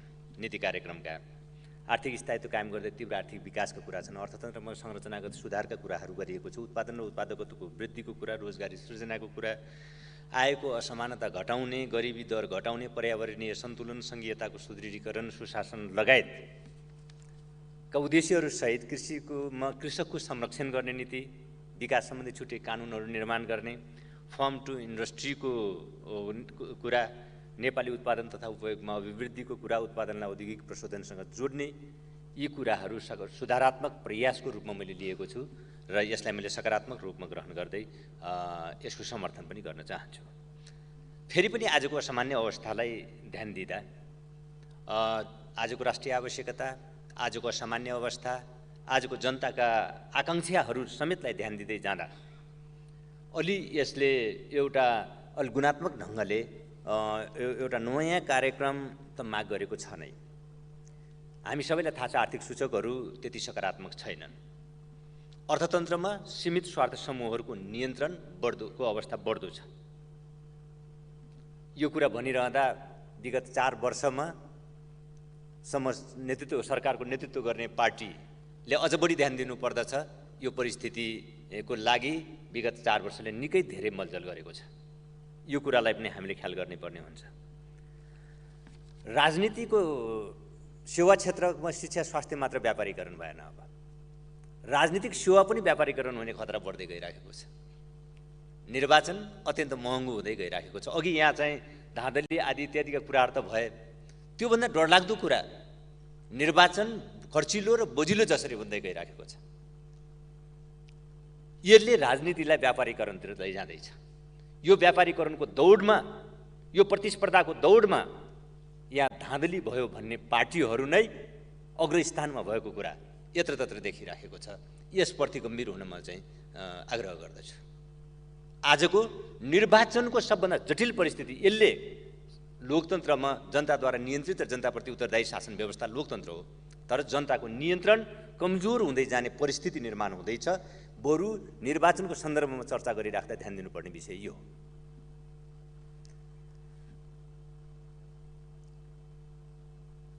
कमजोर सुशासन, फितलो सेवा प्रवाह आदि स्थितिहरूलाई हेर्दाखेरि हामीले गम्भीर समीक्षा र नयाँ पहलकदमी अब अनिवार्य भइसकेको छ। यसको लागि अब हामीले गम्भीर समीक्षा र नयाँ पहलकदमीको चर्चा गरिरहँदा सबभन्दा पहिले हामीले सङ्घीय लोकतान्त्रिक गणतन्त्रप्रतिको हाम्रो प्रतिबद्धता र हाम्रो दृढतालाई अझ सुदृढ गर्नुपर्ने आवश्यकता म देख्दछु। प्रस्तुत नीति तथा कार्यक्रममा सङ्घीय लोकतान्त्रिक गणतन्त्रप्रतिलाई ग्लोरिफाई गर्ने अथवा त्यसप्रति गर्व गर्ने स्थितिभन्दा कहीँ यसलाई ग्लोरिफाई गर्ने कुरामा केही कन्जुसियाँ गरिराखेको महसुस हुन्छ। यसतर्फ ध्यान दिन म आग्रह गर्दछु। अघि यहाँ प्रतिपक्षी दलको नेता मान्यज्यूले चाहिँ राख्नुभयो, मलाई लाग्छ सङ्घीय लोकतान्त्रिक गणतन्त्रप्रतिको प्रतिबद्धता माथि केही प्रश्न बन्ने ढङ्गले यहाँ विषयहरू पनि प्रस्तुत गर्नुभएको छ। नेपाली जनक्रान्तिका जो 3 महत्त्वपूर्ण पिलरहरू थिए, ऐतिहासिक जनयुद्ध, संयुक्त जनआन्दोलन र शान्ति प्रक्रिया, यसलाई नै अनर्थ लाग्ने ढङ्गले यहाँ विषयहरू प्रस्तुत भएको पाउँदा आश्चर्य लागेको छ। शान्ति प्रक्रिया कसैको आत्मसमर्पण थिएन, त्यहाँ आत्मरति कसैले लिनु जरुरी छैन। त्यो नेपाली जनक्रान्तिको एउटा अर्को नयाँ र मौलिक पिलर थियो। संयुक्त जनआन्दोलन त्यो कुनै अमुक पार्टीहरूको आन्दोलन थिएन। 12 बुँदे ऐतिहासिक समझदारीमा आधारित, राजनीतिक मूल्यमा आधारित संयुक्त जनआन्दोलन थियो, संयुक्त 19 दिनको आन्दोलन। यसतर्फ पनि हामी स्पष्ट हुनै पर्दछ। र ऐतिहासिक जनयुद्धको जुन जगमा खडा भएको थियो, ऐतिहासिक जनयुद्ध, संयुक्त जनआन्दोलन र शान्ति प्रक्रिया नेपाली जनक्रान्तिका 3 महत्त्वपूर्ण पिलरहरू हुन्। यी पिलरहरूलाई अलग थलग गरेर, यसकोलाई अनर्थ लाग्ने गरेर व्याख्या गरेर हामी ऐतिहासिक जनक्रान्तिको जो तोड मरोड गर्न खोज्दैछौँ, मलाई लाग्छ यसले सङ्घीय लोकतान्त्रिक गणतन्त्रको मूल्य, यसको कोर भ्यालुज जो त्यो माथि चाहिँ चुनौती दिने कोसिस गर्दछ। यसतर्फ यस प्रकारको गल्ती नगर्नको लागि पनि म आग्रह गर्न चाहन्छु। र त्यसैले यो अघि करवट बदलेर बाध्यात्मक ढङ्गले अथवा अर्को कुनै उपाय नलाग्ने भइसकेपछि शान्ति प्रक्रियामा आएका राजनीतिक शक्ति हामी होइनौँ भनिरहँदा सङ्घीय लोकतान्त्रिक गणतन्त्रप्रतिको सम्बन्धित दलहरूको, सम्बन्धित नेताहरूको प्रतिबद्धतामाथि यसले केही गम्भीर प्रश्नहरू जन्माइराखेको छ। म यसतर्फ ध्यान आकर्षण गर्न आवश्यक ठान्दछु। अब यहाँ नीति तथा कार्यक्रमले यो समग्र परिस्थितिमा आज चाहिएको पिपुल सेन्ट्रिक, जनता केन्द्रित हाम्रो विकासको, आर्थिक विकासको मोडल हो, समृद्धिको मोडल हो। यहाँ सरकार नीति कार्यक्रममा, प्रस्तुत नीति कार्यक्रममा सरकार र निजी क्षेत्रको संयुक्त प्रयासका कुराहरू त गरिएको छ। हाम्रो संविधानले निर्दिष्ट गरे अनुरूप राज्य अथवा सार्वजनिक क्षेत्र, सहकारी र सामुदायिक क्षेत्र र निजी क्षेत्रको संयुक्त प्रयासको कुरा हाम्रो संवैधानिक व्यवस्थाले जो संवैधानिक व्यवस्था गरिएको छ, त्यो भावनालाई इमान्दारीपूर्वक नीति कार्यक्रमले पक्र्नु पर्दछ। नीति कार्यक्रम बोल्नु पर्दछ त्यो विषयमा। जनतालाई विकासका साझेदार बनाउने, समृद्धिका साझेदार बनाउने र प्रतिफलको हिस्सेदार बनाउने हाम्रो आर्थिक समृद्धिको मोडल बिना, कार्यदिशा बिना, आर्थिक सामाजिक रूपान्तरणको कार्यदिशा बिना मुलुकले समृद्धि हासिल गर्न सक्दैन। र त्यो समृद्धिको हिस्सेदार, प्रतिफलको हिस्सेदार हामी नेपाली जनता बनाउन सक्दैनौँ। आजको चुनौती, आजको आवश्यकता यो हो। यसतर्फ ध्यान दिनको लागि म आग्रह गर्न चाहन्छु। यस अतिरिक्त यहाँ जे कुराहरू उठिरहेको छ कृषि क्षेत्रको हिसाबले होस्, स्वास्थ्य क्षेत्रको हिसाबले हेर्दा आधारभूत स्वास्थ्य सेवालाई राज्यले ग्यारेन्टी गर्ने कुरा, विशेषज्ञ स्वास्थ्य सेवाको निम्ति बिमा व्यवस्थालाई अनिवार्य गर्ने कुरा हो। अनिवार्य बिमा प्रणालीलाई लागू गरिनुपर्दछ र त्यसमा बिलो पोभर्टी लाइन र मार्जिनलाइज्ड अरू क्षेत्र तथा समुदायलाई को प्रिमियम राज्यले व्यवस्था गर्ने नीति, त्यो बिमा नीतिभित्र ल्याइनु पर्दछ। वातावरणको कुरा छ, वातावरण जलवायु परिवर्तनको कुरा छ। जलवायु परिवर्तनको कुरा यहाँ भइसकेको छ। हामीले कम योगदान गर्छौँ ग्रिन ग्यास इमिसनमा, तर हामी त्यसको भार बेहोरी राख्नु परेको स्थितिमा एडप्टेसन, जलवायु परिवर्तनसँग अनुकूलित हुने वातावरण सृजना गर्ने कुरा र क्लाइमेट जस्टिस कायम गर्ने कुरा आजको हाम्रो निम्ति सबैभन्दा महत्त्वपूर्ण कुरा हो। क्लाइमेट जस्टिसको अर्थ ग्रिन ग्यास इमिसन जुन मुलुकहरूले गरिराखेका छन् ती मुलुकहरूले जम्मा गर्ने जो क्लाइमेट फन्ड छ त्यो क्लाइमेट फन्डको मोबिलाइजेसन हाम्रो जस्तो देशमा हुन जरुरी छ। यो क्लाइमेट जस्टिसको कुरा हो, त्यसको निम्ति सार्थक पहल जरुरी पर्दछ। जलवायु परिवर्तनसँग सम्बन्धित विषय भने दोस्रो कुरा हामीले नवीनीकरणीय ऊर्जाको कुरा, अरू अन्य कुराहरू त हामी ग्रिन ग्यास इमिसनको लागि हामी त्यसलाई न्यूनीकरण गर्न हामी ध्यान दिन्छौँ, तर त्योभन्दा महत्त्वपूर्ण कुरा जलवायु परिवर्तनले उत्पन्न गरेको नयाँ परिस्थितिमा हाम्रो सोसाइटीलाई अनुकूलित कसरी गर्न सकिन्छ त्यो एडप्टेसनको अनुकूलनको कार्यक्रम मुख्य पक्ष हो। हामीले त्यसकारण क्लाइमेट चेन्जको सन्दर्भमा एडप्टेसन र क्लाइमेट जस्टिस यो दुईटा कुरा हाम्रो चाहिँ महत्त्वपूर्ण सवालहरू हुन्। यसतर्फ चाहिँ ध्यान दिनु पर्दछ। अर्को कुरा यो मलाई लाग्छ एकदम पपुलिस्ट कुरा भयो, 45 सम्म हामी कार्बन इमिसन शून्य बनाउँछौँ भन्ने कुरा। हामी औद्योगिकरणको प्रारम्भिक चरणमा छौँ। हामी कार्बन सञ्चित र कार्बन उत्सर्जनलाई कार्बन सञ्चितबाट सन्तुलन गर्नेतिर हाम्रो ध्यान जानु जरुरी छ, न कि हामी कार्बन उत्सर्जनलाई शून्य बनाउँछौँ भन्ने कुरा। आज हामी विकासको जुन स्टेजमा छौँ यो पपुलिस्ट कुरा हुन्छ, यो त्यति जिम्मेवार कुरा हुँदैन। हामी ध्यान दिनै पर्छ, यसलाई न्यूनीकरण गर्नुपर्ने छ। उत्सर्जन न्यूनीकरण गर्ने, कार्बन सञ्चितको निम्ति चाहिँ हामी वृक्षारोपण गर्ने, अन्य चाहिँ वन संरक्षण गर्ने लगायतका विषयबाट यसको सन्तुलन कायम गर्नेतिर हामी सोच्नुपर्ने छ। नवीकरणीय ऊर्जाको प्रयोगबाट पनि केही न केही सन्तुलन कायम गर्नेतिर सोच्नुपर्ने छ। तर कार्बन उत्सर्जन शून्य भनेर हाम्रो यो औद्योगिकरणको जो अभियानमा यसले चाहिँ यो न्यूनतम योगदान गर्दैन भन्ने कुरामा पनि अब ध्यान दिनु जरुरी छ भन्ने मलाई लाग्दछ। यसतर्फ ध्यान दिँदै अब मैले अरू धेरै कुराहरू यहाँ भन्नु थियो।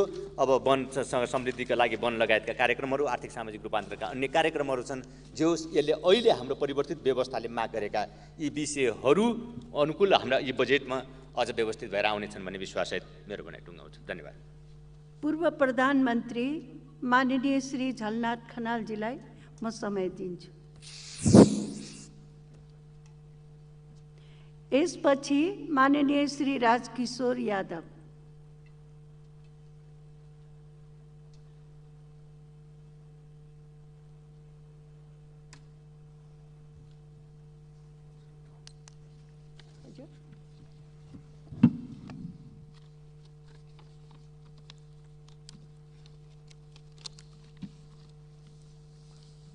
सम्माननीय सभा महोदय, हामी 1979-80 सालको सरकारले प्रस्तुत गरेको नीति कार्यक्रममा छलफल गरिरहेका छौँ। यही छलफलको क्रममा म आफ्ना केही विचारहरू, केही टिप्पणीहरू प्रस्तुत गर्न चाहन्छु। सबभन्दा पहिले सभामुख महोदय, हाम्रो देशमा भर्खरै स्थानीय निकायको, स्थानीय तहको निर्वाचन सम्पन्न भएको छ। एकाध ठाउँहरूमा बाहेक अब मतगणना पनि सम्पन्न भएको छ र यो निर्वाचन वास्तवमा नेपाललाई 62-63 को जनक्रान्ति सम्पन्न भइसकेपछि लोकतन्त्रलाई, गणतन्त्रलाई संस्थागत गर्ने प्रक्रियामा भएको यो दोस्रो स्थानीय तहको निर्वाचन हाम्रो देशमा शान्तिपूर्ण ढङ्गले, निष्पक्षताका साथ, धाँधली रहित ढङ्गले नै सम्पन्न भएको छ। एकाध घटनाहरू विभिन्न ठाउँहरूमा घटेका छन्। ती कुराहरू असामान्य होइनन्, सामान्य रूपले घटेका छन्। जुन कुराहरूबाट हामीले समीक्षा गर्न सक्नुपर्छ, शिक्षा लिन सक्नुपर्छ, म यसरी यो निर्वाचनबाट निर्वाचित हुनुभएका सम्पूर्ण जनप्रतिनिधिहरूलाई हाम्रो पार्टी नेकपा एकीकृत समाजवादी लगायत गठबन्धन दलका प्रतिपक्षका सबै दलहरूका तर्फबाट निर्वाचित जनप्रतिनिधिहरूलाई हार्दिक बधाई ज्ञापन गर्न चाहन्छु र साथसाथै कुनै पनि दलबाट नभइकन स्वतन्त्र रूपले पनि हाम्रो देशका विभिन्न ठुला ठुला महानगरपालिकादेखि लिएर अनेक नगरपालिकाहरूमा स्वतन्त्र उम्मेदवारहरूले पनि यसपटक विजय प्राप्त गर्नुभएको छ। उहाँहरूलाई पनि म हार्दिक बधाई ज्ञापन गर्न चाहन्छु र उहाँहरू सबैको कार्यकाल अत्यन्त सफलतापूर्वक अगाडि बढोस् र देशको लोकतन्त्रलाई अझ बढी समृद्ध बनाउने काममा र मुलुकलाई विकास र निर्माणको अझ उचाइमा पुर्याउने काममा थप योगदान पुर्याउन सक्नुहोस् भनेर म शुभकामना पनि दिन चाहन्छु। सभामुख महोदय, यो नीति र कार्यक्रमका बारेमा छलफल गरिरहँदाखेरि अहिले हामी जस्तो खालको राष्ट्रिय र अन्तर्राष्ट्रिय परिस्थितिको बीचमा यो छलफल गरिरहेका छौँ, हामीले ती कुराहरूतर्फ अलिकति ध्यान दृष्टि दिनैपर्छ। अहिलेको नीति कार्यक्रमले थुप्रै राम्रा कुराहरू अगाडि सारेको छ। निसन्देह नै अघि प्रतिपक्षका नेताले भने जस्तै उहाँले नै अगाडि सारेका कतिपय कार्यक्रमलाई पनि यहाँ कपी गरिएको छ भनेपछि त यो त प्रतिपक्षका भावनालाई समेत समेटेर आएको नीति कार्यक्रम हो भन्ने यसै पनि प्रमाणित हुन्छ। त्यसैले यसमा धेरै राम्रा कुराहरू पनि छन्, तर साथसाथै यसमा कतिपय अपुरा कुराहरू पनि छन्, अधुरा कुराहरू पनि छन् र ती कुराहरूको सन्दर्भमा मैले अलिकति टिप्पणी गर्नुपर्ने आवश्यकता महसुस गरिरहेको छु। अहिले सिङ्गो विश्वमा हामी के देखिरहेका छौँ भने पश्चिमा शक्तिहरू र पूर्वीय शक्तिहरूको बीचमा बडो तीव्र ढङ्गले र एक किसिमको प्रतिस्पर्धा चलिरहेको छ र यो प्रतिस्पर्धा अहिले विश्वव्यापी रूपमा चाहिँ नि फैलिँदो अवस्थामा छ। यही प्रतिस्पर्धाको एउटा शिकारको रूपमा अहिले युक्रेन भइरहेको छ। युक्रेनमा जुन प्रकारको भिडन्त भइरहेको छ त्यो भिडन्तले वास्तवमा युरोपमा दुईटा शक्तिको बीचमा एउटा चाहिँ युद्धको अवस्था सिर्जना गरेको छ र त्यो युद्ध अहिले तुरुन्त टुङ्गिन्छ कि कयौँ मान्छेले अनुमान गरेका थिए टुङ्गिन्छ कि भनेर, तर त्यसका दुवै शक्तिहरू पश्चिमा महाशक्तिहरू र रुस, यो दुवै शक्तिहरू त्यो युद्धलाई तत्काल टुङ्ग्याउने अवस्थामा छैन। जब पश्चिमा शक्तिहरू पनि त्यसमा चाहिँ लाग्न थालेका छन्, त्यसले गर्दाखेरि त्यो युद्ध झन्झन बढी लम्बिने सम्भावना हामी देखिरहेका छौँ। त्यसले गर्दा सिङ्गो विश्वमा अहिले मुद्रास्फीति बडो तीव्र ढङ्गले बढ्दैछ। त्यो मुद्रास्फीति विश्वव्यापी रूपमा फैलिने खतरा पैदा भएको छ। त्यसरी नै खाद्यान्न सङ्कट विश्वव्यापी रूपमा अहिले प्रकट भएर गएको छ र यो खाद्यान्न सङ्कटले हाम्रो देशलाई पनि प्रभावित नपारिरहन सक्दैन। त्यसरी नै इन्धन सङ्कट अथवा इन्धनको मूल्यमा अत्यधिक वृद्धि जुन ढङ्गले भइरहेको छ त्यो वृद्धि झन् डरलाग्दो रूपमा अगाडि बढ्दैछ, जसले गर्दा यातायात र सेवाका मूल्यहरूमा वृद्धि हुनु अनिवार्य हुन्छ र जसले जनजीवनलाई व्यापक रूपले प्रभावित पार्ने कुरा स्वतः सिद्ध छ। छिमेकी भारतले यो कुरालाई ध्यानमा राखेर अब चिनी, गहुँ जस्ता कुराहरूमा प्रतिबन्ध लगाइसकेको छ। यो सबै परिप्रेक्ष्यलाई ध्यानमा राखिकन हाम्रो नीति कार्यक्रमले सिङ्गो वर्षभरि कस्तो परिस्थिति सिर्जना हुनसक्छ नेपालमा, ती कुराहरूको राम्ररी आङ्कलन गरेर त्यसका विरुद्ध कसरी तयारी गर्ने हो त भन्ने कुरामा राम्रो ढङ्गले ध्यान यो नीति कार्यक्रममा गएको छैन र यी चिजहरूलाई ध्यानमा राख्नु अत्यन्त जरुरी छ भन्ने मलाई लाग्छ। सभामुख महोदय, हाम्रो देशमा जति पनि चिजहरू उत्पादन हुन्छन्, चाहे हाम्रो गहुँ उत्पादनको कुरा भन्नुहोस्, चाहे मकै उत्पादनको कुरा भन्नुहोस्, चाहे अरू धान उत्पादनको कुरा भन्नुहोस्, उत्पादन भएर माने अगाडि आउने बित्तिकै किसानहरू चाहिँ त्यसलाई बेच्न उद्यत हुन्छन्। तत्काल केही न केही बढी फाइदा लिएर उनीहरूका जनजीवन चलाउनु पर्ने हुन्छ र त्यो बेच्ने बित्तिकै त्यो चाहिँ हाम्रो देशभन्दा बाहिर पुग्छ।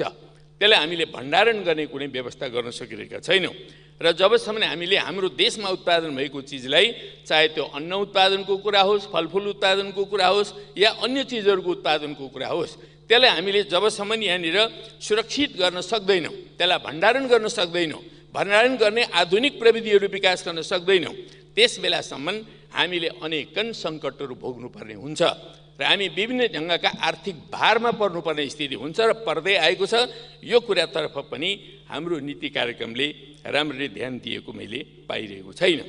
र हाम्रो देशमा जुन प्रकारको खाद्यान्न सङ्कट आउन सक्ने सम्भावना छ, यो कुरालाई सरकारले अत्यन्तै गम्भीरतापूर्वक लिनुपर्छ भन्ने मलाई लाग्छ।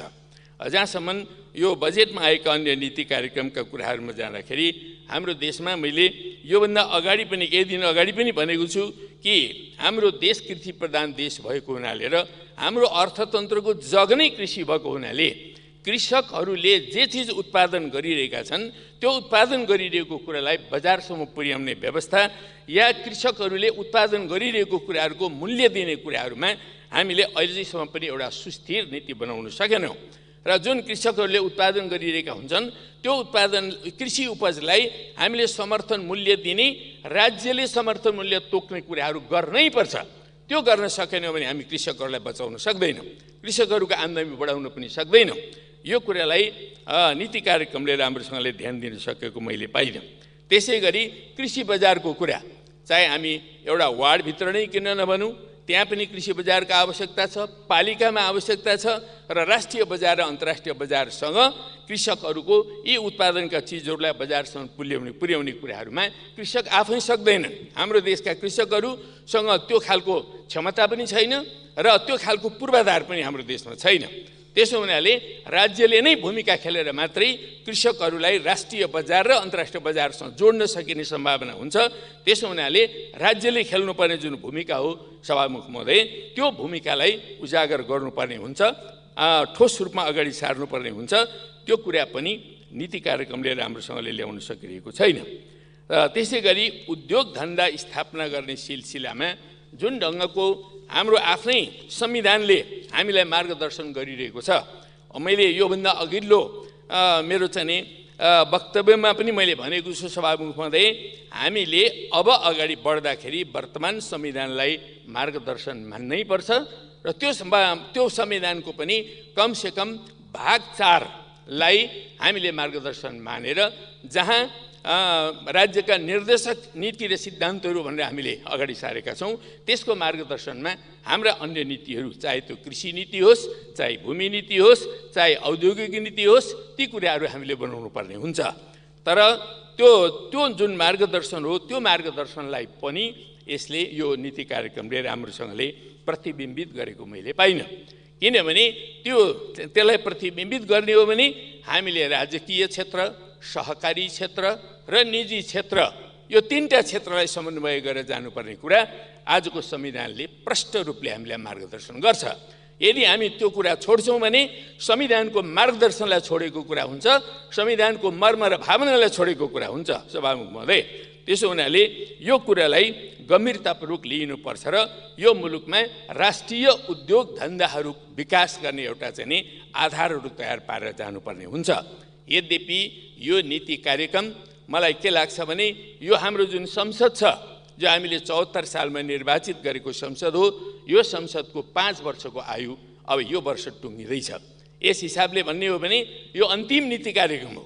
तर अन्तिम नीति कार्यक्रम भए पनि संविधानको मार्गदर्शनलाई छोड्न मिल्दैन र संविधानको मार्गदर्शन अनुरूप नै हामीले कमसेकम अन्तिम नीति कार्यक्रममा भए पनि संविधान बमोजिम अब हाम्रो राष्ट्र यसरी अगाडि बढ्नुपर्छ, यो ओरिएन्टेसनमा, यो दिशामा अगाडि बढ्नुपर्छ भनेर राख्न सक्ने हो भने भावी भविष्यलाई पनि यसले मार्गदर्शन गर्न सक्थ्यो। यो कुरामा राम्रोसँगले चाहिँ बुद्धि पुगेको जस्तो मलाई लागिरहेको छैन। त्यसै गरी भूमि सुधारको कुरा त यसमा छँदै छैन, खालि भूमिहीन गरिब किसानका केही समस्याहरू समाधान गर्ने खालका टेक्निकल कुराहरू छन्। तर आम रूपमा भूमि सुधार अहिले नेपालमा गर्ने भनेको 2टा आधारभूत कामहरूको निम्ति हो। सबभन्दा पहिलो कुरा भनेको भूमि सम्बन्धी डाटा हामीसँग अपडेटेड छैन, अद्यावधिक छैन र भूमि सम्बन्धी डाटालाई अपडेट गर्नुको लागि हामीले सबभन्दा पहिले अत्याधुनिक टेक्नोलोजीले हाम्रो देशको भूमि मापन गर्न सक्नु पर्यो। भूमि सम्बन्धी डाटा ब्याङ्क हामीले बनाउन सक्नु पर्यो। सिङ्गो भूमि कुनै पनि देशको कुनै पनि टुक्रालाई हेर्नको लागि हामीले क्लिक गर्दा हेर्न सकिने बनाउन सक्नु पर्यो। त्यो गर्नु अत्यन्त जरुरी छ। सम्पूर्ण विकास र निर्माणका कुनै पनि कामहरू गर्नुको लागि यो डाटा हाम्रो निम्ति अत्यन्त आवश्यक पर्ने चिज हो। एक। दोस्रो कुरा भनेको हाम्रो जुन भूसम्पत्ति छ, यो भूसम्पत्तिको वितरण अहिले पनि अत्यन्तै अन्यायपूर्ण छ। त्यो अन्यायपूर्ण भूसम्पत्ति वितरणलाई न्यायोचित वितरणमा रूपान्तरण गर्नुको लागि पनि हामीले भूमि सुधार गर्नुपर्ने आवश्यकता छ। यी दुईटा उद्देश्य प्राप्तिको निम्ति भूमि सुधार अनिवार्य छ। जसले गरे पनि, यो सरकारले गरे पनि, आउने निर्वाचित सरकारले गरे पनि यो अहिलेको संविधानले मार्गदर्शन गरे बमोजिम अगाडि बढ्नु अनिवार्य छ। यदि त्यो ढङ्गले अगाडि बढ्न सकेनौँ भने हामी इतिहासमा पछाडि छोडिँदै जान्छौँ र धेरै बालेनहरू अनि जन्मनेछन् र बालेनहरूले राज्य गर्नेछन्। पोलिटिकल पार्टीहरूको अस्तित्व र उपादेयता समाप्त हुँदै जानेछ। सभामुख महोदय, यदि हामी ठिक ढङ्गले चल्न जानेनौँ, चल्न सक्दैनौँ र चाहिँ खालि निहित उद्देश्यले मात्रै अगाडि बढ्न सक्छौँ भने, त्यसै गरी हाम्रो देशमा अहिले पनि करिब 1/3 जनता गरिबीको रेखामुनि छन्। त्यो गरिबीको रेखामुनिका जनतालाई कसरी हामी उकास्छौँ, कसरी माथि ल्याउँछौँ, कुन ढङ्गले ल्याउँछौँ, आर्थिक कुराहरू कसरी गर्छौँ, के मूल्य उद्यमहरू हामी विकास गर्छौँ, यी कुराहरूको निम्ति हामीसँग ठोस योजना हुनुपर्छ। अनि मात्रै हामीले श्रमजीवी जनताको हित गर्ने, त्यो वर्गको हित गर्ने ठोस नीति, कार्यक्रम, योजना हामीले अगाडि सार्न सकेनौँ भने सभामुख महोदय, हामी वास्तवमा चाहिँ इतिहासको युगको एउटा चाहिँ आवाज अनुरूप अगाडि बढ्न सक्ने अवस्थामा हुँदैनौँ। गरिबी उन्मूलन सम्बन्धी हामीसँग ठोस योजना हुनुपर्छ। कति वर्षभित्रमा गर्ने? संयुक्त राष्ट्र सङ्घले एउटा चाहिँ जुन योजना 2030 सम्ममा विश्वबाटै गरिबी चाहिँ उन्मूलन गर्ने भन्ने कुराहरू अगाडि सारेको छ। कतिपय देशले त्योभन्दा धेरै अगाडि, जस्तो चीनले 10 वर्ष अगाडि नै गरिबी उन्मूलन गर्यो। 1 अरब 40 करोड जनसङ्ख्या भएको देशले त्यत्रो सफलता प्राप्त गर्न सक्छ भने जम्मा 3 करोड पनि छैनौँ हामी। 2 करोड 92 लाख जनता छौँ। त्यति जनता भएको देशले गरिबी उन्मूलन गर्न सकिँदैन। हामीले ठोस योजना बनाएर जाने हो। सम्पूर्ण 753 पालिकाहरूलाई र 18,000 वार्डहरूलाई हामीले चाहिँ परिचालित गरेर जाने हो भने सभामुख महोदय, हामी सजिलै ढङ्गले गरिबी उन्मूलन गर्न सक्छौँ। यी गरिबी उन्मूलनका व्यापक आधारहरू हामीसँग छन्, तर ठोस योजना सरकारले बनाउन नसकेको हुनाले अहिले पनि आम जनता गरिबीको रेखामुनि छन् र अनि कोही खाडीमा जान बाध्य छन्, कोही कहाँ जान बाध्य छन्, आफ्नो श्रम बेच्नको लागि बाहिर जाने बाध्यता खडा भएको छ। यो कुरोलाई पनि गम्भीरतापूर्वक ध्यान दिनुपर्छ र अब आउने बजेटले कमसेकम पनि यो कुरोलाई ध्यान दियोस् भन्ने म आग्रह गर्न चाहन्छु। त्यस्तै राष्ट्रिय सम्पत्तिको रक्षा गर्ने कुराहरू अर्को एउटा ज्वलन्त विषय बनेको छ। हामीले जति पनि सार्वजनिक सम्पत्तिहरू छन्, ती सार्वजनिक सम्पत्तिहरू विभिन्न ढङ्गले बेचबिखन गर्ने, खाने, बाँड्ने अनेक ढङ्गका कुराहरू भइरहेका छन् र सरकारमा बस्नेहरूले पनि कतिपय मन्त्रीहरूले आफ्नो मनोमानी ढङ्गले त्यस्ता सम्पत्तिहरूलाई दुरुपयोग गर्ने, विभिन्नलाई बेचबिखन गर्ने अथवा कसैलाई लिजमा दिने यो खालका प्रवृत्तिहरू पनि देखा परेका छन्। त्यसो हुनाले ती सम्पत्तिहरूको रक्षा गर्ने कुराहरूमा सरकार अत्यन्त दृढ हुनु पर्यो र सरकारमा बसेका प्रत्येक मन्त्रीहरू यो कुराप्रति प्रतिबद्ध भएर लाग्न सक्नुपर्छ। आफ्ना व्यक्तिगत हितमा लाग्ने होइन। व्यक्तिगत हितमा कोही लाग्छ भने त्यसको बेग्लै खालको हिसाब किताब राज्यले र समाजले गर्नुपर्ने स्थिति आउन सक्छ। चाहे त्यो नेपाल ट्रस्टको जग्गा होस्, कहाँ कहाँ छ त्यसको राम्रोसँगले संरक्षण र एउटा चाहिँ सदुपयोग गर्नुपर्ने आवश्यकता छ। नेपाल वायु सेवा निगमसँगै थुप्रो जग्गा छ, अनेक मन्त्रालय अन्तर्गत त्यस्ता जग्गाहरू छन्, सिभिल एभिएसन छ अन्तर्गत यस्ता जग्गाहरू छन्। ती जग्गाहरूको सदुपयोग कसरी गर्ने, ती जग्गाहरूलाई वास्तवमा चाहिँ सदुपयोग गर्ने एउटा राष्ट्रिय नीति के हुनसक्छ, ती कुराहरूको सन्दर्भमा पनि हामीले ठिक ढङ्गले चाहिँ नीति निर्णय गरेर जानुपर्ने हुन्छ। महोदय, अब अहिलेसम्म हामीले ठुला सहरहरू, हाम्रो देश क्रमशः सहरीकरण हुँदै गइरहेको छ। सहरीकरण हुनु अनिवार्य छ। सिङ्गो देश एक दिन सहरीकरण हुनेछ। तर अहिले जो सहरीकरण भइरहेको छ त्यसमध्येको पनि नाभिस्थल महानगर जो छ काठमाडौँ महानगर, त्यसैलाई मात्रै पनि राम्ररी व्यवस्थित गर्न सकेका छैनौँ। न त टाउन प्लानिङको कुरा छ हामीसँग, न फोहोर मैला व्यवस्थापनको कुरा छ। अहिलेसम्म ती कुराहरू पनि गर्न सकिरहेका छैनौँ। त्यसो हुनाले यी चिजहरूलाई व्यवस्थित गर्नको लागि हामीले आधुनिक प्रविधिको प्रयोग गर्ने कुराहरूदेखि लिएर आधुनिक मेसिन प्रयोग गर्ने कुरादेखि लिएर यसलाई चाहिँ नि फोहोरलाई मोहरमा बदल्ने कुरा धेरै दशकौँ अगाडिदेखि नेपालमा चर्चित छ, संसदमा पनि चर्चित छ, सरकारमा बस्ने मान्छेहरूले पनि चर्चा गर्छन्। तर खोइ त फोहोर मोहोरमा बदलिएको, त्यो बदलिएको छैन।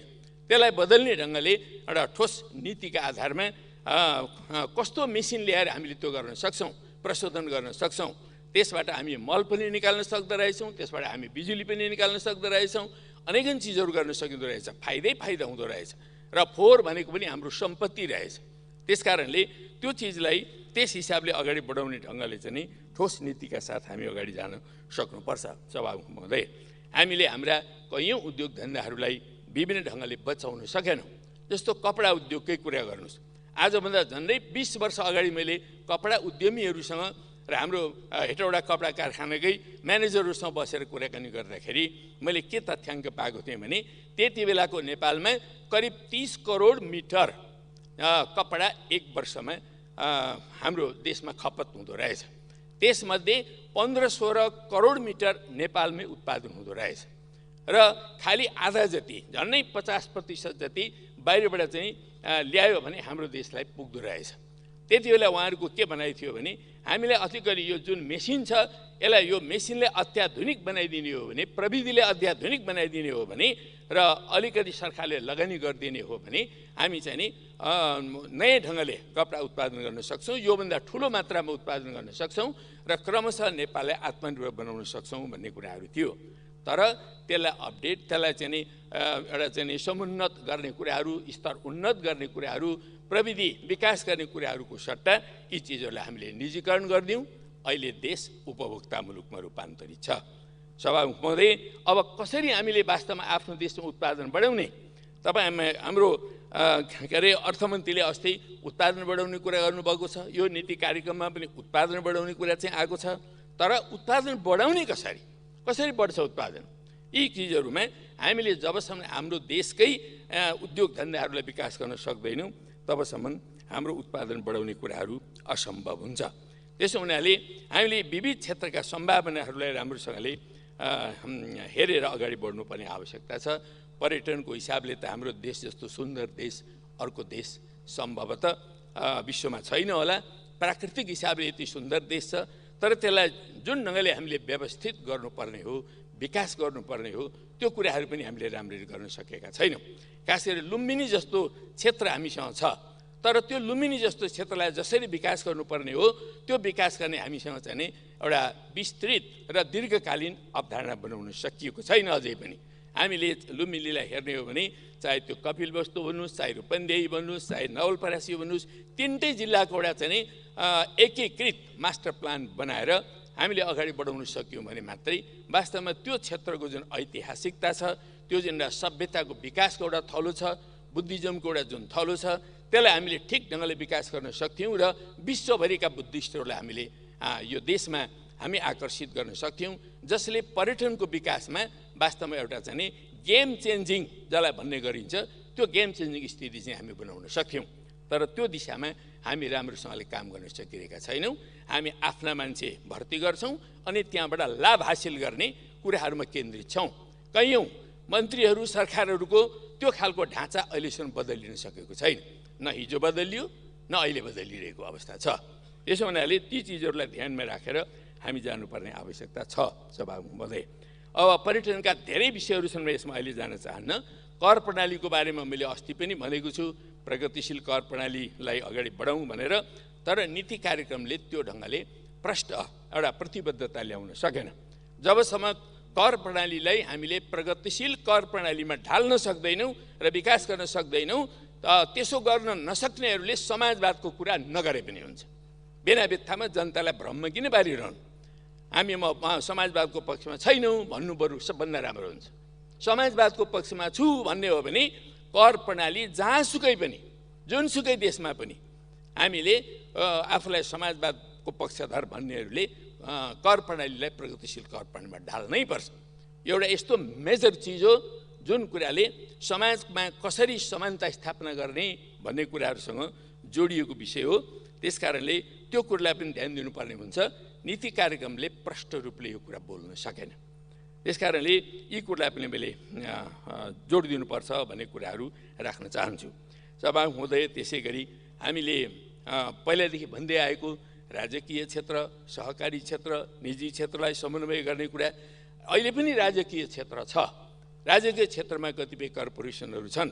ती कर्पोरेसनहरूलाई कसरी व्यवस्थित गर्ने, कसरी गतिशील बनाउने र कसरी तिनीहरूलाई एउटा चाहिँ दिगो विकासको आधारमा अगाडि बढाउने, तिनीहरूलाई कसरी एउटा बढी सुदृढ गरेर लाने भन्ने कुराहरूमा त्यसको म्यानेजमेन्ट, व्यवस्थापन विधिदेखि लिएर, प्रविधिदेखि लिएर, अब सरकार र ती क्षेत्रहरूको बिचको अन्तर सम्बन्धदेखि लिएर धेरै कुराहरूमा रूपान्तरण गर्नुपर्ने आवश्यकता छ।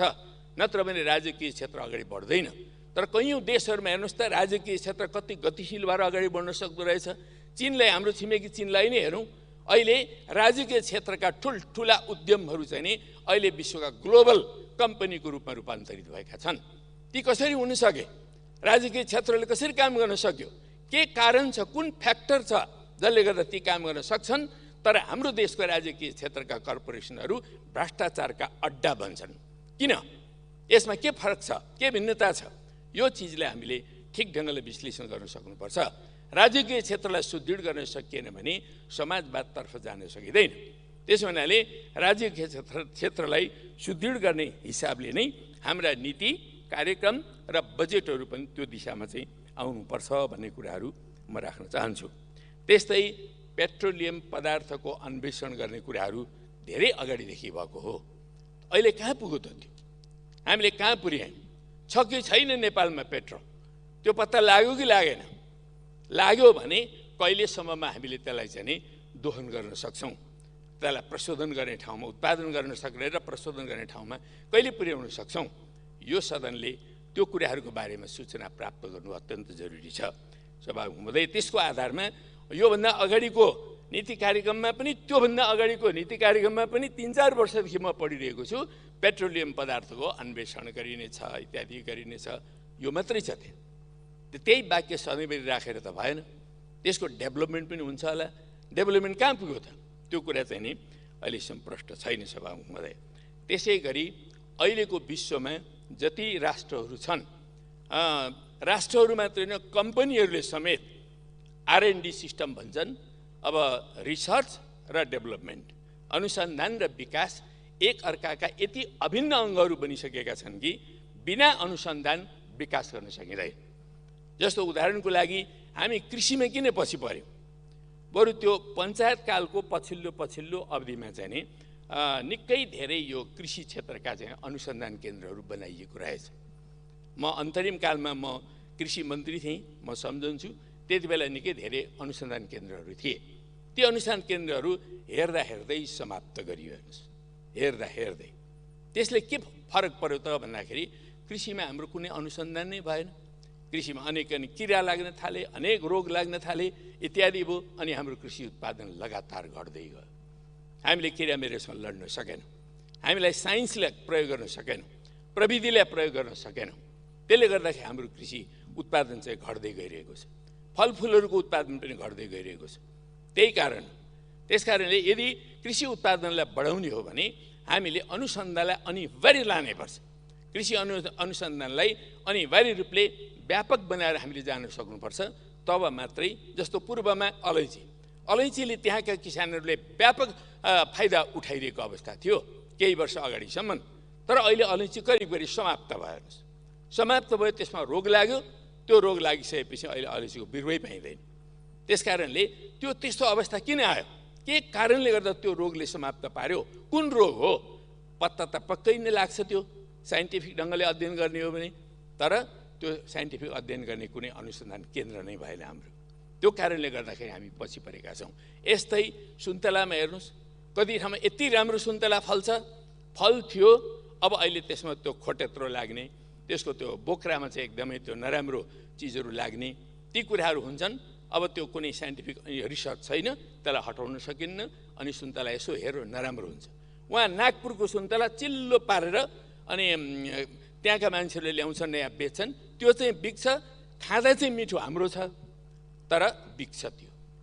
यस कारणले हामी यो साइन्टिफिक रिसर्चको कुरालाई जुन ढङ्गले महत्त्व दिनुपर्ने थियो त्यो महत्त्व नदिएर पनि हामी पछि परिरहेका छौँ सभामुख महोदय।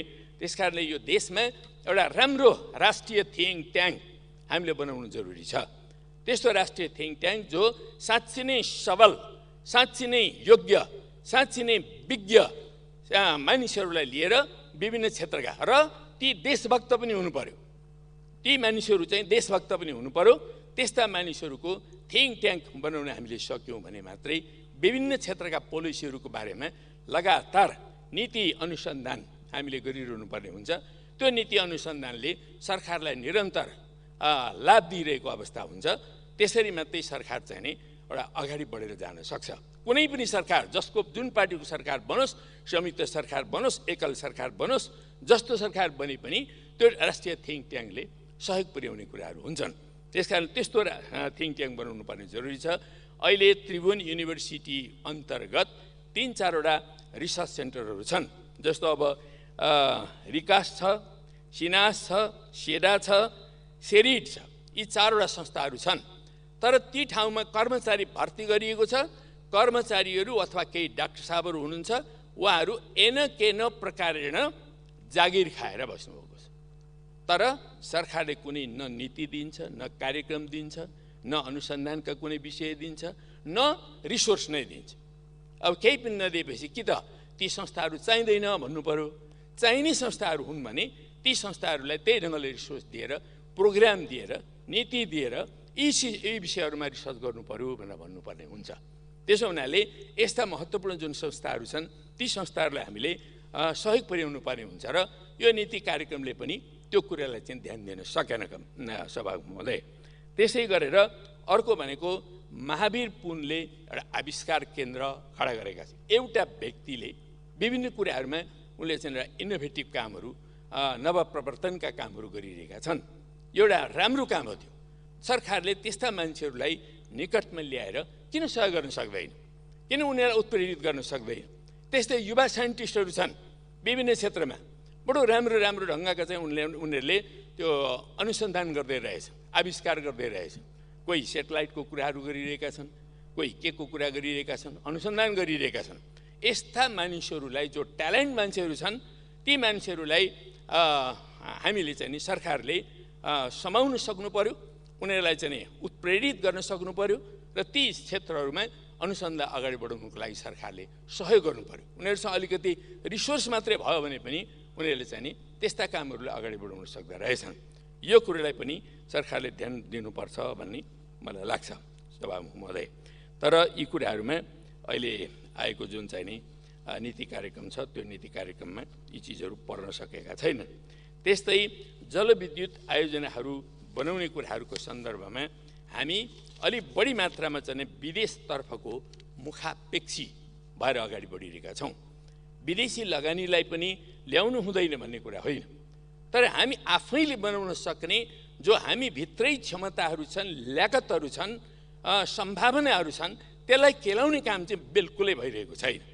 त्यसकारणले हामीहरू आफ्नै साधन स्रोतहरूबाट बनाउने कुरा यो राम्रो कुरा हो।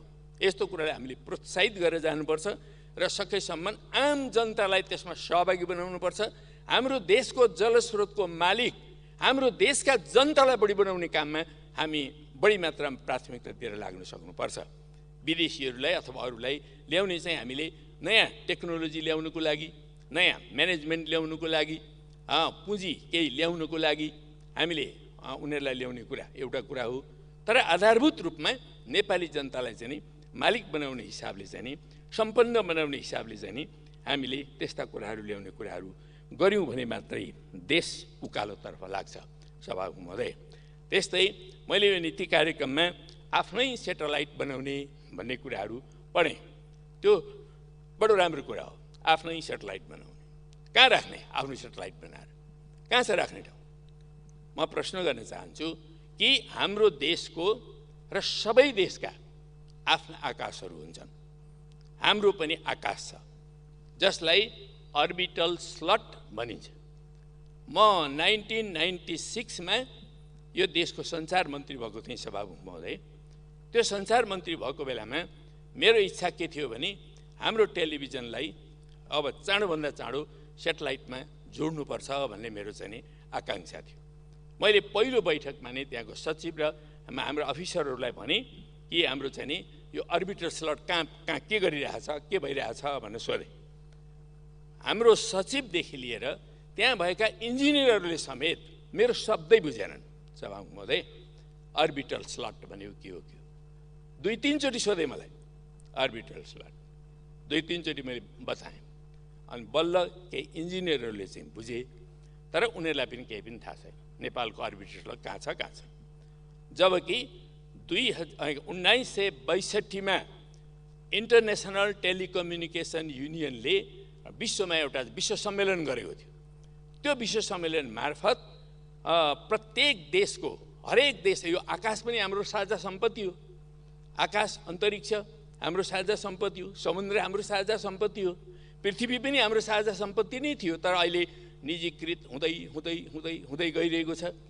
र त्यो अन्तरिक्षको जुन सम्पदा हो अथवा आकाश जो हो, त्यो आकाशलाई कसरी प्रयोग गर्ने भन्ने सन्दर्भमा छलफल भएपछि 1962को त्यो विश्व सम्मेलनले सबै राष्ट्रहरूको बिचमा आफ्ना आकाशका टुक्राहरू विभाजित गर्यो। तिनी आकाशका टुक्राहरूलाई हामी अर्बिटल स्लट भन्ने गर्छौँ सभामुख महोदय।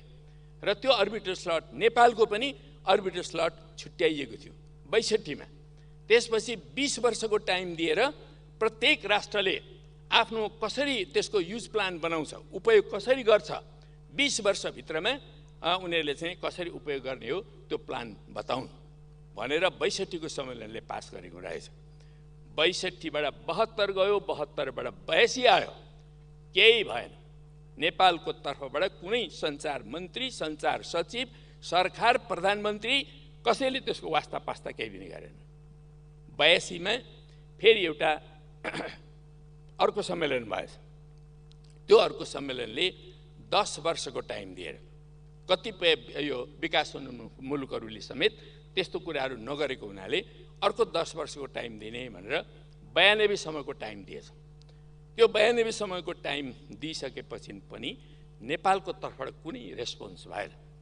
92मा हाम्रो देशको त्यति बेलाको सञ्चार मन्त्री भनेको विजय गच्छेदार हुनुहुँदो रहेछ। उहाँ क्विटोमा भएको सम्मेलनमा 7 जना कि 8 जना लिएर जानुभएछ। त्यहाँ जानुभयो, त्यो क्विटो सम्मेलन भयो। सम्मेलनमा के भयो सम्भवतः उहाँलाई त्यो के दायित्व आयो त्यो थाहा पत्तो भएन। उहाँहरू जानुभयो, आउनुभयो। तर गरेको के रहेछ भन्दाखेरि 92 सम्म पनि खास गरी नेपालले चाहिँ यो नगरेको हुनाले नेपाललाई अब के गर्ने त? त्यो नदिइसकेपछि र त्यो युज प्लान प्रस्तुत नगरेपछि हुँदो रहेछ के भन्दाखेरि कतिपयको अर्बिटर स्लट गुम हुँदो रहेछ। त्यो गुम गर्ने नियम रहेछ। तर नेपाल जस्तो एउटा चाहिँ कम विकसित मुलुक, भूपरिवेष्टित मुलुकको यो अर्बिटर स्लटलाई अहिले हामीले त्यसो गर्नु हुँदैन र यसलाई अर्को 4 वर्ष दिउँ भनेर अर्को 4 वर्ष दिएको रहेछ। त्यो अर्को 4 वर्ष ठ्याक्कै 96मा पुग्यो। त्यो 4 वर्ष अन्तिममा पुग्ने, त्यो अन्तिम सकिने बेलामा म यो देशको सञ्चार मन्त्री भएछु। अब यो दुर्भाग्य हो कि सौभाग्य हो, तर त्यसो भइसकेपछि मैले त्यो अर्बिटर स्लट भनेर, म त अहिले साइन्सको विद्यार्थी भएको हुनाले मलाई जानकारी थियो, त्यसबारे म आफै अध्ययन गर्थेँ। अनि मैले सोधेँ, सञ्चार मन्त्रालयको कोही जान्दैनन्। अनि ल मैले उहाँहरूलाई भने, ल 10 दिनको टाइम दिन्छु, म त्यो अर्बिटर स्लट जसरी पनि पत्ता लगाएको हुनैपर्छ। हाम्रा मन्त्रालयमध्ये कुनै पनि मन्त्रालयको कुरा अरू मन्त्रालयको जिम्मा होइन, यो जिम्मा सञ्चार मन्त्रालयको। तपाईँहरूले पत्ता लगाएर दिनुहोस्। तपाईँहरू जो इन्जिनियरहरू छन्, टेलिकम्युनिकेसनका इन्जिनियर छन्, टेलिभिजनका इन्जिनियरहरू छन्, ती इन्जिनियरहरूले खोजेर दिनुहोस् भनेर मैले भने, पत्ता लगाएर भन्नुहोस् भने। अब जानु त जानुभयो, तर असिन पसिन भएर जानुभयो उहाँहरू। पत्ता कसरी लाउने गाह्रो हो। तर त्यसको 3 दिनपछि मलाई दिल्लीबाट एउटा फोन आयो मेरो मन्त्रालयमा। मेरो पिएले उठाइरहेको छ र पिए कुराकानी गर्दैछ टुटाफुट्टा ड्राइभर इङ्ग्लिसमा। अनि के हो उसले त्यो कुरा गर्दै गएको सुनेपछि, अनि कसको फोन हो भने एउटा उसले चाहिँ नि अमेरिकनले फोन गर्दैछ। अनि के भन्छ भनेको, सञ्चार मन्त्रीसँग कुराकानी गर्छु भन्छ। अनि के रहेछ ल्याउ त भने। अनि त्यो एउटा लोरल कम्पनी भन्ने अमेरिकाको कम्पनी रहेछ, त्यो सञ्चारसँग सम्बन्धित कम्पनी। त्यसको फोन मैले उठाएपछि अनि उसले भन्यो, तपाईँहरूको जुन के अरे अर्बिटल स्लट छ त्यो कुरा अब तपाईँहरूको गुम्दैछ। त्यस कारण अब त्यो हामी प्रयोग गर्न चाहन्छौँ, तर नेपालसँग एउटा समझदारी बनाएर प्रयोग गरौँ भनेर मैले चाहिँ तपाईँसँग कुराकानी गर्न खोजेको भन्यो। मलाई चाहिँ ढुङ्गा खोज्दाखेरि देउता मिल्यो भने जस्तै भयो, लु तिमी यहाँ आऊ, तुरुन्तै आऊ र तिमीसँग म कुराकानी गर्न चाहन्छु। म पनि भर्खर सञ्चार मन्त्री भएको छु र तिमी आऊ, त्यसबारेमा म यहाँ कुराकानी गर्दैछु, त्यसबारेमा के गर्ने भन्ने बारेमा म पनि छलफल गर्दैछु, तिमी आऊ, त्यहाँ आउन सक्छौ भनेको आउन सक्छु भने 2-3 दिनभित्रमा आउँछु भने। अनि त्यो मान्छे आएपछि तिमी सबै कागजपत्र लिएर आऊ भने उसले जम्मै कागजपत्र लिएर आयो, जम्मै कागजपत्र, त्यो 62 देखिका कागजपत्र सबै लिएर आयो। अनि त्यो हेरेपछि मैले चाहिँ अब त्यो कागजपत्र ल्याऊ, अब अहिलेसम्म हामीले चाहिँ त्यसबारेमा केही पोलिसी पनि बनाएका छैनौँ। अब सबभन्दा पहिला त म त्यो हाम्रो देशकै निम्ति त्यो बचाउन चाहन्छु नम्बर 1 मा। अनि त्यो बचाइसकेपछि हामीले केही उपयोग गर्नु पर्यो, तिमीहरू जस्तो मान्छेलाई दिनु पर्यो भने पहिलो प्राथमिकता म तिमीलाई दिन्छु र अहिले तिमी जाऊ, पछि म बोलाउँछु भनेर भने। त्यो पत्ता लगाइसकेपछि मैले सोझै अब जेनेभामा त्यो आइटियुको हेडक्वार्टरमा सम्पर्क गरेर सम्पर्क गर्ने त्यो तिनको चाहिँ नि त्यो सेक्रेटरी जनरल चाहिँ पेक्का तरियाने भन्ने मान्छे रहेछ। ती पेक्का तरियानेसँग कुराकानी गरेपछि ऊ त एकदम यति खुसी भयो कि मैले सुरुदेखि 62 सालदेखि मेरो यो अफिसका मान्छेहरूले लगातार तपाईँहरूको देशलाई सम्पर्क गरेका छन्, तपाईँ नै पहिलो मन्त्री हो जसले यहाँ सम्पर्क गर्नुभयो, तुरुन्तै आउनुहोस्, म रेड कार्पेट स्वागत गर्छु भन्यो। अनि त्यस पछाडि म तुरुन्तै क्याबिनेटको राखेर उतातिर जाने भनेर योजना बनाउँदै थिएँ। उनीहरूले नै एउटा इन्टरनेसनल कन्फरेन्स भनेर जेनेभामा बोलाए, म गएँ। हाम्रो डाक्टर सिम खडाजी त्यहाँ त्यति बेला राजदूत हुनुहुन्थ्यो, उहाँलाई भने मैले यस्तो यस्तो कुरा छ भनेपछि उहाँले गएर कुराकानी गर्नुभयो। अनि म पनि टाइम मिलाएर गएँ। गएपछि साँच्चै नै उसले त रेड कार्पेट स्वागत गर्यो सडकदेखि।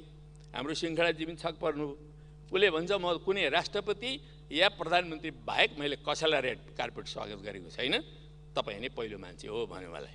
लाइन लगाएर त्यहाँका कर्मचारीलाई उभ्याएर मलाई लग्यो। लगेर सबभन्दा पहिले हाम्रो टिम नै थियो 7-8 जनाको, त्यो टिमलाई तल राखेर माथि 45 कि 46 तलामा लग्यो मलाई। अनि त्यो तलामा लगेर मलाई के देखायो भने मान्य सदस्यहरू, सभामुख महोदय, के देखायो भन्दाखेरि 1962 देखि नेपाललाई लेखेका चिठीहरूको श्रृङ्खला उसले चाहिँ त्यो के अरे भित्ताको स्क्रिनमा चाहिँ देखायो मलाई चिठीहरू। कति चिठी हाम्रो तर्फबाट गयो, तर नो वन रेस्पोन्स, एउटा मात्रै चिठीको पनि रेस्पोन्स छैन। म त त्यो पानी भएँ त्यहाँ लाजले, अप्ठ्यारो भएर। त्यो राष्ट्रकै तर्फबाट मैले त्यहाँ लाज मान्नुपर्ने, आत्मालोचना गर्नुपर्ने अवस्था आयो। अनि मैले उसलाई भने पनि त्यो म राष्ट्रको तर्फबाट म आत्मालोचना गर्छु, तर अब यो कसरी बचाउने मलाई उपाय बताइदिनु पर्यो, म बचाउन चाहन्छु भनेपछि उसले लास्टमा यो सबै देखाइसकेपछि के भन्यो भन्दाखेरि हामीसँग 2टा डकुमेन्ट छ, हाम्रो नियमावली र हामीले अन्तिममा पास गरेको डकुमेन्ट जुन छ, त्यो 2टा डकुमेन्ट तपाईँहरूको नेसनल पार्लियामेन्टले रेटिफिकेसन गर्नुपर्छ। त्यो रेटिफिकेसन गरेर तुरुन्तै पठाउनु हो भने अहिले यो सेप्टेम्बरको लास्ट विक हो यो, अनि अक्टोबरको 2nd विकमा चाहिँ हामी अफ्रिकामा एउटा कन्फरेन्स गर्दैछौँ। यसै यो हाम्रै आइटियुको एक्जिक्युटिभ कमिटीको बैठक गर्दैछौँ। त्यो एक्जिक्युटिभ बैठकबाट म निर्णय गराइदिन्छु नेपालको तर्फबाट, यदि तपाईँले त्यो गर्न सक्नुहुन्छ भने भन्यो। म गर्न सक्छु ल, म तुरुन्तै के डकुमेन्ट दिनुहोस् भने त्यो 2टा डकुमेन्ट उसले दियो। त्यो दिएपछि म त कन्फरेन्सको त्यो अर्को एउटा इन्टरनेसनल उसमा चाहिँ नि गएको, हाम्रो सबै टिम लिएर। मैले त्यो टिमलाई भने अब तपाईँहरू त्यो उसतिर लाग्नुहुन्छ कि नेपाल फर्कनुहुन्छ? म त नेपाल फर्किन्छु आजै भनेपछि उनीहरू पनि फर्कने भने। अनि त्यो त बचाउनु पर्ने थियो, तुरुन्तै नेपालको पार्लियामेन्टबाट गर्नुपर्ने थियो, न त अर्को हप्ता त गुमिहाल्छ त्यो। अनि त्यस पछाडि म त्यहाँबाट चाहिँ नि तुरुन्तै फर्केर आएँ। बम्बईमा आउँदाखेरि हाम्रो सरकारका विरुद्ध, त्यति बेलाको सरकारका विरुद्ध नो कन्फिडेन्स मोसन भन्ने पढेँ मैले फेरि दिउँसो 1 बजीतिर। अनि ल अब बर्बाद हुने भयो भनेर चिन्ता गर्दै बस्ने। बेलुकी यहाँ आएँ। बेलुकी यहाँ आइसकेपछि म पहिला सभामुखमा गएँ। त्यति बेला रामचन्द्र पौडेल सभामुख हुनुहुन्थ्यो। उहाँसँग गएर ल रामचन्द्रजी यस्तो यस्तो भयो, यो चिजलाई नबचाइ भएन, अब यो नो कन्फिडेन्स हामीले जे गर्नुपर्छ तपाईँहरूको गर्नुहोस्, आफ्नो कुरा छ, तर पहिला यो देशको प्रपर्टी बचाउनु पऱ्यो। यो त बिलियन्स अफ बिलियन्स डलरमा पनि नपाइने प्रपर्टी हो यो भनेपछि उहाँले कुरो बुझ्नुभयो। ल ठिक छ म एकदम रेडी छु तर गिर्जाहरूसँग तपाईँले कुरा गर्नु पर्यो भन्नुभयो। अनि त्यहाँबाट गरौँ कि भनेको अब गिर्जाहरू सुत्नु थाल्नुभयो कि 9:30 भइसकेको थियो। अनि म उहीँ जान्छु ल गिर्जाहरूकोमा जान्छु भनेर म गिर्जाहरूकोमा गएँ। गएर उहाँलाई कुराकानी भने सुत्नु आएर हिँड्छु उहाँ। अनि कुराकानी गरेपछि ओहो झलनाथजी अब म त हेर्नुहोस् यो अर्बिटल स्लट हो कि फ्लट के भन्नुहुन्छ म त बुझ्दिनँ, यो म जान्दिनँ, मेरो बुताको कुरा होइन यो, मैले यो पढेको पनि छैन, तपाईँ त साइन्स पढाए मान्छे हुनुहुँदो रहेछ, यो कुरो महेश आचार्यलाई गर्नुहोस्, मेरो तर्फ पुरा सहयोग हुन्छ ल। तपाईँले ल्याएको कुरो यो नराम्रो कुरो हो भन्ने म ठान्दिनँ है, पक्का पनि एकदम राम्रो कुरा हो, त्यस कारण मेरो सहयोग हुन्छ, तर के गर्ने भन्ने बारेमा महेश आचार्यसँग कुरा गर्नुहोस् न भन्नु। अनि त्यसपछि मैले महेश आचार्यसँग कुराकानी गरेँ। उहाँले अङ्ग्रेजी बाबुसँग कुरा गरेपछि ल सहयोग गर्ने भन्ने कुरा भयो। त्यसपछि मैले सूर्यबहादुर थापालाई कुराकानी गरेँ, उहाँ पनि अर्को उसमै हुनुहुन्थ्यो अपोजिसनको लिडर। उहाँलाई सरर व्याख्या गरेको फोनबाटै गरेँ, उहाँले ओके भनिहाल्नु। त्यसपछि भोलिपल्ट बिहानै क्याबिनेट बैठक राखेर त्यो प्रस्ताव बनाएर अनि त्यसपछि संसदमा लग्यो र भोलिपल्टै त्यसलाई चाहिँ नि आम छलफल गरेर संसदबाट हामीले पास गऱ्यौँ, रेटिफिकेसन गऱ्यौँ। त्यसपछि मैले लामो चिठी लेखेर बेकत तरियानीलाई पठाएपछि ऊ पनि एकदम खुसी भयो, मलाई 4-5 पेजको एउटा लामो पत्र पठायो, you are real information minister of Nepal, I am very glad from your action भन्यो। त्यसपछि अर्को त्यो अफ्रिकाको उसबाट हाम्रो अर्बिटल स्लट बच्यो। अब मलाई यो नीति कार्यक्रममा हाम्रो सेटेलाइट बनाउने भन्ने कुरा गरिरहँदाखेरि हाम्रो सेटेलाइट कहाँ राख्ने ठाउँ त्यो हाम्रो अर्बिटल स्लट हो। त्यो अर्बिटल स्लट के भइरहेको छ अहिलेसम्म मैले जान्न चाहेको कुरा यो हो। सभामुख महोदय, जान्न चाहेको कुरा यो हो, त्यो अर्बिटल स्लटको बारेमा अहिलेसम्म कुनै नीति बन्यो कि बनेन देशमा, र कुनै ऐन बन्यो कि बनेन, त्यसलाई युज गर्ने हो, आफू युज गर्न सकिन्न, अरूलाई गराउने हो भने हामीसँग ऐन चाहिन्छ, हामीसँग एउटा राष्ट्रिय नीति चाहिन्छ। त्यो त ठुलो प्रपर्टी हो, हामी देश जस्तो छ, आकाश त्यही अनुरूपको हो, त्यस कारण त्यो ठुलो प्रपर्टी हो हाम्रो। त्यस्तो चिज को खोजी नीति हाम्रो सरकारहरूले कति गरेका छन्, योभन्दा अगाडिका सञ्चार मन्त्रीहरूले के गर्दै आए, यी कुराहरूको बारेमा पनि सोच्नु जरुरी छ। र यो कुरालाई जानकारीमा राखेर मात्रै वास्तवमा चाहिँ नि हामीले सेटेलाइटको कुराहरूको बारेमा पनि अगाडि बढ्नु चाहिँ राम्रो हुन्छ भन्ने मलाई लाग्छ। अब त्यस्तै यो नीति कार्यक्रममा अघि पनि अपोजिसनका साथीहरूले पनि धेरै कुराहरू भन्नुभएको छ। नेपाल र भारतद्वारा संयुक्त रूपमा जारी गरिएको ऊर्जा विकास सम्बन्धी दीर्घकालीन अवधारणालाई चाहिँ यसो गर्ने लागू गर्ने भनेको छ। त्यो भनेकै के चिज, यो गठबन्धनभित्र पनि छलफल भएको छैन हेर्नुहोस्। अब मलाई पनि जानकारी छैन, म पनि कहिलेकाहीँ गठबन्धनको बैठकमा जाने गर्छु, तर यस्तो महत्त्वपूर्ण चिज यो चाहिँ खासखुस यो जस्केलाबाट गर्ने काम होइन हेर्नुहोस्। नेपालको जलस्रोतमाथि तलमाथि होला कि भनेर हामीले 47 सालमा बनाएको संविधानमा पनि धारा 126 राखेका थियौँ सभामुख महोदय, त्यही कुरा होला कि भनेर। त्यस पछाडि यो संविधानमा पनि त्यो धारा 126 जस्ताको तस्तै हामीले राखेका छौँ। र यो हाम्रो देशको प्राकृतिक साधन स्रोतको उपयोगको कुरा हो। यो यत्रो महत्त्वपूर्ण सवालमा कसरी यस्तो चिजहरू आइरहेको छ, कसरी यो यस्तो खालको दीर्घकालीन कुराहरू चाहिँ गर्ने खालको कुराहरू सम्झौता समझदारी सम्पन्न भयो, जबकि अरू कहीँ पनि छलफल भएकै छैन, हामीलाई जानकारी पनि छैन। यो म आपत्ति जनाउन चाहन्छु।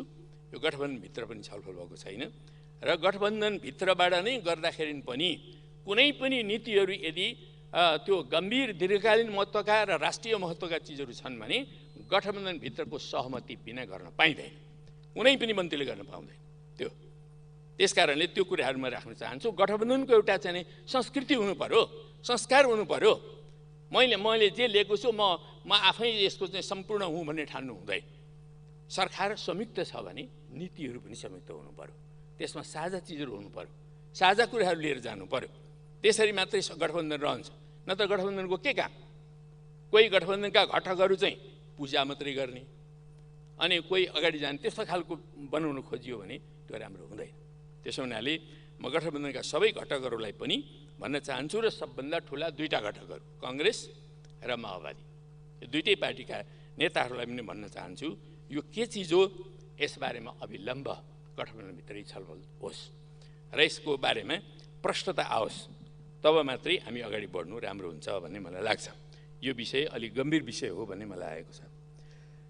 अब त्यस्तै हामीले यातायातको क्षेत्रमा, कारखानाहरूको क्षेत्रमा, औद्योगिक क्षेत्रमा, घरमा विद्युतीकरण गर्ने कामलाई व्यापक बनाउँदै घरको चुलोलाई पनि विद्युत चुलोमा रूपान्तरण गर्ने कामहरू जबसम्म गर्न सक्दैनौँ तबसम्म समाजलाई आधुनिक पनि बनाउन सक्दैनौँ। अनि यो पेट्रोलियम पदार्थ यदि हामीसँग छैन र हामीले किनिरहनु पर्ने हो भने त्यसलाई विस्थापित पनि गर्न सक्दैनौँ।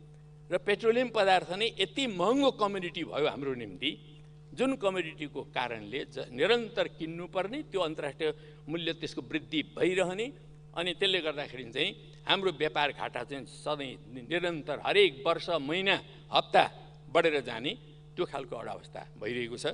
त्यसो हुनाले यो कुराको बारेमा अत्यन्त गम्भीर भएर हामीले कसरी त्यसलाई विस्थापन गर्ने र विद्युतीकरण गर्ने समाजलाई यो कुरामा एकदमै ठोस ढङ्गले लाग्नुपर्छ।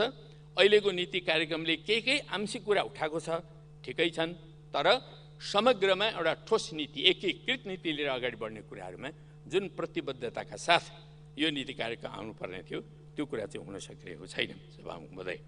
त्यसै गरेर विभिन्न कोरिडोरहरू, यो बाटाहरू निर्माण गर्ने सिलसिलामा विभिन्न नदीको प्रणालीको बिचबाट चाहिँ बाटोहरू निर्माण गर्ने पनि एउटा चाहिँ अभ्यासलाई हामी अगाडि बढाउँदैछौँ।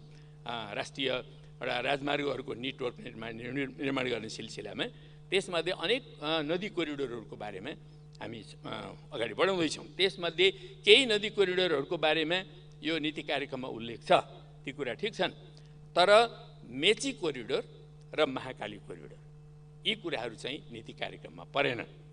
अब 65 पेजको नीति कार्यक्रम लेख्दाखेरि पनि त्यो चिज चाहिँ अट्न नसकेको हो कि र बजेटमा मात्रै आउने हो कि, अथवा किन यो छुटेको हो कि छुट्याइएको हो, अथवा छुट्ने हो, बजेटमा पनि छुट्ने हो, यो कुरा चाहिँ गम्भीर महत्त्वको कुरा छ। किनभने दुईटै हाम्रो चाहिँ पूर्व र पश्चिमका यी सिमानाहरू पनि हुन् र पूर्व र पश्चिमको सिमानाहरूमा हामीले बाटो नबनाइकन त्यो ठाउँमा जसरी अहिले पनि अतिक्रमण भइरहेको छ त्यसलाई रोक्न सक्दैनौँ।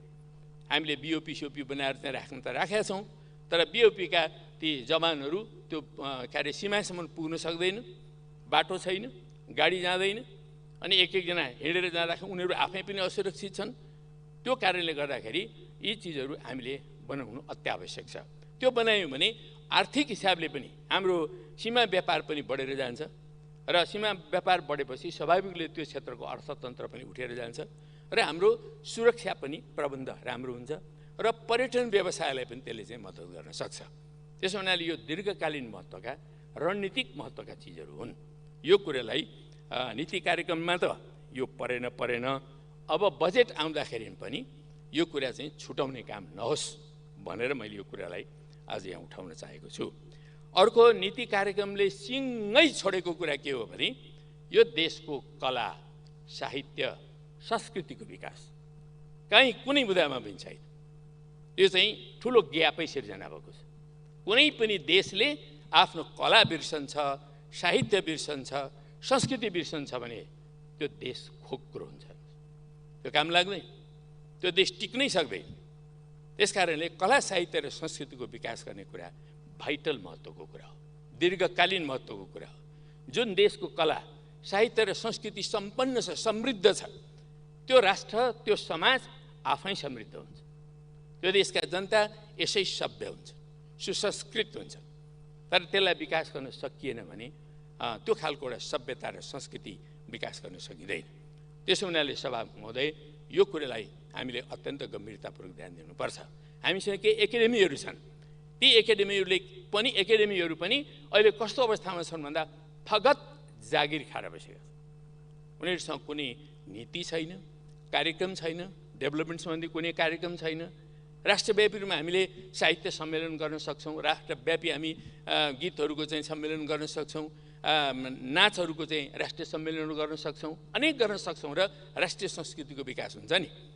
तर त्यो चिजहरू चाहिँ हाम्रा यी पछिल्ला अवधिका नीति कार्यक्रमहरूमा देखिनँ। मैले योभन्दा अगाडिको 4 वर्षे सरकारका नीति कार्यक्रम पनि हेरेँ, त्यहाँ पनि छैन। अनि गठबन्धन त अलिक नयाँ ढङ्गले आउला भनेको त यहाँ पनि छैन। कसरी विकास हुन्छ त हाम्रो देश? हाम्रो देशका कला, साहित्य, संस्कृतिको विकास नगरिकन हामी समुन्नति, समृद्ध नेपाल, सुखी नेपाली, यो त खोक्रो कुरा हुन्छ, खोक्रो। त्यसो हुनाले यस्ता चिजहरूलाई गम्भीरतापूर्वक ध्यान दिनुपर्छ। नीति कार्यक्रमले बिर्सिए पनि बजेट आउँदाखेरि हाम्रा एकाडेमीहरूको बारेमा र कला संस्कृतिको विकास गर्ने सन्दर्भमा बजेटले समेटोस् भन्ने मलाई लाग्छ र सम्भव हुन्छ भने यो नीति कार्यक्रममा यसलाई संशोधनको प्रक्रिया मार्फत चाहिँ यसलाई राख्ने या प्रधानमन्त्रीले बोल्दाखेरि चाहिँ यसमा कमिटमेन्ट गर्ने यी कामहरू गरेर यसलाई सच्याउनु जरुरी हुन्छ भन्ने मलाई लाग्छ। अर्को पक्ष सभामुख महोदय यो नीति र कार्यक्रममा बिल्कुल छुटेको कुरा के हो भने राष्ट्रिय सुरक्षा नीति। हाम्रो जस्तो देशमा राष्ट्रिय सुरक्षा नीति हामीले बनाएको हुनैपर्छ। राष्ट्रिय सुरक्षा नीति बनिरहँदा सामान्य शान्ति सुरक्षा मात्रै बुझिँदैन। आजको युगमा राष्ट्रिय सुरक्षा नीतिका बहुआयामिक अर्थहरू छन्। यसले मुलुकको राजनीति, मुलुकको अर्थनीति, मुलुकको सामाजिक नीति, मुलुकको सांस्कृतिक नीति, मुलुकको वातावरण नीति, मुलुकको विदेश नीति आदि धेरै चिजहरूलाई समेट्छ त्यसले। र यो समेट्ने ढङ्गको राष्ट्रिय सुरक्षा नीति हाम्रो बन्नुपर्छ। राष्ट्रिय सहमतिका साथ बन्नुपर्छ। त्यो सरकारले मात्रै अगाडि सार्ने चिज होइन। त्यो प्रतिपक्षसँग समेत बहस छलफल गरेर हामीले चाहिँ राष्ट्रिय सुरक्षा नीति निर्माण गर्नुपर्ने हुन्छ। र त्यस्तो खालको राष्ट्रिय सुरक्षा नीति बनेपछि कुनै पनि पार्टीले त्यो नीतिलाई मार्गदर्शन बनाएर अगाडि बढ्नुपर्ने हुन्छ। त्यसो गर्यो भने मात्रै राष्ट्रको हितमा हामी सबै उभिन्छौँ। नत्र भने अघि पूर्व वक्ताहरूले पनि केही कुरा भनिसक्नु भएको छ। आफ्नो हित हुन्छ, व्यक्तिगत हित हुन्छ भने मान्छे जतिसुकै झुक्न पनि तयार हुँदो रहेछ। हेर्नुहोस्, राष्ट्रिय हितलाई बलिदान गरेर पनि मान्छेहरू झुक्न तयार हुँदो रहेछन्। त्यो कुरा हामीले हाम्रै देशमा देखिसकेका छौँ। त्यस्ता झुक्नेहरू को हुन् अहिले नाम लिन जरुरी छैन, तर त्यो ढङ्गको प्रवृत्तिहरू हाम्रो देशमा छ। त्यसै कारणले राष्ट्रिय सुरक्षा नीति हाम्रो चाहिन्छ। त्यो राष्ट्रिय सुरक्षा नीति विभिन्न पक्षले माग गरिरहेका छन्, भनिरहेका छन्, तर हामीले बनाउन सकिरहेको छैन। विश्व बदलिरहेको छ। अहिले भू राजनीति बडो कसिलो भू राजनीति देखा पर्दैछ। पूर्व र पश्चिमको शक्तिहरूको पूर्वीय शक्ति अब उदार। हिजो पश्चिमा शक्तिहरूले सारा विश्वलाई डोमिनेट गरिरहेको अवस्था थियो। अब अमेरिकाले त्यो डोमिनेसनलाई बचाउनुको लागि उसले कतै क्वाड बनाउनु परिरहेको छ, उसले कतै त्यो अर्को चाहिँ के जति बनाउनु परिरहेको छ, नाटोलाई विस्तार गर्नु परिरहेको छ, अनेक ढङ्गका हतियार बनाउनु परिरहेको छ। हतियार बेच्ने काममा नै लाग्नु परिरहेको छ। अमेरिकाले अहिले विश्वमा 800 ठाउँमा 800वटा 80वटा देशमा मिलिटरी क्याम्प राख्न बाध्य भएको छ। त्यो मिलिटरी क्याम्प, त्यो मिलिटरी कम्प्लेक्स जुन हो विश्वव्यापी कम्प्लेक्स, त्यसलाई प्रयोग गरेर अहिले अमेरिकाले आफ्नो वर्चस्व कायम गरेको छ। त्यो वर्चस्वमाथि खतरा पैदा भइरहेको छ अहिले। किनभने तेस्रो विश्व जागृत भएर आयो, तेस्रो विश्व स्वतन्त्र छ र पूर्वबाट पूर्वीय शक्ति चाहिँ अब अगाडि बढेर आयो। पूर्वीय शक्ति सुदृढ हुँदैछ। रसिया पनि अहिले पूर्वीय शक्ति बन्दैछ। त्यसो हुनाले अहिले रसिया र अनि पश्चिमा शक्तिको बिचमा जुन एउटा चाहिँ प्रभुत्वको लागि चाहिँ लडाइँ भइरहेको छ, युक्रेन धुलो पिठो हुँदैछ। ती जेलेन्स्की भन्ने मान्छे कति दूरदर्शी मान्छे हुन्, इतिहासले विस्तारै मूल्याङ्कन गर्ला, तर उनको हातमा त युक्रेन त छैन। अहिले त युक्रेनका राष्ट्रपति छन् उनी। लडाइँ चाहिँ दुईटा महाशक्तिको बिचमा भइरहेको छ। त्यसो हुनाले हामी जस्तो देशले त्यस्ता घटनाक्रमहरूबाट बडो राम्रो ढङ्गले शिक्षा लिनुपर्ने आवश्यकता छ र हामीले त्यही हिसाबले अगाडि बढ्नुपर्ने आवश्यकता पनि छ सभामुख महोदय। त्यसो हुनाले राष्ट्रिय हितलाई सर्वोपरि राखेर हामीले राष्ट्रिय सुरक्षा नीति निर्माण गर्नु आजको आवश्यकता हो। बदलिँदो विश्व परिस्थिति, हाम्रै देशको स्थिति, छिमेकमा पनि बदलिरहेको स्थितिहरू आदि। अब भारत र चीनका बिचमा अहिले बोर्डरको समस्या छ। त्यो बोर्डरको समस्याले गर्दाखेरि उनीहरूको बिचमा तनाव छ, तर अरू कुनै पनि यस्ता विषयहरू म देख्दिनँ जसको कारणले दुईटा देशको बिचमा अन्तर्विरोध होस्। त्यस्तो केही पनि विषय देख्दिनँ मैले। त्यसो हुनाले त्यो बोर्डर प्रब्लम भनेको पनि सदा रहिरहन्छ, यो हामीले अनुमान गर्नु हुँदैन। अलि जटिल छ, समय लाग्ला, तर बोर्डर प्रब्लम समाधान भयो भने त्यो दुईटा देशका बिचका सम्बन्धहरू फेरि आत्मीय हुन सक्छ, फेरि व्यापक हुन सक्छ। किनभने चीनलाई अमेरिका चाहियो, चीनलाई भारत चाहिएको छ, भारतलाई चीन चाहिएको छ। उनीहरू दुइटै विशाल विशाल मार्केटहरू हुन् र 21औं शताब्दीका ती पावर हाउसहरू हुन्। त्यसो हुनाले यी उदीयमान शक्तिहरू एउटा अब फर्स्ट शक्ति हुँदैछ, अर्को सेकेन्ड शक्ति हुँदैछ। पश्चिमा शक्तिहरू पछि पर्दैछ, पछि पर्छन् हेर्नुहोस्, त्यो अनिवार्य छ। उनीहरू जतिसुकै मिसाइल लिएर हिँडुन्, मिसाइलले केही गर्नेवाला छैन। अर्थतन्त्र हो सबभन्दा ठुलो। अर्थतन्त्रले धेरै कुरा निर्माण गर्दै जान्छ। त्यसो हुनाले विश्वको यो बदलिरहेको परिस्थितिलाई ध्यानमा राखेर हामीले चाहिँ आफ्ना राष्ट्रिय नीतिहरू निर्माण गर्न सक्नुपर्छ। सभामुख महोदय, त्यस्तै यो श्रमिकहरू बाहिर जाने जुन कुराहरू छन्, श्रमिकहरू बाहिर जाने कुरा 1990देखि तीव्र भएर आयो। त्योभन्दा अगाडि त्यति धेरै थिएन, एकाध पढे लेखेका मान्छेहरू मात्रै बाहिर जान्थे। तर त्यसपछिको यो करिब 30 वर्षको अवधिमा जुन ढङ्गले बाहिर जाने एउटा बहाव भएको छ, नेपालको श्रम शक्ति अहिले त झन्डै 50 लाख भनिन्छ। कति हो आँकडा, एक्ज्याक्ट आँकडा अहिले पनि हामीले पाउन सके जस्तो मलाई लाग्दैन। मोटामोटी अनुमानको आधारमा 50 लाख को सङ्ख्या। अब जनगणनाको हिसाबले भन्ने हो भने चाहिँ 21 लाख बाहिर छन् भनेको छ अहिलेको पछिल्लो जनगणनाले।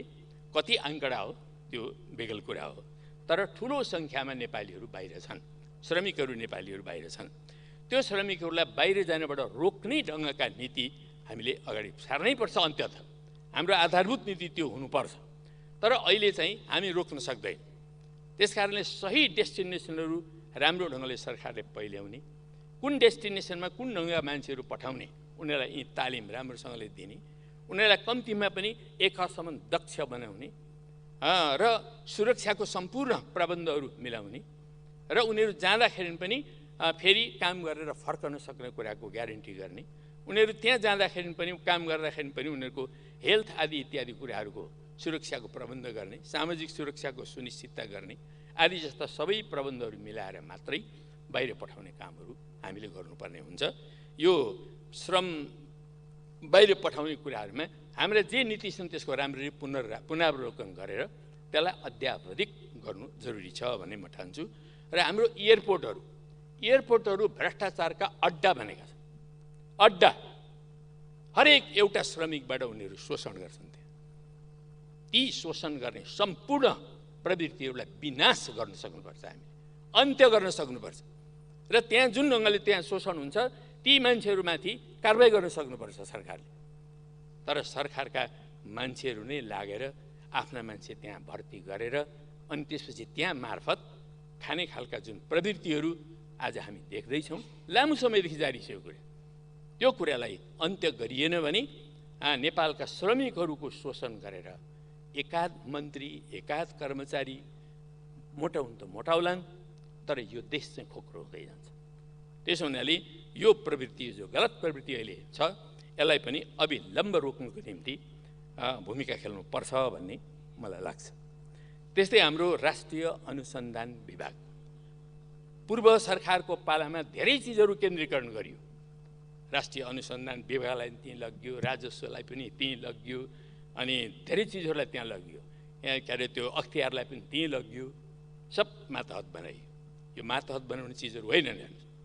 कुनै पनि प्रधानमन्त्रीले यस्तो खालको काम गर्नु हुँदैन। यो संविधानको मर्म र भावना त्यो होइन। विभिन्न सेक्सनका विभिन्न विभागका कामहरू त्यो विभागलाई दिएको, संविधानले नै दिएको जुन दिग्दर्शन छ, नीति निर्देशन छ, त्यसको आधारमा उसले स्वायत्त ढङ्गले काम गर्नुपर्ने हुन्छ। त्यो काम गर्न दिइएन यो बिचमा। तर यो चिजमा सुधार गर्नु जरुरी छ। सुधार गरेर ती निकायहरूलाई क्रियाशील, गतिशील बनाउन सक्नुपर्छ। त्यो गतिशील बनाउनको लागि स्वाभाविक रूपले अब राष्ट्रिय अनुसन्धान विभाग एउटा महत्त्वपूर्ण विभाग हो। त्यसले धेरै चिजहरूको सूचना जम्मा गर्छ। तर त्यसलाई उच्च प्रविधिले युक्त बनाउन सक्दैनौँ भने, त्यसलाई आवश्यक स्वायत्तता दिन सक्दैनौँ भने, त्यसमा उच्च स्तरको जनशक्ति, एकदमै जिम्मेवार जनशक्ति, देशभक्त जनशक्ति, एकदम छानिएको मापदण्ड पुरा गरेको जनशक्ति त्यहाँ हामी दिन सक्दैनौँ भने जिम्मेवारीपूर्ण काम हुँदैन। त्यो विभिन्न राजनीतिक पार्टीहरूको कार्यकर्ता भर्ती केन्द्र होइन। त्यहाँ देशको एकदमै छानिएका र साँच्चै नै मापदण्ड पुगेका योग्य मानिसहरूलाई त्यो ठाउँमा भर्ती गर्नुपर्ने हुन्छ। तब मात्रै उसले देशभरिका विभिन्न खालका सूचनाहरू जसरी जिम्मा गर्नुपर्ने हुन्छ त्यो जम्मा गर्नुको लागि उसलाई अनुकूल वातावरण बनाइदिनु पर्ने हुन्छ। तब मात्रै राष्ट्रिय अनुसन्धान विभागले राम्रो ढङ्गले काम गर्न सक्छ। त्यसको जुन दायित्व छ, त्यसको जुन उद्देश्य छ, त्यो हिसाबले काम गर्न सक्छ। कुनै पनि अब उसको चाहिँ मन्त्री अथवा पावरको मात्रै खालि त्यसलाई दास बनाएर राख्ने हो भने त्यसले त्यसैलाई मात्रै सेवा गरिरहन्छ, राष्ट्रलाई सेवा गर्दैन। राष्ट्रको सेवाका निम्ति यी संस्थाहरू स्थापित गर्न सक्नुपर्छ हामीले, तब मात्रै हामी अगाडि बढ्न सक्छौँ। त्यसै गरी सभामुख महोदय, यो नीति र कार्यक्रममा यो पछाडि हटेको हो कि बढ्ता कुटनीतिक बन्न खोजेको हो कि? अब मैले पनि राम्रोसँगले नबुझेको कुरा के हो भने पोहोर साल यसै गरी राष्ट्रपतिले नीति र कार्यक्रम प्रस्तुत गर्ने बेलामा अब हामीले त्यति बेला त हामी एउटै पार्टीमा थियौँ। एउटै पार्टीमा भएको बेलामा हामी चाहिँ नि यो नीति र कार्यक्रम कस्तो आउने हो, के गर्ने हो भन्ने सन्दर्भमा छलफल गर्नुपर्छ भनिरहेका थियौँ। आज 4 बजे चाहिँ के अरे नीति र कार्यक्रम राष्ट्रपतिले सदनमा चाहिँ प्रस्तुत गर्ने भन्ने सूचना पो प्राप्त गर्यौँ हामीले। नीति कार्यक्रम हेरेकै छैन, के लेखेको छ थाहा पत्तो पनि छैन। अनि त्यस पछाडि हामीले हतार चाहिँ सचिवालयको बैठक माग गऱ्यौँ। त्यो सचिवालयको बैठक माग गरेपछि के अरे खड्गप्रसाद शर्मा ओली त्यति बेला अध्यक्ष हुनुहुन्थ्यो। उहाँले सचिवालयको बैठक बोलाउनु, प्रधानमन्त्री हुनुहुन्थ्यो, उहाँ बोलाउनु भयो। हामीले त्यो बैठकमा के आउँदैछ त नीति कार्यक्रममा भनेर सोध्यौँ। त्यो सोधिसकेपछि अब विभिन्न कुराहरू भए। त्यसमध्ये हामीले पटक पार्टीको केन्द्रीय कमिटीबाट प्रस्ताव पारित गरेका थियौँ। यो लिम्पियाधुरा, कालापानी र लिपु लेक हाम्रा अभिन्न अङ्ग हुन्, सुगौली सन्धिदेखि हाम्रा अभिन्न अङ्ग हुन्। यो कुराहरूमाथि अतिक्रमण भएको छ। हामीले त्यो कुराको बारेमा चाहिँ अब भारतसँग कुरा उठाउने कुरा त छँदैछ, तर हाम्रो नीतिमा यो नीतिको अङ्ग बनाएर लानु पर्यो। हामीले पटक भन्यौँ, अनेक पटक केन्द्रीय कमिटीको बैठकमा हामीले प्रस्ताव पारित गऱ्यौँ, एकमतले पारित गऱ्यौँ, लागू भएन। स्थायी समितिका बैठकहरूबाट यो प्रस्ताव पारित गऱ्यौँ, लागू भएन। अनि त्यस पछाडि हामीले त्यो सचिवालयको बैठकमा यो कुरा उठायौँ। सभामुख महोदय, हामीले यो चिज, यो लिम्पियाधुरा, कालापानी र लिपु लेक नेपालको अभिन्न अङ्ग हो भन्ने कुरो यो दस्तावेजमा राखिनै पर्छ। अघि प्रतिपक्षका नेताले यहाँ पढ्नु पनि भयो त्यति बेला, त्यो हामीले राख्न लगाएको, उहाँले राख्नु भएको थिएन। त्यसपछि त्यहीँबाट उहाँले फोन गरेर सबैको एउटै राय आइसकेपछि उहाँले राख्नु हुँदैन भन्न सक्नु भएन। नभनेपछि अनि उहाँले त्यहीँबाट फोन गरेर ल यो वाक्य पनि राख्ने भनेर भनेपछि त्यो त्यति बेलाको नीति कार्यक्रममा राखिएको हो। सभामुख महोदय, त्यसरी राख्यो। अब त्यो बेला त्यो राख्नुको साथसाथै हामीले एउटा राष्ट्रिय सहमति पनि गऱ्यौँ। सबै पार्टीहरूको बिचमा छलफल पनि भयो बालटारमा, र हामीले एक स्वरले यो चाहिँ हाम्रो अभिन्न अङ्ग हो, यसमा हामी सबै एक छौँ भनेर जम्मै पार्टीले एक स्वरले चाहिँ हामी सङ्कल्प पनि व्यक्त गऱ्यौँ, प्रतिबद्धता पनि व्यक्त गऱ्यौँ। त्यसो गरिसकेको यो राष्ट्रिय सहमतिको कुरा हो। त्यसो हुनाले अहिले पनि यो नीति कार्यक्रममा त्यो कुरालाई जस्ताको तस्तै उल्लेख गर्नको लागि कोही पनि पछि हट्नु हुँदैन। जो पछि हट्छ त्यसमा लुतेपन देखियो, कमजोरी देखियो, यो कुरो प्रष्ट हुन्छ। त्यसकारण अब हामीले कूटनीतिक कुरा गर्ने होइन। जुन कुरा हामीले बोलिसकेका छौँ, जुन कुरामा राष्ट्र सहमत भइसकेको छ, त्यहाँबाट कोही पनि पछाडि हट्ने होइन। पछाडि हट्ने हो भने त्यो गठबन्धनभित्र पहिला छलफल गर्नु पर्यो। को पछाडि हट्न चाहन्छ? राष्ट्रिय सहमतिबाट पछाडि हट्ने को? त्यसपछि अनि त्यति बेला नै हामी के गर्नुपर्छ भन्ने कुरा गरौँला। तर मेरो अहिले पनि आग्रह छ प्रधानमन्त्रीलाई, सभामुख महोदय मार्फत, कि यो चिजमा तपाईँले आफ्नो जवाफमा यो प्रतिबद्धता जनाउनै पर्छ। हाम्रो राष्ट्रिय सहमतिको चिज हो। राष्ट्रिय सहमतिबाट कोही पनि तलमाथि जान सक्दैन। त्यो त एउटा राष्ट्रिय नीति बनिसक्यो हाम्रो। त्यस कारणले यो चिजलाई दृढतापूर्वक ध्यान दिनुपर्छ। र हाम्रो जुन विदेश नीति छ, यो नीति कार्यक्रमको 139 बुँदामा विदेश नीतिका सन्दर्भमा बुँदाहरू ठिक उल्लेख गरेका छ, राम्रो छ, ठिक छ। तर व्यवहार के हुँदै आएको छ? यो व्यवहार चाहिँ त्यो नीतिका ठिक विपरीत छ। सभामुख महोदय, म त्यसमा अलिकति संस्मरण गराउन चाहन्छु हाम्रो आफ्नै गठबन्धनको सरकारलाई। त्यो के हो भन्दाखेरि हामीले राजदूत नियुक्ति गर्ने कुराहरूमा मात्रै पनि सन्तुलन कायम गर्न सकेनौँ निकै लामो अवधिसम्म। बल्ल बल्ल बल्ल बल्ल बल्ल लामो समय लगाएर हामीले राजदूत नियुक्ति गऱ्यौँ। अब त्यसमा देखिएको असन्तुलनले पनि केही न केही प्रश्न उठाउने स्थिति बनाइदियो। यो गर्नु हुँदैन थियो। दोस्रो कुरा भनेको जति बेला युक्रेनमा रुसले हमला गर्यो अनि त्यो हमलाका विरुद्ध पश्चिमाहरूले त्यो वातावरण बनाएको पश्चिमाहरूले हेर्नुहोस्, युक्रेनमा जुन ढङ्गको हमला भयो त्यसको वस्तुस्थिति बनाउनेहरू पश्चिमाहरू हुन्। अनि पश्चिमाहरूले अब रुसका विरुद्ध चाहिँ एउटा अभियान चलाउन थाले। त्यो अभियानमा हाम्रो सरकार पनि फस्न पुग्यो। हतारमा रुसका विरुद्ध वक्तव्य दिने स्थिति बन्यो। त्यो जरुरी थिएन। हेर्नुहोस्, चीन र भारत जता यत्रा पावरहरू जो अहिले अघि मैले भने यो शताब्दीका पावर हाउसहरू हुन्, उनीहरू अहिलेसम्म पनि बोलेका छैन, एउटा वा अर्को पक्षमा लागेका छैन। त हाम्रो देशलाई चाहिँ के को हतार भएको? त्यो नगरेको भए के हुन्थ्यो? कुन आकाश खस्थ्यो? यहाँ आकाश खस्न त म केही पनि देख्दिनँ। तर किन हतारो गर्नु पर्यो? अनि केही हप्ता मात्रै बितेको छैन, अब अमेरिकाले अर्को प्रस्ताव ल्यायो। ल, संयुक्त राष्ट्रसङ्घको यो ह्युमन राइट काउन्सिलबाट के अरे रुसलाई निकालौँ भनेर प्रस्ताव ल्यायो। अनि त्यहाँ चाहिँ किन भोट दिन नसकेको नि? फेरि नेपालले निकाल्नुपर्छ भने त्यहाँ चाहिँ फेरि तटस्थ बस्न पुग्यो। फरेन पोलिसी भनेको त सङ्गतिपूर्ण पो हुनुपर्छ त। एदेखि जेडसम्म सङ्गति मिलेको हुनुपर्छ।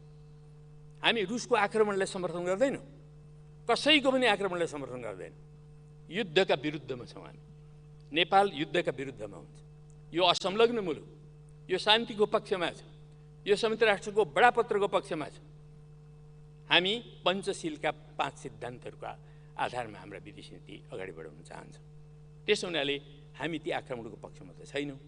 तर कूटनीति भनेको चाहिँ के हो भने त्यो खालको घटनाक्रम किन घटिरहेको छ एउटा साइड मात्रै हेरेर हुँदैन, अर्को साइड पनि हेर्नुपर्छ। क्रिया र प्रतिक्रियालाई पनि हेर्नुपर्ने हुन्छ। तब मात्रै हाम्रो नीति सन्तुलित हुन सक्छ। त्यो कुरामा पनि हामी पछि पर्यौँ। अनि त्यस पछाडि अब एमसिसीको बारेमा अहिले म दोहोऱ्याउन चाहन्न, मैले पहिले नै भनिसकेकै छु। एमसिसी त्यसरी नै हामीले अनुमोदन गऱ्यौँ।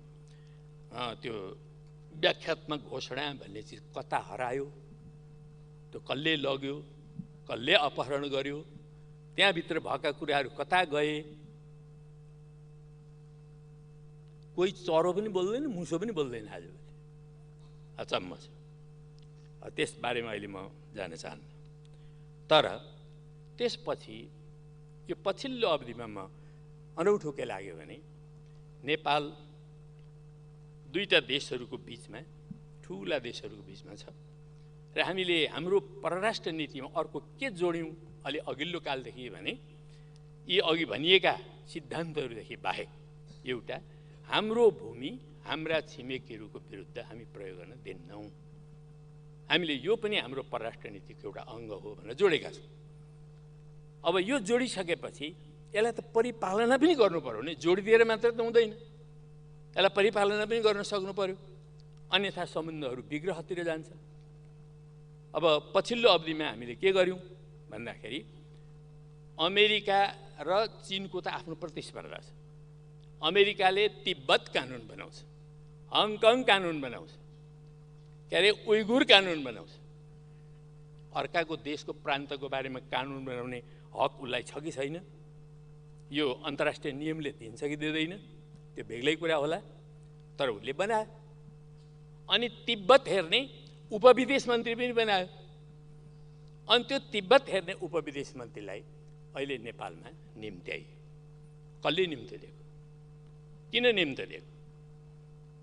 यो देशको भूमि छिमेकीहरूको विरुद्ध प्रयोग गर्न दिन्नौँ भन्ने नीति बनाउने, अनि त्यस पछाडि तिब्बत मामला हेर्ने अमेरिकाको उपविदेश मन्त्रीलाई यहाँ बोलाउने। के अर्थमा बोलाएको? किन बोलाएको?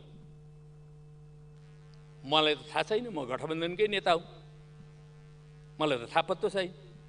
मलाई त आश्चर्य मात्रै लाग्यो। मैले यहाँ पनि आश्चर्य व्यक्त गर्न चाहन्छु। आज के उद्देश्यको निम्ति बेला कसको के मकसद पुरा हुन्छ त्यसो गर्दा? अनि त्यस पछाडि बोलाउन त बोलाइयो, कसले बोलायो यो प्रश्न छँदैछ। पछि प्रधानमन्त्रीले जवाफ दिनु होला यस बारेमा, बोलाएको कसले। अनि बोलाइसकेपछि म प्रधानमन्त्री भएको बेलामा उपेन्द्र यादव मेरो परराष्ट्र मन्त्री हो। उहाँलाई मैले भने यस्तै अनेक चिजहरू भइरहेको थियो त्यो बेलामा। त्यो बेला त झन् हामी चाहिँ संविधान निर्माण गर्ने संविधान सभाको कालखण्डबाट गुज्रिरहेका थियौँ। विदेशीहरूको ठुलो चलखेल थियो त्यति बेलामा। अनि त्यो बेला मैले भने यो विदेशीहरूको जुन चलखेल छ यसलाई नियमित गर्नको लागि एउटा नियम बनाऊ। कुनै पनि मान्छेहरू बाहिरबाट आउँछ भने कसरी आउने, कुन प्रोसेसबाट आउने, उसले कोसँग भेट्ने, सम्पूर्ण कुरा परराष्ट्र मन्त्रालयको जानकारी बाहेक अन्त कहीँबाट हुनुहुँदैन। यसको मुख्य निकाय भनेको परराष्ट्र मन्त्रालय। त्यसबारेमा नियम बनाऊ भनेपछि उहाँको नेतृत्वमा नियम बन्यो। त्यो नियम अहिले पनि परराष्ट्र मन्त्रालयमा छ, तर त्यसलाई कागजको खोस्टो बनाइदिन्छ। अब अमेरिकाको उपविदेश मन्त्री आउँछ, सोझै तिब्बती क्याम्प, 2टा क्याम्पमा उनी सोझै जान्छ। कसले पठायो त्यहाँ? कसले बनाएको त्यो कार्यक्रम? उनी जाने कार्यक्रम कसले बनायो? अनि त्यहाँ 3-4वटा देशका राजदूतहरू त्यहाँ स्वागत गर्नुपर्छ। ती राजदूतहरूको मुभमेन्ट त्यसो गर्न मिल्छ कि मिल्दैन अर्काको देशमा? हाम्रो देशका राजदूतहरू अरू देशमा गएर त्यसो गर्छन् कि गर्दैन? के हो इन्टरनेसनल नर्म? के हो डिप्लोमेटिक नर्म? त्यसो गर्न पाइन्छ कि पाइँदैन? कि सानो देश बनेपछि चाहिँ जसरी पनि हेप्न सकिन्छ? अथवा हामीले नै त्यो गराइरहेका छौँ कि कसले गराइरहेको? यो राष्ट्रिय अस्मितामाथि चोट लाग्ने कुरा, हाम्रो देशको राष्ट्रिय हितमाथि चोट लाग्ने कुरा। यस्ता कुराहरूमा गम्भीर हुनु जरुरी छ। म सभामुख महोदय तपाईँ मार्फत हाम्रो वर्तमान प्रधानमन्त्री सम्माननीय शेरबहादुर देउवालाई यसबारेमा म सजग गराउन चाहन्छु, सतर्क गराउन चाहन्छु। यो देशमा हामीले सन्तुलित परराष्ट्र नीति लिन सकेनौँ भने ठुलो दुर्भाग्य आउन सक्छ, जेलेन्स्कीको जस्तै। हामी सतर्क हौँ। युक्रेन अहिले जम्मै यो सिङ्गो विश्वले पढ्नुपर्ने एउटा पुस्तक बनेको छ, एउटा ग्रन्थ बनेको छ, एउटा ग्रन्थ हो। हामीले विभिन्न दराजमा भएका ग्रन्थहरू पढेर पुग्दैन। हाम्रो जीवित लिभिङ वर्ल्ड चाहिँ त्योभन्दा ठुलो ग्रन्थ हो। त्यहाँ घटिरहेका घटनाहरू त्योभन्दा ठुला ग्रन्थ हो। त्यो कुरालाई हामीले ध्यानमा राख्नुपर्छ। त्यसरी मात्रै हामी ठिक दिशामा अगाडि बढ्न सक्छौँ। सन्तुलित परराष्ट्र नीति लिएर हामी विकास गर्न सक्दैनौँ र हामी अगाडि बढ्न सक्दैनौँ र हामीलाई सहयोग गर्दैन अरूले? हामी जसरी पनि कमजोरै हुनुपर्छ? पर्दैन सभामुख महोदय। हामी स्वाभिमानका साथ शिर उच्चा गरेर हामीले जुन संविधान बनाएका छौँ यो विकसित देश भनिने अहिले G8 अथवा अहिले त G7 भयो। त्यो 8मा त्यो रसालाई फ्याँकिसके, अब G7 का संविधानहरू हेरौँ त। ती संविधानभन्दा हाम्रो संविधान हरेक मानेमा एडभान्स, हरेक मानेमा। अनि हामी उनीहरूलाई चाहिँ एकदम विकसित व्यवस्थित अर्थ के अरे लोकतन्त्र, हामी चाहिँ बल्ल सिकारु किन भन्नु पर्यो? किन त्यो लघुतावासले युक्त हुनु पर्यो? त्योभन्दा धेरै राम्रो संविधान हामीसँग छ। ल अमेरिकाको संसदमा यति महिलाहरू 33% महिलाहरू छन् त्यहाँ संसदमा। एउटा मात्रै प्रश्न गरौँ त। युरोपका उसमा छन्, एकाध देशमा छन्, तर अधिकांश देशमा छैन। त्यसो हुनाले हामीले लघुतावासबाट ग्रस्त हुनुपर्ने कुनै आवश्यकता देख्दिनँ मैले। सगरमाथा जस्तै उच्च मनोबलका साथमा धीर भएर धैर्य भएर हामीले उभिन सक्नुपर्छ आफ्नो अडान, आफ्नो दृष्टिकोण, आफ्नो राष्ट्रिय हितमा। तब मात्रै हामी यो देशलाई साँच्चै नै समृद्धितर्फ लान सक्छौँ, विकासतर्फ लान सक्छौँ। यस्तो परराष्ट्र नीति लिएर अगाडि बढ्दा मात्रै हामी अगाडि बढ्न सक्छौँ भन्ने मलाई लाग्छ सभामुख महोदय। अब 1-2वटा कुराहरू मलाई यही सन्दर्भमा भन्न मन लागिरहेको कुरा के छ भन्दाखेरि धेरै लामो समय पछाडि, झन्डै 9 महिनापछि हाम्रो संसदमा प्रतिपक्षी दलका नेताको आज आवाज सुन्न पाइयो, करिब 3 घण्टा। मलाई बडो खुसी लाग्यो। संसद त यस्तो पो हुनुपर्छ। 9 महिनासम्म जुन अवरोध थियो त्यो अवरोध हट्यो। के कारणले यो अवरोध हट्यो? कारणतर्फ अहिले म जान्न, म खुसी मात्रै व्यक्त गर्न चाहन्छु। संसद भनेको यसरी बहस गर्ने थलो। यो संसदलाई रोकेर हामीले 9 महिनासम्म बहसै गर्न पाएन, राष्ट्रका आवाज उठाउन पाएन, जनताका आवाज उठाउन पाएन। कति ठुलो नोक्सानी हो लोकतन्त्रमा। तर त्यो नोक्सानीको श्रृङ्खला अन्त्य भएकोमा म फेरि पनि खुसी प्रकट गर्न चाहन्छु। दोस्रो कुरा, अघि प्रतिपक्षका नेताले बोल्दाखेरि यो प्रतिपक्षलाई सिद्ध्याउनै खोजियो भन्नु, उन्मूलनै गर्न खोजियो भन्नु होइन। बहुदलीय व्यवस्थामा कहिल्यै पनि प्रतिपक्ष उन्मूलन हुनै सक्दैन। एउटा पार्टी प्रतिपक्षमा छ मानिनुहोस्, त्यो हार्यो भने अर्को प्रतिपक्ष आउँदैन, आइहाल्छ। त्यसो हुनाले त्यो उन्मूलन गर्न त सकिँदैन। बहुदलीय व्यवस्था जहिलेसम्म रहन्छ त्यस बेलासम्म प्रतिपक्ष रहिरहन्छ। यसमा ढुक्क भए हुन्छ भन्ने मलाई लाग्छ, उन्मूलन हुँदैन। अर्को कुरा मलाई के लाग्यो भने प्रतिपक्षले भनेको अर्को कुरा मलाई खुसी लाग्यो, यो पार्टी संविधान सम्मत पार्टी हो भन्नु। हो त, संविधान सम्मत पार्टी। तर त्यो संविधान, जुन संविधान हामीले संविधान सभाबाट बनायौँ, त्यो संविधानलाई पाल पार्ने काम पनि नराम्रो त। त्यो पाल पार्नु चाहिँ हुँदैन थियो कि, त्यो पाल पार्ने काम चाहिँ नराम्रो। अहिले त सिङ्गल जस्ताको तस्तै त्यो पाल बल्ल बल्ल हामीले के लगाएर लाहा लगाएर अनेक लगाएर टाल्यौँ। हेर्नुहोस्, त्यो पाल साँच्चै नै पाल परेको भए भोलि के हुन्थ्यो? कुनै पनि मान्छे प्रधानमन्त्रीको रूपमा निर्वाचित भएर आउने मान्छे सन्क्यो भने के हुन्छ? जे पनि हुन सक्छ। त्यसो हुनाले यो पाल पार्ने काम अत्यन्त आत्मघाती काम थियो।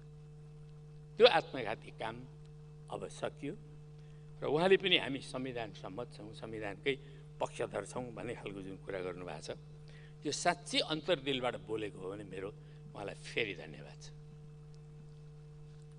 तेस्रो कुरा उहाँले अलिकति के भन्नुभयो भने यो नीति कार्यक्रममा त हिजो मैले जे भनेका त्यही कपी गरिरहेको छ यहाँ। त्यसो भन्नु अब त्यो पनि मलाई त नराम्रो लागेन।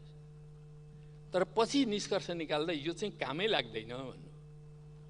उहाँले आफ्नो नीति कार्यक्रमलाई भनेको कि यसलाई भने काम लाग्दैन भने त्यही सारेको रहेछ भने त राम्रो कुरा होइन र भने राम्रो हो। त्यही सारेर रहेछ भने त उहाँले जसलाई राम्रो भनिरहनु भएको थियो यो पनि राम्रो। त्यसो हुनाले हामी आग्रहबाट नचलौँ, आग्रहबाट हामी अगाडि बढ्दैनौँ। त्यस्तै अर्को कुरा मलाई खुसी लागेको भन्नुपर्छ,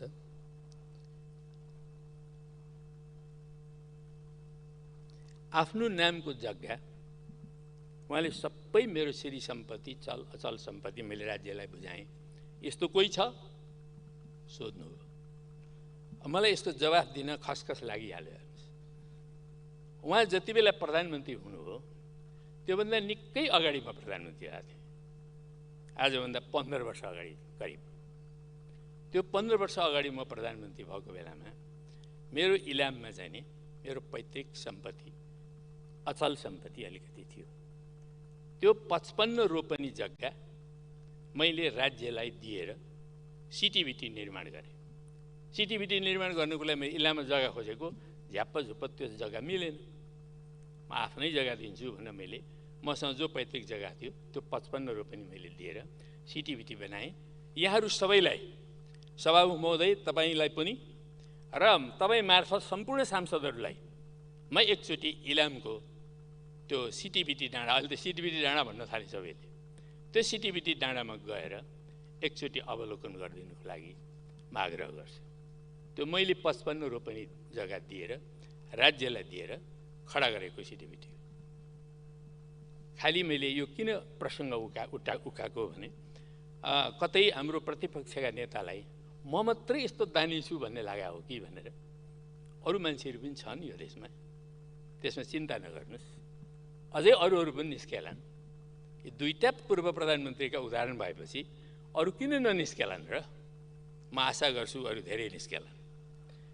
म यो कुरालाई यति मात्रै राख्न चाहन्छु सभामुख महोदय।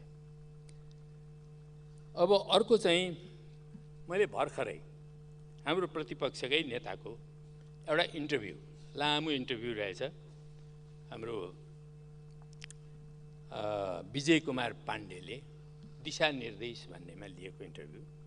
त्यो इन्टरभ्यू उहाँले के भन्नुभयो भने अब नेपालमा दुई दलभन्दा चल्दैन। एउटा दल यही एमाले हो, एउटा दल काङ्ग्रेस। दुई दलभन्दा चल्दैन, यहाँ बहुदल चल्दैन भन्नु। तपाईँहरूले पनि सुन्नुभयो हुन्छ त्यो इन्टरभ्यू। बहुदल यहाँ चल्दैन, दुई दल चल्छ। अनि यो निष्कर्ष त मलाई निकै अनौठो पनि लाग्यो। हामीले त बहुदलीय व्यवस्था प्राप्त गर्नलाई त्यत्रो लडाइँ गऱ्यौँ, त्याग गऱ्यौँ, तपस्या गऱ्यौँ, अनेक गऱ्यौँ। अब दुईटा दल मात्रै भयो भने त अलि हामी साना साना दलहरूको त हालत त हुने रहेछ। डर पनि लाग्यो, कहिलेदेखि यो दुई दल हुने हो, अनौठो पनि लाग्यो। तर आज बोल्दै जाँदाखेरि फेरि बहुदलकै कुरा गर्नुभयो भने त बहु भनेको त दुई होइन, बहु भन्ने बित्तिकै दुईभन्दा बढी हुन्छ बहुदल। यो अन्तर्विरोधग्रस्त नहौँ भन्न खोजेको मैले। अहिले बहुदलीय व्यवस्था छ, यो बहुदलीय व्यवस्था पनि इतिहासको उपज हो। इतिहासले नै यसलाई अर्कै रूपमा ढाल्छ हेर्नुहोस् पछि, यो इतिहासको उपज हो। तर जुन ऐतिहासिक कालखण्डसम्म यो विश्वको विकास हुँदा यो बहुदलीय व्यवस्था रहन्छ अथवा यो सिस्टम रहन्छ, त्यस बेलासम्म बहुदल रहन्छ हेर्नुहोस्। कसैले पनि दुई दल बनाउँछु भनेर बन्दैन, बन्नेवाला पनि छैन। त्यसो हुनाले कतिपय देशका त्यस्ता उदाहरणहरूबाट त्यो भन्न खोजेको हो भने नेपाल चाहिँ त्यसरी जाँदैन। म यति मात्रै भन्न खोजेको मैले। अन्त्यमा म के भन्न चाहन्छु भने यो गठबन्धनको सरकार भनेको परमादेशको सरकार, यसलाई यो जनादेश नभएको परमादेशको सरकार भन्ने हाम्रो प्रतिपक्षले सधैँभरि कटाक्ष गर्ने विषय भनेको छ। आज पनि अलिकति गरिहाल्नु। परमादेशबाट भएको त हो, त्यसलाई होइन भन्ने कुरा पनि छैन। तर यो सदनको बहुमत नभएको भए त्यो त बन्ने थिएन। सदनको बहुमत त्यस्तो भएको हुनाले त्यो परमादेश आएको हो। सदन नै निर्णायक चाहिँ हो, त्यो कुरालाई त बिर्सनु हुँदैन। र अर्को पक्ष के नबिर्सनु पर्ने कुरा झन् जरुरी छ भन्दाखेरि देशमा राजनीतिक समस्या हल गर्ने थलो यही हो, यो संसद। जब राजनीतिक पार्टीहरूले यो ठाउँमा यो राजनीतिक समस्या समाधान गर्ने कुरालाई चाहिँ के अरे व्यवस्था गरेर अथवा यसलाई निमोट नामोट पारेर यसलाई विघटन गरेर अनि त्यसपछि अन्यत्रबाट राजनीतिक समस्याहरू समाधान गर्न खोजिन्छ नि, त्यस्तो भएपछि समस्या कहाँ पुग्छ भन्दा अदालतमा पुग्छ। अदालतमा पुर्याएको कसले समस्या? यो कुरामा एकछिन छाती छामेर सबै नेताहरूले सोच्नु पर्यो। हामी पनि अदालतै गयौँ, प्रतिपक्ष कहाँ गयो? प्रतिपक्ष पनि अदालतमा गयो। र तपाईँ हामीले एउटा के कुरा थाहा छ भन्दा 74 सालको निर्वाचन हामी दुईटा पार्टीले संयुक्त भएर एउटा घोषणा पत्रका आधारमा लडेका थियौँ। पूर्व नेकपा एमाले र त्यति बेलाको लागि पूर्वै हुन्छु म, पूर्व नेकपा एकीकृत माओवादी, यी दुईटा पार्टी मिलेर हामीले लडेका थियौँ। र त्यसपछि त्यो निर्वाचन सकिसकेपछिको एउटा अवधिमा हामी दुईटै पार्टी एकीकृत भयौँ। एकीकृत पार्टी नेकपा भयो। यो नेकपा नामको पार्टी बन्नु एउटा वस्तुगत कुरा हो कि भावनात्मक कुरा हो? यो त वस्तुगत कुरा हो, भावना मात्रै त होइन, हामीले सपना देखेको मात्रै त होइन, त्यो त रियालिटी हो। 3 वर्षसम्म यो देशमा एउटा पार्टी चल्यो, नेकपा नामको पार्टी चल्यो। त्यति बेला तर वान फाइन मर्निङ एउटा बिहानीमा अदालतले त्यो दुईटा पार्टीलाई फेरि विभाजित गर्यो। उत्प्रेषणको आदेशले, त्यो उत्प्रेषणको आदेशले बनाएको नेकपा एमाले हो कि होइन? अदालतले नै बनाएको नेकपा एमाले हो कि होइन? यो यथार्थ हो कि होइन?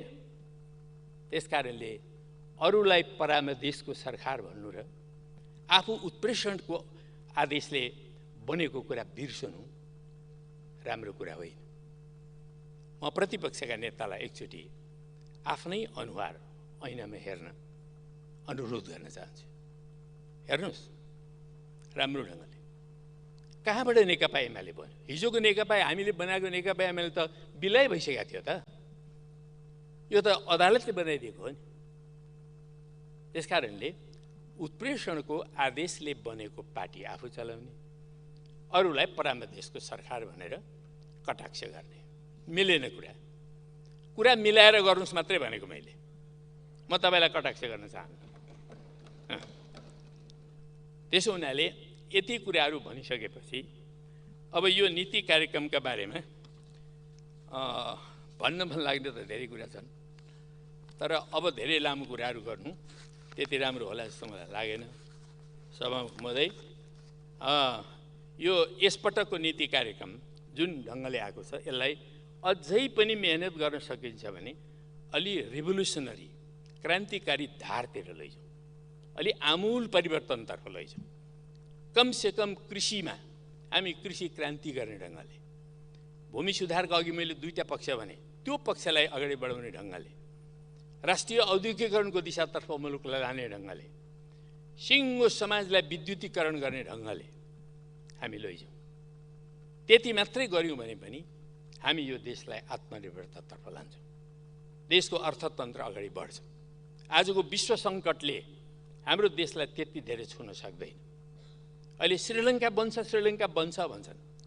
श्रीलङ्काको स्थिति बेग्लै हो, नेपालको स्थिति बेग्लै हो। श्रीलङ्का बनिहाल्ने स्थिति म देख्दिनँ। तर होसियार हुन सकेनौँ।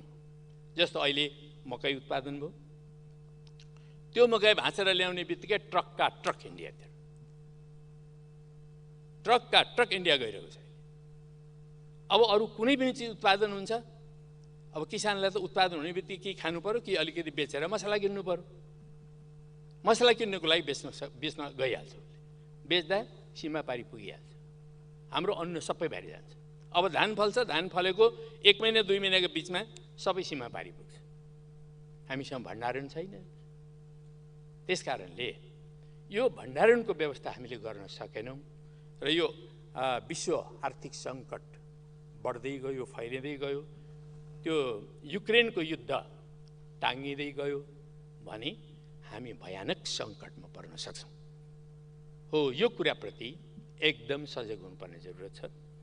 नीति कार्यक्रम जुन ढङ्गले आएको छ त्यो कुरा छुटेको पनि छ र आउने दिनमा यी कुराहरूलाई कभर गरेर बजेट आउँदाखेरि यी कुरालाई परिपूर्ण ढङ्गले चाहिँ पार्ने हिसाबले अब 4-5 दिन 6 दिन 7 दिन कति बिचमा चाहिँ बजेट आउँछ। त्यसकारण त्यो बिचमा नै यी बारेमा अलिकति वर्कआउट गरेर भावी भविष्यलाई सुरक्षित गर्ने गरिकन सरकार अगाडि बढ्न सकोस्, मेरो शुभकामना छ। म यति भनेर बिदा हुन चाहन्छु। धन्यवाद।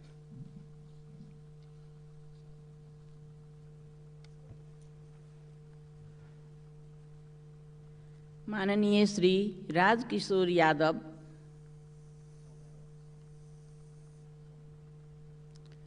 समय 12 मिनट। यसपछि माननीय श्री महन्त ठाकुर।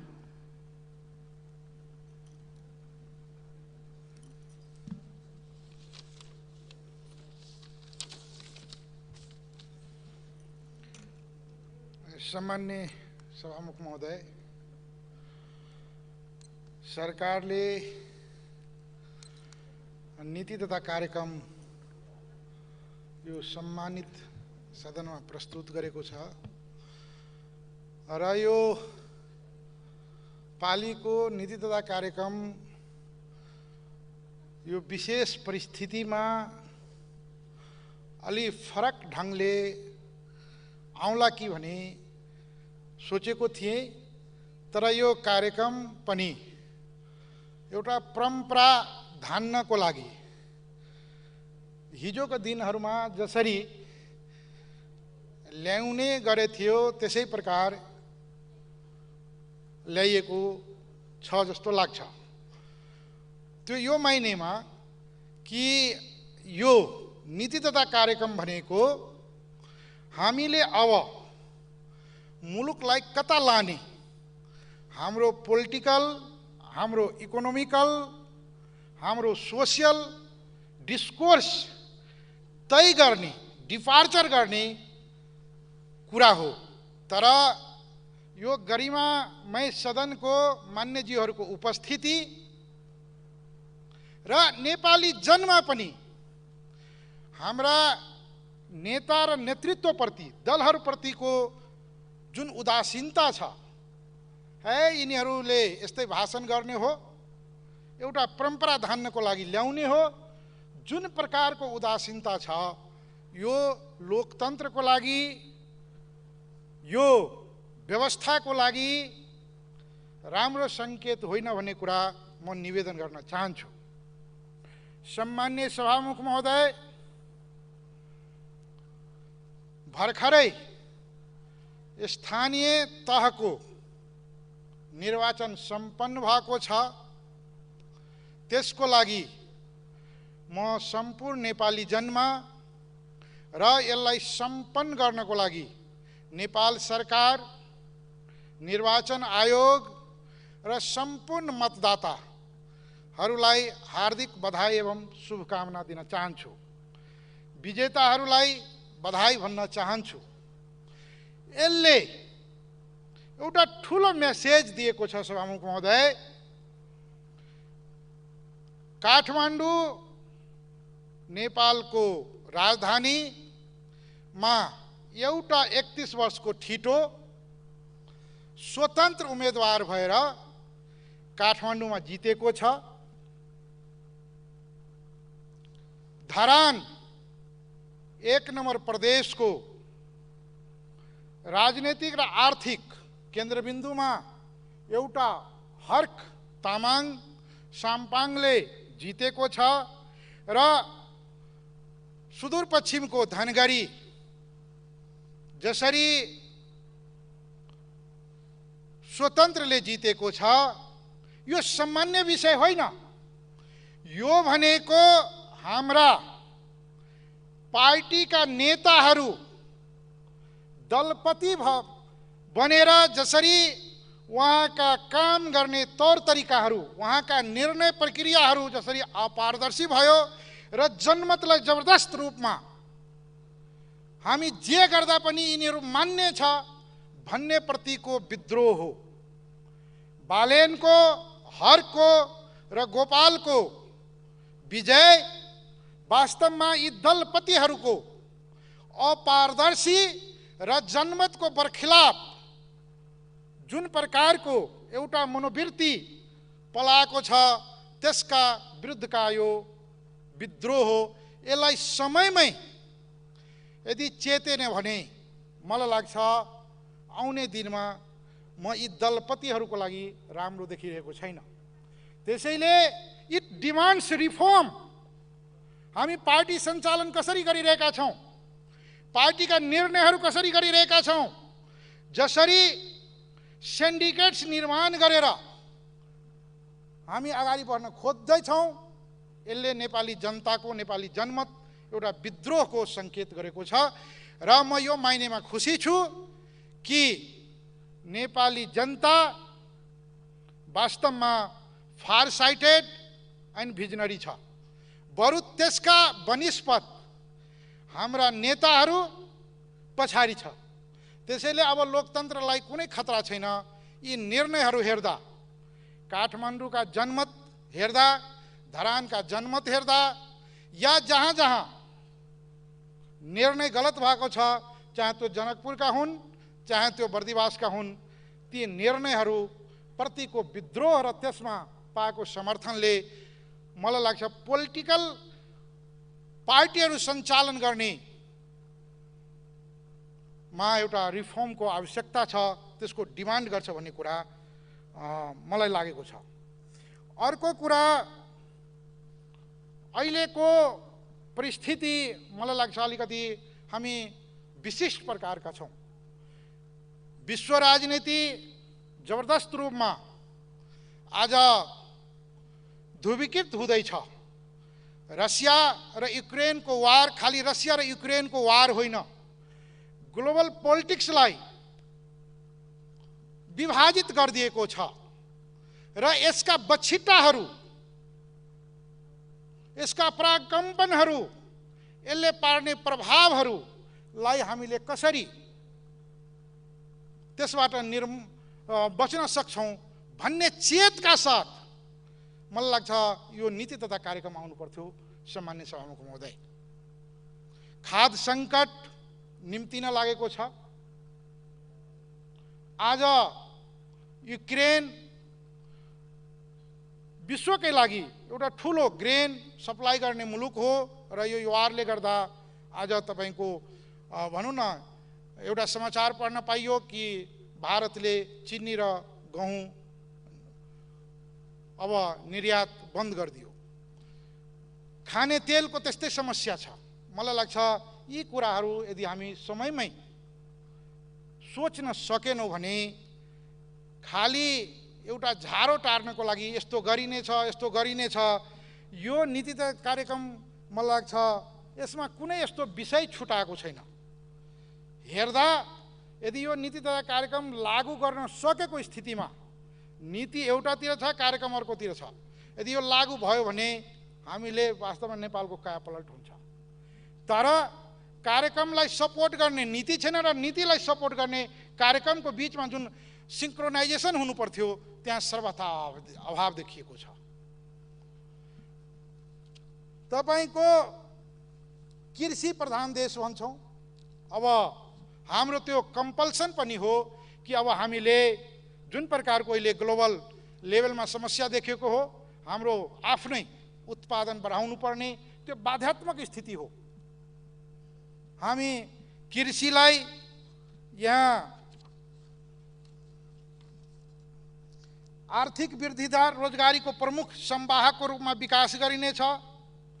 यहाँ आन्तरिकरण, व्यवसायीकरण र जलवायु अनुकूल प्रवृत्तिको प्रवर्धन गरिनेछ। त्यो हुने कसरी, त्यसका आधारहरू के छ? एउटा सामान्य अहिले अब मलाई लाग्छ यो धानको बिउ छर्ने बेला भयो, धान रोपिने बेला आउँछ। अब यो 15-1 महिनापछि फर्टिलाइजर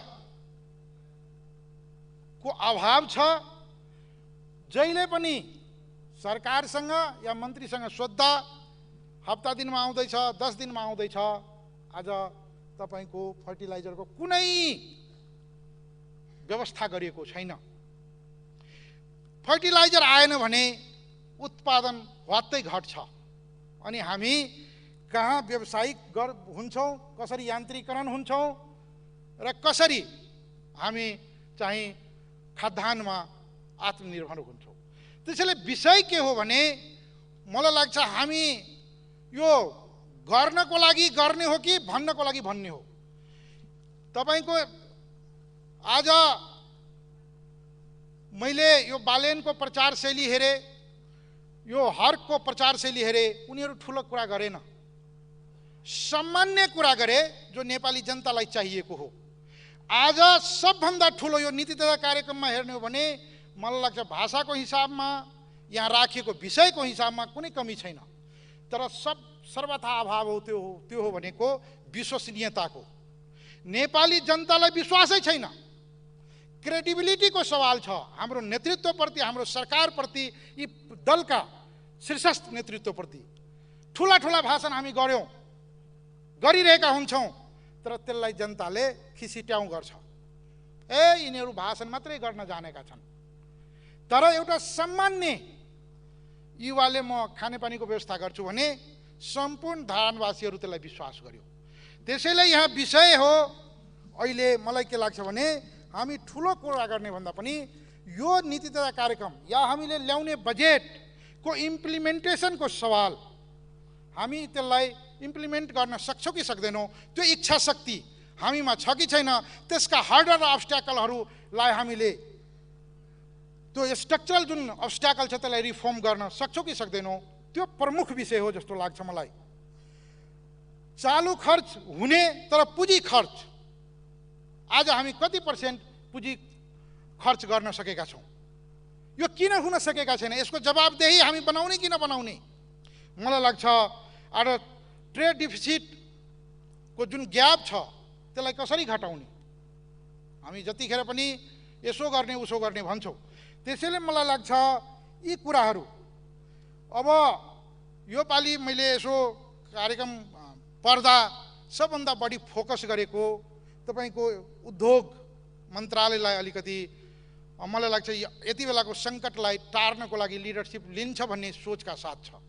तर हाम्रा स्ट्रक्चरल जुन अब्स्ट्याकलहरू छ, हामी उद्योग मैत्री लगानी मैत्री भन्छौँ, तर त्यो कतिको छ?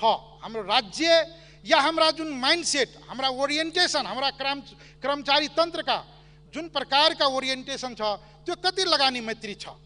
त्यसको लागि ठोस रूपमा यो गर्ने भन्ने मलाई लाग्छ कार्यक्रम ल्याउनु पर्थ्यो। हामी शिक्षाका कुरा गर्छौँ, एकदम आधुनिक असल राष्ट्र निर्माण गर्ने, त्यहाँबाट जनता निर्माण गर्ने, तर आज हामी नेपाली जनतालाई पाठ्यक्रम त्यो भनेको उसको राइट हो, त्यो मौलिक अधिकारभित्र पर्छ, यो संविधानको मौलिक अधिकारभित्र पर्छ। समय सकियो। त्यसैले मलाई लाग्छ हामी पाठ्यक्रम पनि विद्यार्थीसम्म पुर्याउन सक्ने हुती राखेका छैनौँ। ठुलो कुरा गरेर हुँदैन।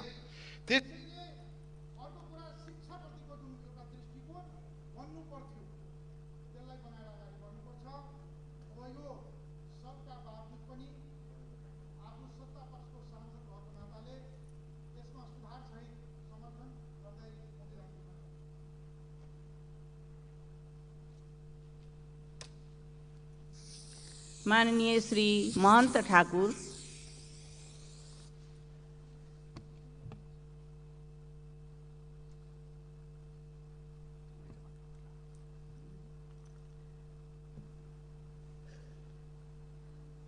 समय 9 मिनट।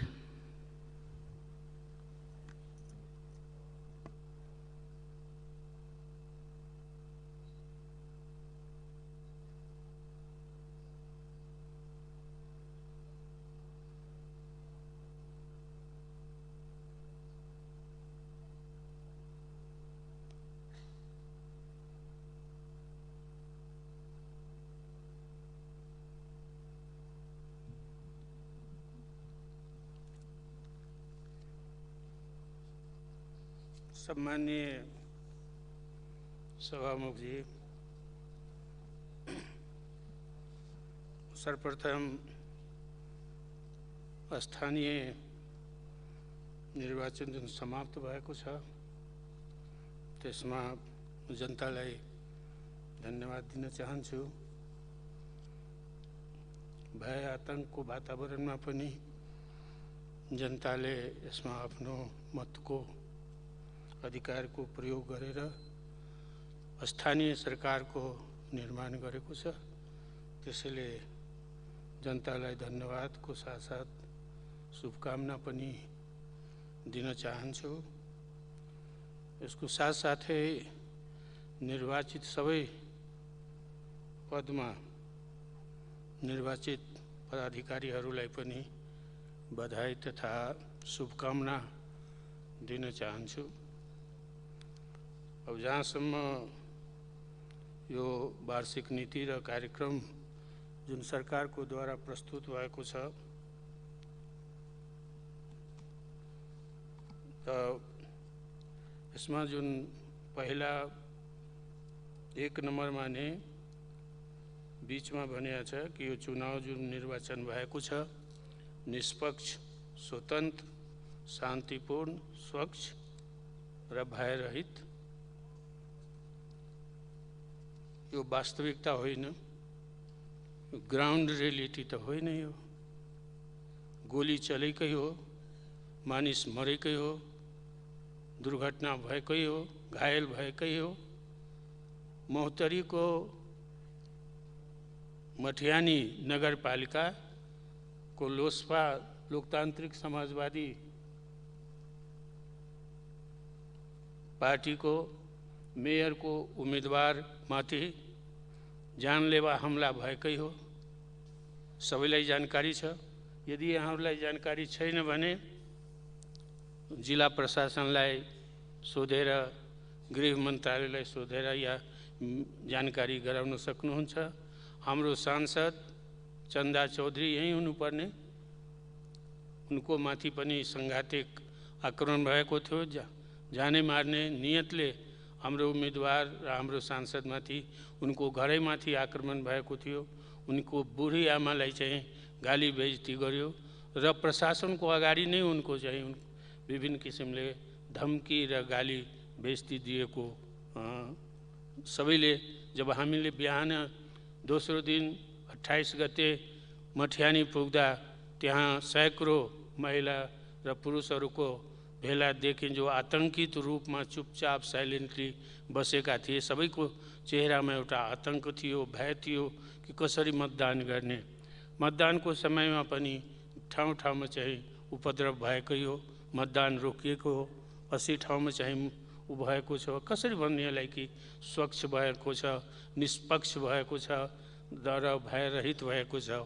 वास्तवमा यो त यसमा जुन लेखिएको छ त्यो अनुसारको चाहिँ वातावरण चाहिँ त्यहाँ थिएन र बिल्कुल भयको वातावरण थियो, आतंकको वातावरण।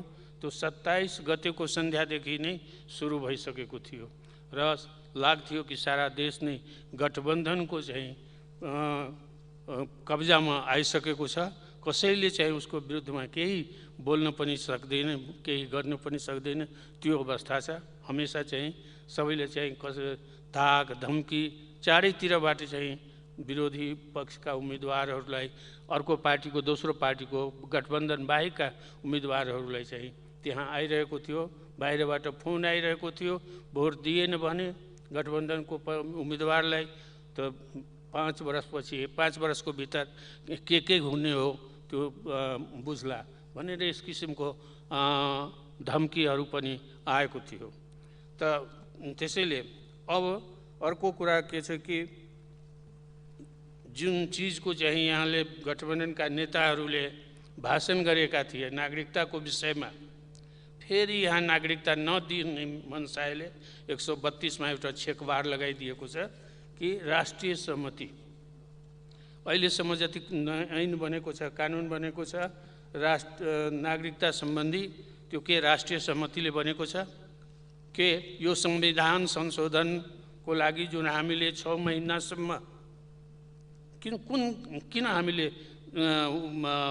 आन्दोलन गर्नु परेको थियो 6 महिनासम्म? किन हाम्रा कार्यकर्ता नेताहरू अहिले पनि जेलमा छन्? किन हाम्रा पार्टीका सांसद रेशम गिरी अहिले पनि जेलमा छन्? किन चाहिँ त्यहाँ टिकापुरको काण्डमा चाहिँ धनगढीको जेलमा हाम्रा चाहिँ कार्यकर्ताहरू छन्? किन जलेश्वरको जेलमा हाम्रा कार्यकर्ताहरू छन्? के हो? हाम्रो सङ्घर्ष चाहिँ अन्यायको विरुद्धमा न्यायको लागि छ। यो पोलिटिकल मुभमेन्ट थियो, मधेसमा भएको हो चाहे थरवटमा भएको हो, कुनै आपराधिक गतिविधि थिएन र त्यसलाई आपराधिक गतिविधि ठानेर त्यो किन गोली चलाउने माथि किन मुद्दा चलाएको छ? तिनीहरू भगवान कसको संरक्षण पाएको छ? तिनलाई मानिसलाई मार्नको लागि ट्रेनिङ दिएको छ, प्रशिक्षण दिएको छ कि सुरक्षाको लागि दिएको छ? तिनीहरूले मनमाना गर्ने अनि प्रमोसन पाउने, इनाम पाउने, तर जनताले आफ्नो अधिकारको लागि, न्यायको लागि, संविधानमा संशोधनको लागि, किनकि यो संविधान उसको साथ न्याय गरेको छैन। मधेसीहरूको साथ, जनजातिहरूको साथ, थारूहरूको साथ यदि गरेको छ त तिनीहरू किन अहिले जेल? हामीले त हतियार उठाएका थिएनौँ। हामीले त शान्तिपूर्ण ढङ्गले चाहिँ आन्दोलनमा उत्रेका थियौँ। मुखले भन्दाखेरि सुन्न नपाउने, र गोली चलाउने अधिकार चाहिँ सधैँ सबैलाई छ। संसारमा कुनै चिज पर्मानेन्ट हुँदैन। मध्य प्रदेश बनिसकेको छ। एउटा मान्छेको जीवनमा 10 वर्ष 20 वर्षको समय लामै समय हुन सक्छ, तर इतिहासमा 10 वर्ष 20 वर्ष या कुनै देशको लागि 10 वर्ष 20 वर्षको समय ठुलो समय हुँदैन, परिवर्तन हुन्छ। याद राख्नुस्, यदि यस्तै उपेक्षा गर्नुभयो, यस्तै भेदभाव चल्दैछ रहन्छ भने फेरि आन्दोलन हुन्छ, फेरि आन्दोलन हुन्छ। घर घरमा हामीलाई पनि थाहा छ, खाना पकाइरहेको गृहिणीलाई, महिलालाई घरमा पसेर गोली मारेको, अत्याचार गरेको, बोल्न पाउँदैन। हाम्रा महिला दिदी बहिनीहरूले, हाम्रा माता र बहिनीहरूले बोल्न पाउँदैन। त्यसै कारण के अत्याचार भएको छैन? घरमा घुसेर अत्याचार गरेको छ, जो कि हाम्रो संस्कृतिको विरुद्ध हो। तर यो राज स्वेच्छाचारी भन्नको लागि इलेक्टेड गभर्नमेन्ट छ, डेमोक्रेसी छ, अहिले अभ्यास गरेको हामीले। तर स्वेच्छाचारी सबै स्वेच्छाचारी छन्। हामीले सामाजिक प्रश्न उठाउँदाखेरि सांप्रदायिक भन्ने, हामी सांप्रदायिक भन्ने, हामी सांप्रदायिक भयौँ। पोलिटिकल कुरा उठाउँदाखेरि विखण्डनवादी भयौँ हामी। सत्ताका नेताहरूले पनि ठुलो ठुलो कुरा यहाँबाट गरेर जानुभएको छ। उहाँको समयमा पनि के भएको छ हामीलाई थाहा छ। र यस्तै अत्याचार, अन्याय चाहिँ धोखाले पनि हुन्छ, नजानेर पनि अन्याय हुन्छ। कुनै शराबीले सडकमा गएर कसलाई धक्का दियो, उसलाई चोट लाग्यो भने त्यो अन्याय हो, जानेर गरेको छैन। तर अत्याचार चाहिँ जानी जानी गरिन्छ, जो मधेसमा भइरहेको छ, थरुहटमा भइरहेको छ। यो सदनसँग, पार्लियामेन्टसँग हाम्रो प्रश्न छ, किन तिनीहरू जेलमा? के गरेछन्? कसलाई मारेको छन् तिनीहरू? मार्ने माथि कुनै कारबाही भएन। आफ्नो हकको लागि आन्दोलन गर्दा, आफ्नो हकको लागि नारा लगाउँदा अनि उसको माथि मुद्दा, उसलाई चाहिँ जेलमा राख्ने। यस्तो अवस्थामा चाहिँ हामी गइराखेका छौँ। र परिवर्तन दुनियाँमा कुनै चिज पर्मानेन्ट हुँदैन, यो ध्यान राख्नुहोस्। हामी तपाईँ पनि रहँदैनौँ, कोही बाँच्ने आएको छैन, सब मर्नै आएको छ। ख्याल राख्नुहोस्। त्यसै कारण जो भइरहेको छ, यदि त्यो रोक्नु भएन भने, त्यसलाई सम्बोधन गर्नु भएन भने परिवर्तन हुन्छ। योभन्दा बढी म के भन्ने तपाईँहरूलाई म अनुरोध गर्न चाहन्छु कि यसलाई ध्यान दिनुहोस्, सम्बोधन गर्नुहोस्। त्यो भएन भने त परिवर्तन त स्वाभाविक छ, दिन हुन्छ, रात हुन्छ, प्रकृति नै परिवर्तनशील छ। त हामी तपाईँ रोक्न सक्छौँ। धन्यवाद।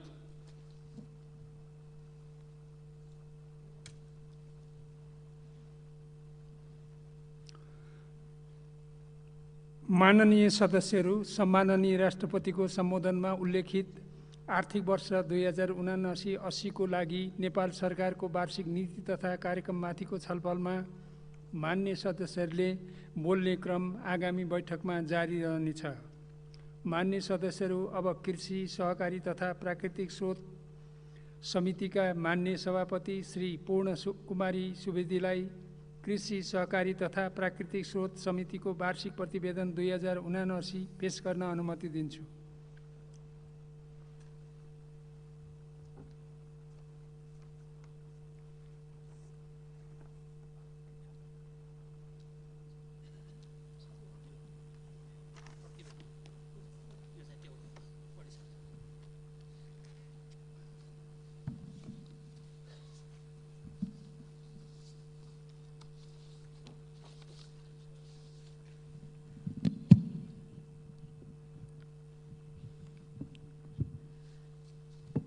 सम्मान्य सभामुख महोदय, प्रतिनिधि सभाको नियमित कार्यमा सहयोग पुर्याउन प्रतिनिधि सभाले विषयगत समिति गठन गर्न सक्नेछ भन्ने प्रतिनिधि सभा नियमावलीको नियम 170 को व्यवस्था अनुसार कृषि सहकारी तथा प्राकृतिक स्रोत समितिको गठन भएको थियो। हाल यो समितिमा पदेन सदस्य बाहेक 21 जना मान्य सदस्यहरू रहनु भएको छ। सङ्घीय संसद प्रतिनिधि सभा नियमावली 2075 बमोजिम समितिको कार्यक्षेत्रभित्र ऊर्जा जलस्रोत तथा सिँचाइ, कृषि तथा पशुपन्छी विकास, भूमि व्यवस्था सहकारी तथा गरिबी निवारण, वन तथा वातावरण मन्त्रालय र ती मन्त्रालय मातहतका निकायहरू रहने व्यवस्था रहेको छ। समितिले आफ्नो कार्य सम्पादन गर्ने क्रममा हालसम्म 203 वटा बैठकहरू मार्फत राष्ट्रिय सरोकारका विभिन्न विषयहरूमा छलफल गर्यो। आर्थिक वर्ष 2077-78 र 78-79 मा समितिका 45 वटा बैठक बसी सम्बद्ध मन्त्रालय र मातहत निकायहरूका अतिरिक्त सम्बन्धित विषयविज्ञहरूलाई समितिको बैठकमा आमन्त्रण गरी छलफल र अन्तर्क्रिया गरेको थियो। समितिले विभिन्न निकायहरूसँग गरेको छलफलका क्रममा सम्बन्धित निकायहरूले सञ्चालन गरेका योजनाहरू, आगामी वर्षहरूमा सञ्चालन गर्ने योजनाहरू, सङ्गठन संरचना, कार्य सम्पादनका क्रममा भोग्नु परेका समस्याहरू र आगामी दिनमा गर्नुपर्ने सुधारका सम्बन्धमा छलफल गरी आवश्यक सुझाव तथा निर्देशन दिएको थियो। समितिको कार्यक्षेत्रभित्रका कार्यहरूको अध्ययन अनुगमन गर्ने क्रममा समितिले वैज्ञानिक वन व्यवस्थापन, राष्ट्रिय गौरवका आयोजना, सिक्टा सिँचाइ आयोजना, भेरी बबै डाइभर्सन, बहुउद्देश्य आयोजना र रानी जमरा कुलेरिया आयोजना, सुदूरपश्चिम प्रदेशमा देखिएको छाडा चौपाए समस्याका सम्बन्धमा कार्यदल गठन गरी स्थलगत अनुगमन गरेको थियो। संसदीय समितिले दिएका निर्देशन तथा राय सुझावहरूको पालना गरी जनप्रतिनिधिमूलक निकाय संसदप्रति उत्तरदायी हुनु विषयगत मन्त्रालयहरूको दायित्व हुन्छ, जसको परिपालनाबाट जनमतको कदर एवं लोकतन्त्रको शुद्धिकरण हुन मद्दत पुग्दछ। अन्तमा समितिको कार्य सम्पादनमा पुर्याएको सहयोगका लागि सम्माननीय सभामुखज्यू, माननीय मन्त्रीहरू, समितिका मान्य सदस्यज्यूहरू, सङ्घीय संसदका महासचिव, सचिवहरू एवं राष्ट्रसेवक कर्मचारीहरू, विषयविज्ञहरू लगायत आम सञ्चारकर्मीहरू सबैलाई हार्दिक धन्यवाद ज्ञापन गर्न चाहन्छु। प्रतिनिधि सभा नियमावली 2075 को नियम 175 को उपनियम 7 मा प्रतिनिधि सभामा बजेट प्रस्तुत हुनु अगावै समितिको वार्षिक प्रतिवेदन पेश गर्ने व्यवस्था भए बमोजिम समितिले तयार गरेको वार्षिक प्रतिवेदन 2079 सम्माननीय सभामुखज्यू मार्फत सम्मानित सदन समक्ष प्रस्तुत गर्दछु। धन्यवाद।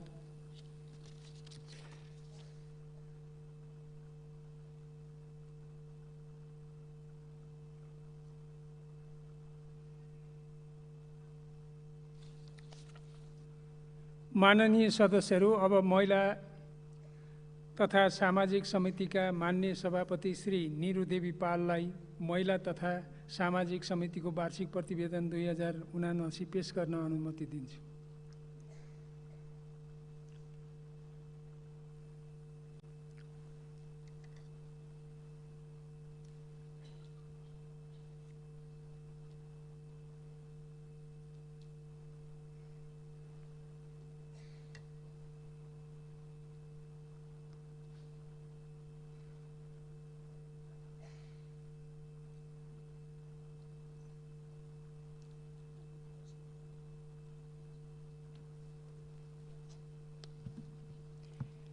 सम्मान्य सभामुख महोदय, नेपालको संविधानको धारा 97 तथा संघीय संसद प्रतिनिधि सभा नियमावली 2075 को नियम 172 अनुरूप गठित महिला तथा सामाजिक समितिको आर्थिक वर्ष 2078-79 को प्रतिवेदन यस सम्मानित सदन समक्ष प्रस्तुत गर्न पाउँदा खुसी लागेको छ। प्रतिनिधि सभा नियमावलीको नियम 170 अनुसार यस समितिले आफ्नो कार्यक्षेत्र अन्तर्गतका विषयहरूमा सरकारलाई सङ्घीय संसदप्रति उत्तरदायी र जवाबदेही बनाउन तथा सरकारबाट भए गरेका काम कारबाहीको अनुगमन र मूल्याङ्कन गरी आवश्यक निर्देशन, राय र सल्लाह दिँदै आएको छ। सम्मान्य सभामुख महोदय, विविधतालाई स्वीकारेर व्यावहारिक एवं न्यायपूर्ण सेवा प्रवाहको एकीकृत विकास गरी लोकतान्त्रिक मूल्य मान्यतालाई वस्तुपरक रूपमा कार्यान्वयन गर्नु हरेक राज्य र समग्र शासनको ध्येय हुनुपर्दछ। न्यायका सवालहरू, अधिकार, अपरिपूर्ण मानवीय आवश्यकताहरू, नैतिक सङ्घर्ष, पहिचानका सङ्घर्षहरू, मुद्दाहरू, उच्च जोखिमयुक्त वितरण लगायतका कारणहरू सामाजिक सङ्कट निम्त्याउनमा जिम्मेवार छन्। सकारात्मक सामाजिक रूपान्तरण हाम्रो ध्येय हो। समाजको मूल्य चलायमान र गतिशील हुनुका साथसाथै परिवर्तन प्रतिरोधी रहनु व्यावहारिक रूपमा विरोधाभासपूर्ण देखिन्छ। विविधताको कुशल व्यवस्थापनको प्रश्न राजनीतिक प्रणाली र सरकारको लागि जहिले पनि चुनौतीको रूपमा खडा रहन्छ। यस महिला तथा सामाजिक समितिले सामाजिक विविधता भित्रका पक्ष र आयामलाई सकारात्मक परिणतिमा रूपान्तरणका लागि कार्य गरिरहेको छ। सामाजिक न्यायको सुनिश्चितता नै समृद्ध समाज निर्माणको आधार हो। राज्यले अङ्गीकार गरेका सामाजिक न्याय व्यवस्थामा समता र समानता प्रवर्धन गर्न राजनीतिक, सामाजिक तथा प्रशासनिक रणनीति, कार्यनीति एवं प्रणालीगत पक्षमा अझ विश्वसनीय बनाउन सकिन्छ भन्ने ठम्याइ यस समितिको रहेको छ। नीति, रणनीति, कार्यनीतिका आवधिक पुनरावलोकन, समावेशिताका विषयवस्तुमा थप विशिष्टीकरण र समानता उन्मुख क्षमता अबको राज्य सञ्चालनको मार्गचित्र हुन आवश्यक देखिन्छ। सम्मान्य सभामुख महोदय, समाज र अर्थतन्त्र एक अर्काको परिपूरक हुन्। समाजमा आर्थिक गतिशीलताका माध्यमबाट आर्थिक स्तर उन्नति सम्भव हुन्छ। हालैको जनगणनाले देश जनसाङ्ख्यिक लाभको स्थितिमा रहेको देखाउँछ। विश्वव्यापी महामारी, द्वन्द्व लगायतको अवस्थाले स्वदेश फर्कने जनशक्तिलाई व्यवस्थापन गर्न चुनौती देखिए तापनि यस्तो जनशक्तिलाई समेत उत्पादनशील, मर्यादित, सुरक्षित र स्वस्थ काममा अवसर प्रदान गरी अन्तर्राष्ट्रिय स्तरमा प्रतिस्पर्धा गर्न सक्ने राष्ट्रिय अर्थव्यवस्थाको सिर्जना गर्न र समाजलाई समुन्नत र गतिशील बनाउन एक अवसरको रूपमा प्रयोग गर्नुपर्ने देखिन्छ। कुल ग्राहकत्व उत्पादनमा घरेलु श्रमको गणना तथा प्रत्यक्ष करको दायराभन्दा बाहिर रहेका अनौपचारिक क्षेत्रको उत्पादनलाई समाहित गर्दा राष्ट्र निर्माणमा यो वर्गको योगदानको पनि कदर हुनुका साथै अर्थतन्त्रको दायरा विस्तार हुने यस समितिको धारणा रहेको छ। सम्मान्य सभामुख महोदय, महिला, बालबालिका, अपाङ्गता भएका ज्येष्ठ नागरिक, अल्पसङ्ख्यक समुदायका साथै सामाजिक आर्थिक रूपमा पछाडि परेका वर्गको उत्थानको सूचकहरूले सामाजिक सुशासनको अवस्था प्रतिबिम्बित गर्दछ। महिला, बालबालिका तथा ज्येष्ठ नागरिक मन्त्रालयले यी विषयहरूमा लक्ष्य उन्मुख कार्य गरिरहेको भए तापनि उल्लेखनीय जीवनयापनमा अपेक्षित सुधार भएको पाइँदैन। मन्त्रालयको प्रदेशगत कार्यालय नहुनु तथा स्थानीय तहहरूमा एउटा शाखाका रूपमा सीमित रहनुले समस्याप्रति हामी कति जागरुक छौँ भन्ने उजागर गरेको छ। राज्यले जोखिम अवस्थामा रहेकाको तथ्य यकिन गर्न नसक्नु, तथ्याङ्कमा दोहोरोपन हुनु, पीडित लगायतका विषयहरूको दायित्व कसमा रहने स्पष्टता नहुनु जस्ता विषयले हाम्रो सामाजिक अवस्था सुधार हुन नसकेको पाइएको छ। सम्मान्य सभामुख महोदय, नेपालको संविधानको भाग 27 मा उल्लेखित संवैधानिक आयोगहरूले आफ्नो गन्तव्यमा अन्यल रहनु, एक आपसमा उद्देश्य, काम, कर्तव्य तथा अधिकार उस्तै देखिनुले यी आयोगहरूको कार्य सम्पादनमा प्रश्नहरू उठ्ने गरेका छन्। यस विषयमा समितिको ध्यानाकर्षण भएको छ। त्यस्तै समाज कल्याण परिषद स्थापनाको आधार कानुनमा सामयिक संशोधन नहुनु, परिषदको विद्यमान क्रियात्मक पक्ष एवं पारदर्शिताको पक्ष समेतमा समय समयमा प्रश्न उठ्ने गरेको अवस्था छ। यस विषयमा पुनर्विचार हुन आवश्यक देखिन्छ। समितिले गैर सरकारी संस्थाहरूले समाजमा सकारात्मक परिवर्तन पुर्याउन सक्ने योगदानको महत्त्वलाई स्वीकार गर्दै गैर सरकारी संस्थाहरूलाई राज्यको आवश्यकता अनुरूप परिचालन गर्न गराउन सम्बन्धित निकायहरूलाई निरन्तर झकझकाइरहेको छ भने कोरोना जस्तो विश्वव्यापी महामारी तथा त्यस्तै भइपरि आउने अवस्थामा समितिमा भौतिक रूपमा उपस्थित सहितको बैठक बस्ने परिस्थिति समेत कमै सिर्जना हुने अवस्थाको लागि औपचारिक रूपमा सूचना प्रविधिको प्रयोग गरी विद्युतीय माध्यम भर्चुअल मिटिङ मार्फत कार्य सम्पादन गर्न सक्ने प्रावधान समेत आवश्यक रहेको महसुस गरेको छ। सम्मान्य सभामुख महोदय, समितिले आफ्नो कार्यकालमा विभिन्न निकायहरूलाई दिएको निर्देशन कार्यान्वयनको अवस्थाको मूल्याङ्कन यस प्रतिवेदनमा वस्तुगत आधारमा गरेको छ। समितिको गठन पश्चात हालसम्म 2069 जेठ 11 गतेसम्म औपचारिक रूपमा 93 वटा बैठक बसी करिब 200 घण्टा कार्य सम्पादन गरिएको तथा 18वटा भर्चुअल बैठक बसेको अवस्था रहेको छ। अन्तमा यस समितिको कार्य सम्पादनमा सहयोग पुर्याउनु हुने प्रतिनिधि सभाका सम्मान्य सभामुख महोदय, समितिका मान्य सदस्यहरू, नेपाल सरकार र सम्बन्धित मन्त्रालय, विभाग एवं निकायका पदाधिकारीहरू, सङ्घीय संसदका महासचिव, प्रतिनिधि सभाका सचिव र महिला तथा सामाजिक समितिका सचिवालय, समितिलाई सहयोग पुर्याउनु हुने विज्ञहरू तथा समितिका काम कारबाहीका विषयमा आम नागरिकलाई सूचित गर्ने सञ्चार जगतलाई समेत हार्दिक धन्यवाद दिँदै सङ्घीय संसद प्रतिनिधि सभा नियमावली 2075 को नियम 186 बमोजिम यो वार्षिक प्रतिवेदन सम्मानित सभा समक्ष प्रस्तुत गर्दछु। समितिको प्रतिवेदन सदनमा प्रस्तुत भइसके पश्चात सङ्घीय संसदको वेबसाइटमा समावेश हुने जानकारी गराउँछु। हार्दिक धन्यवाद।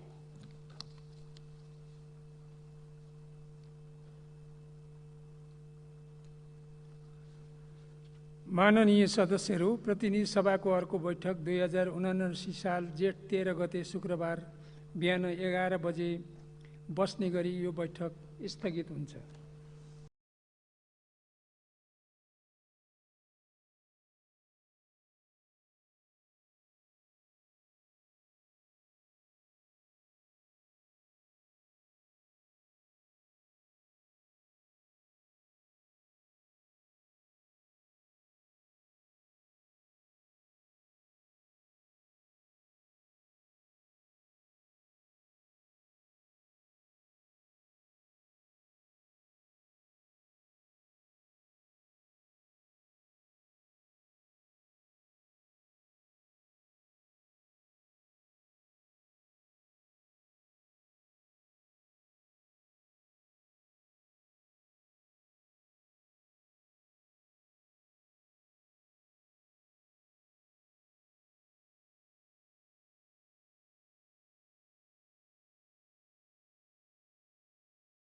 नरेन्द्र मोदीज्यूलाई यस सभालाई सम्बोधन गरिदिनु हुन हार्दिक अनुरोध गर्दछु।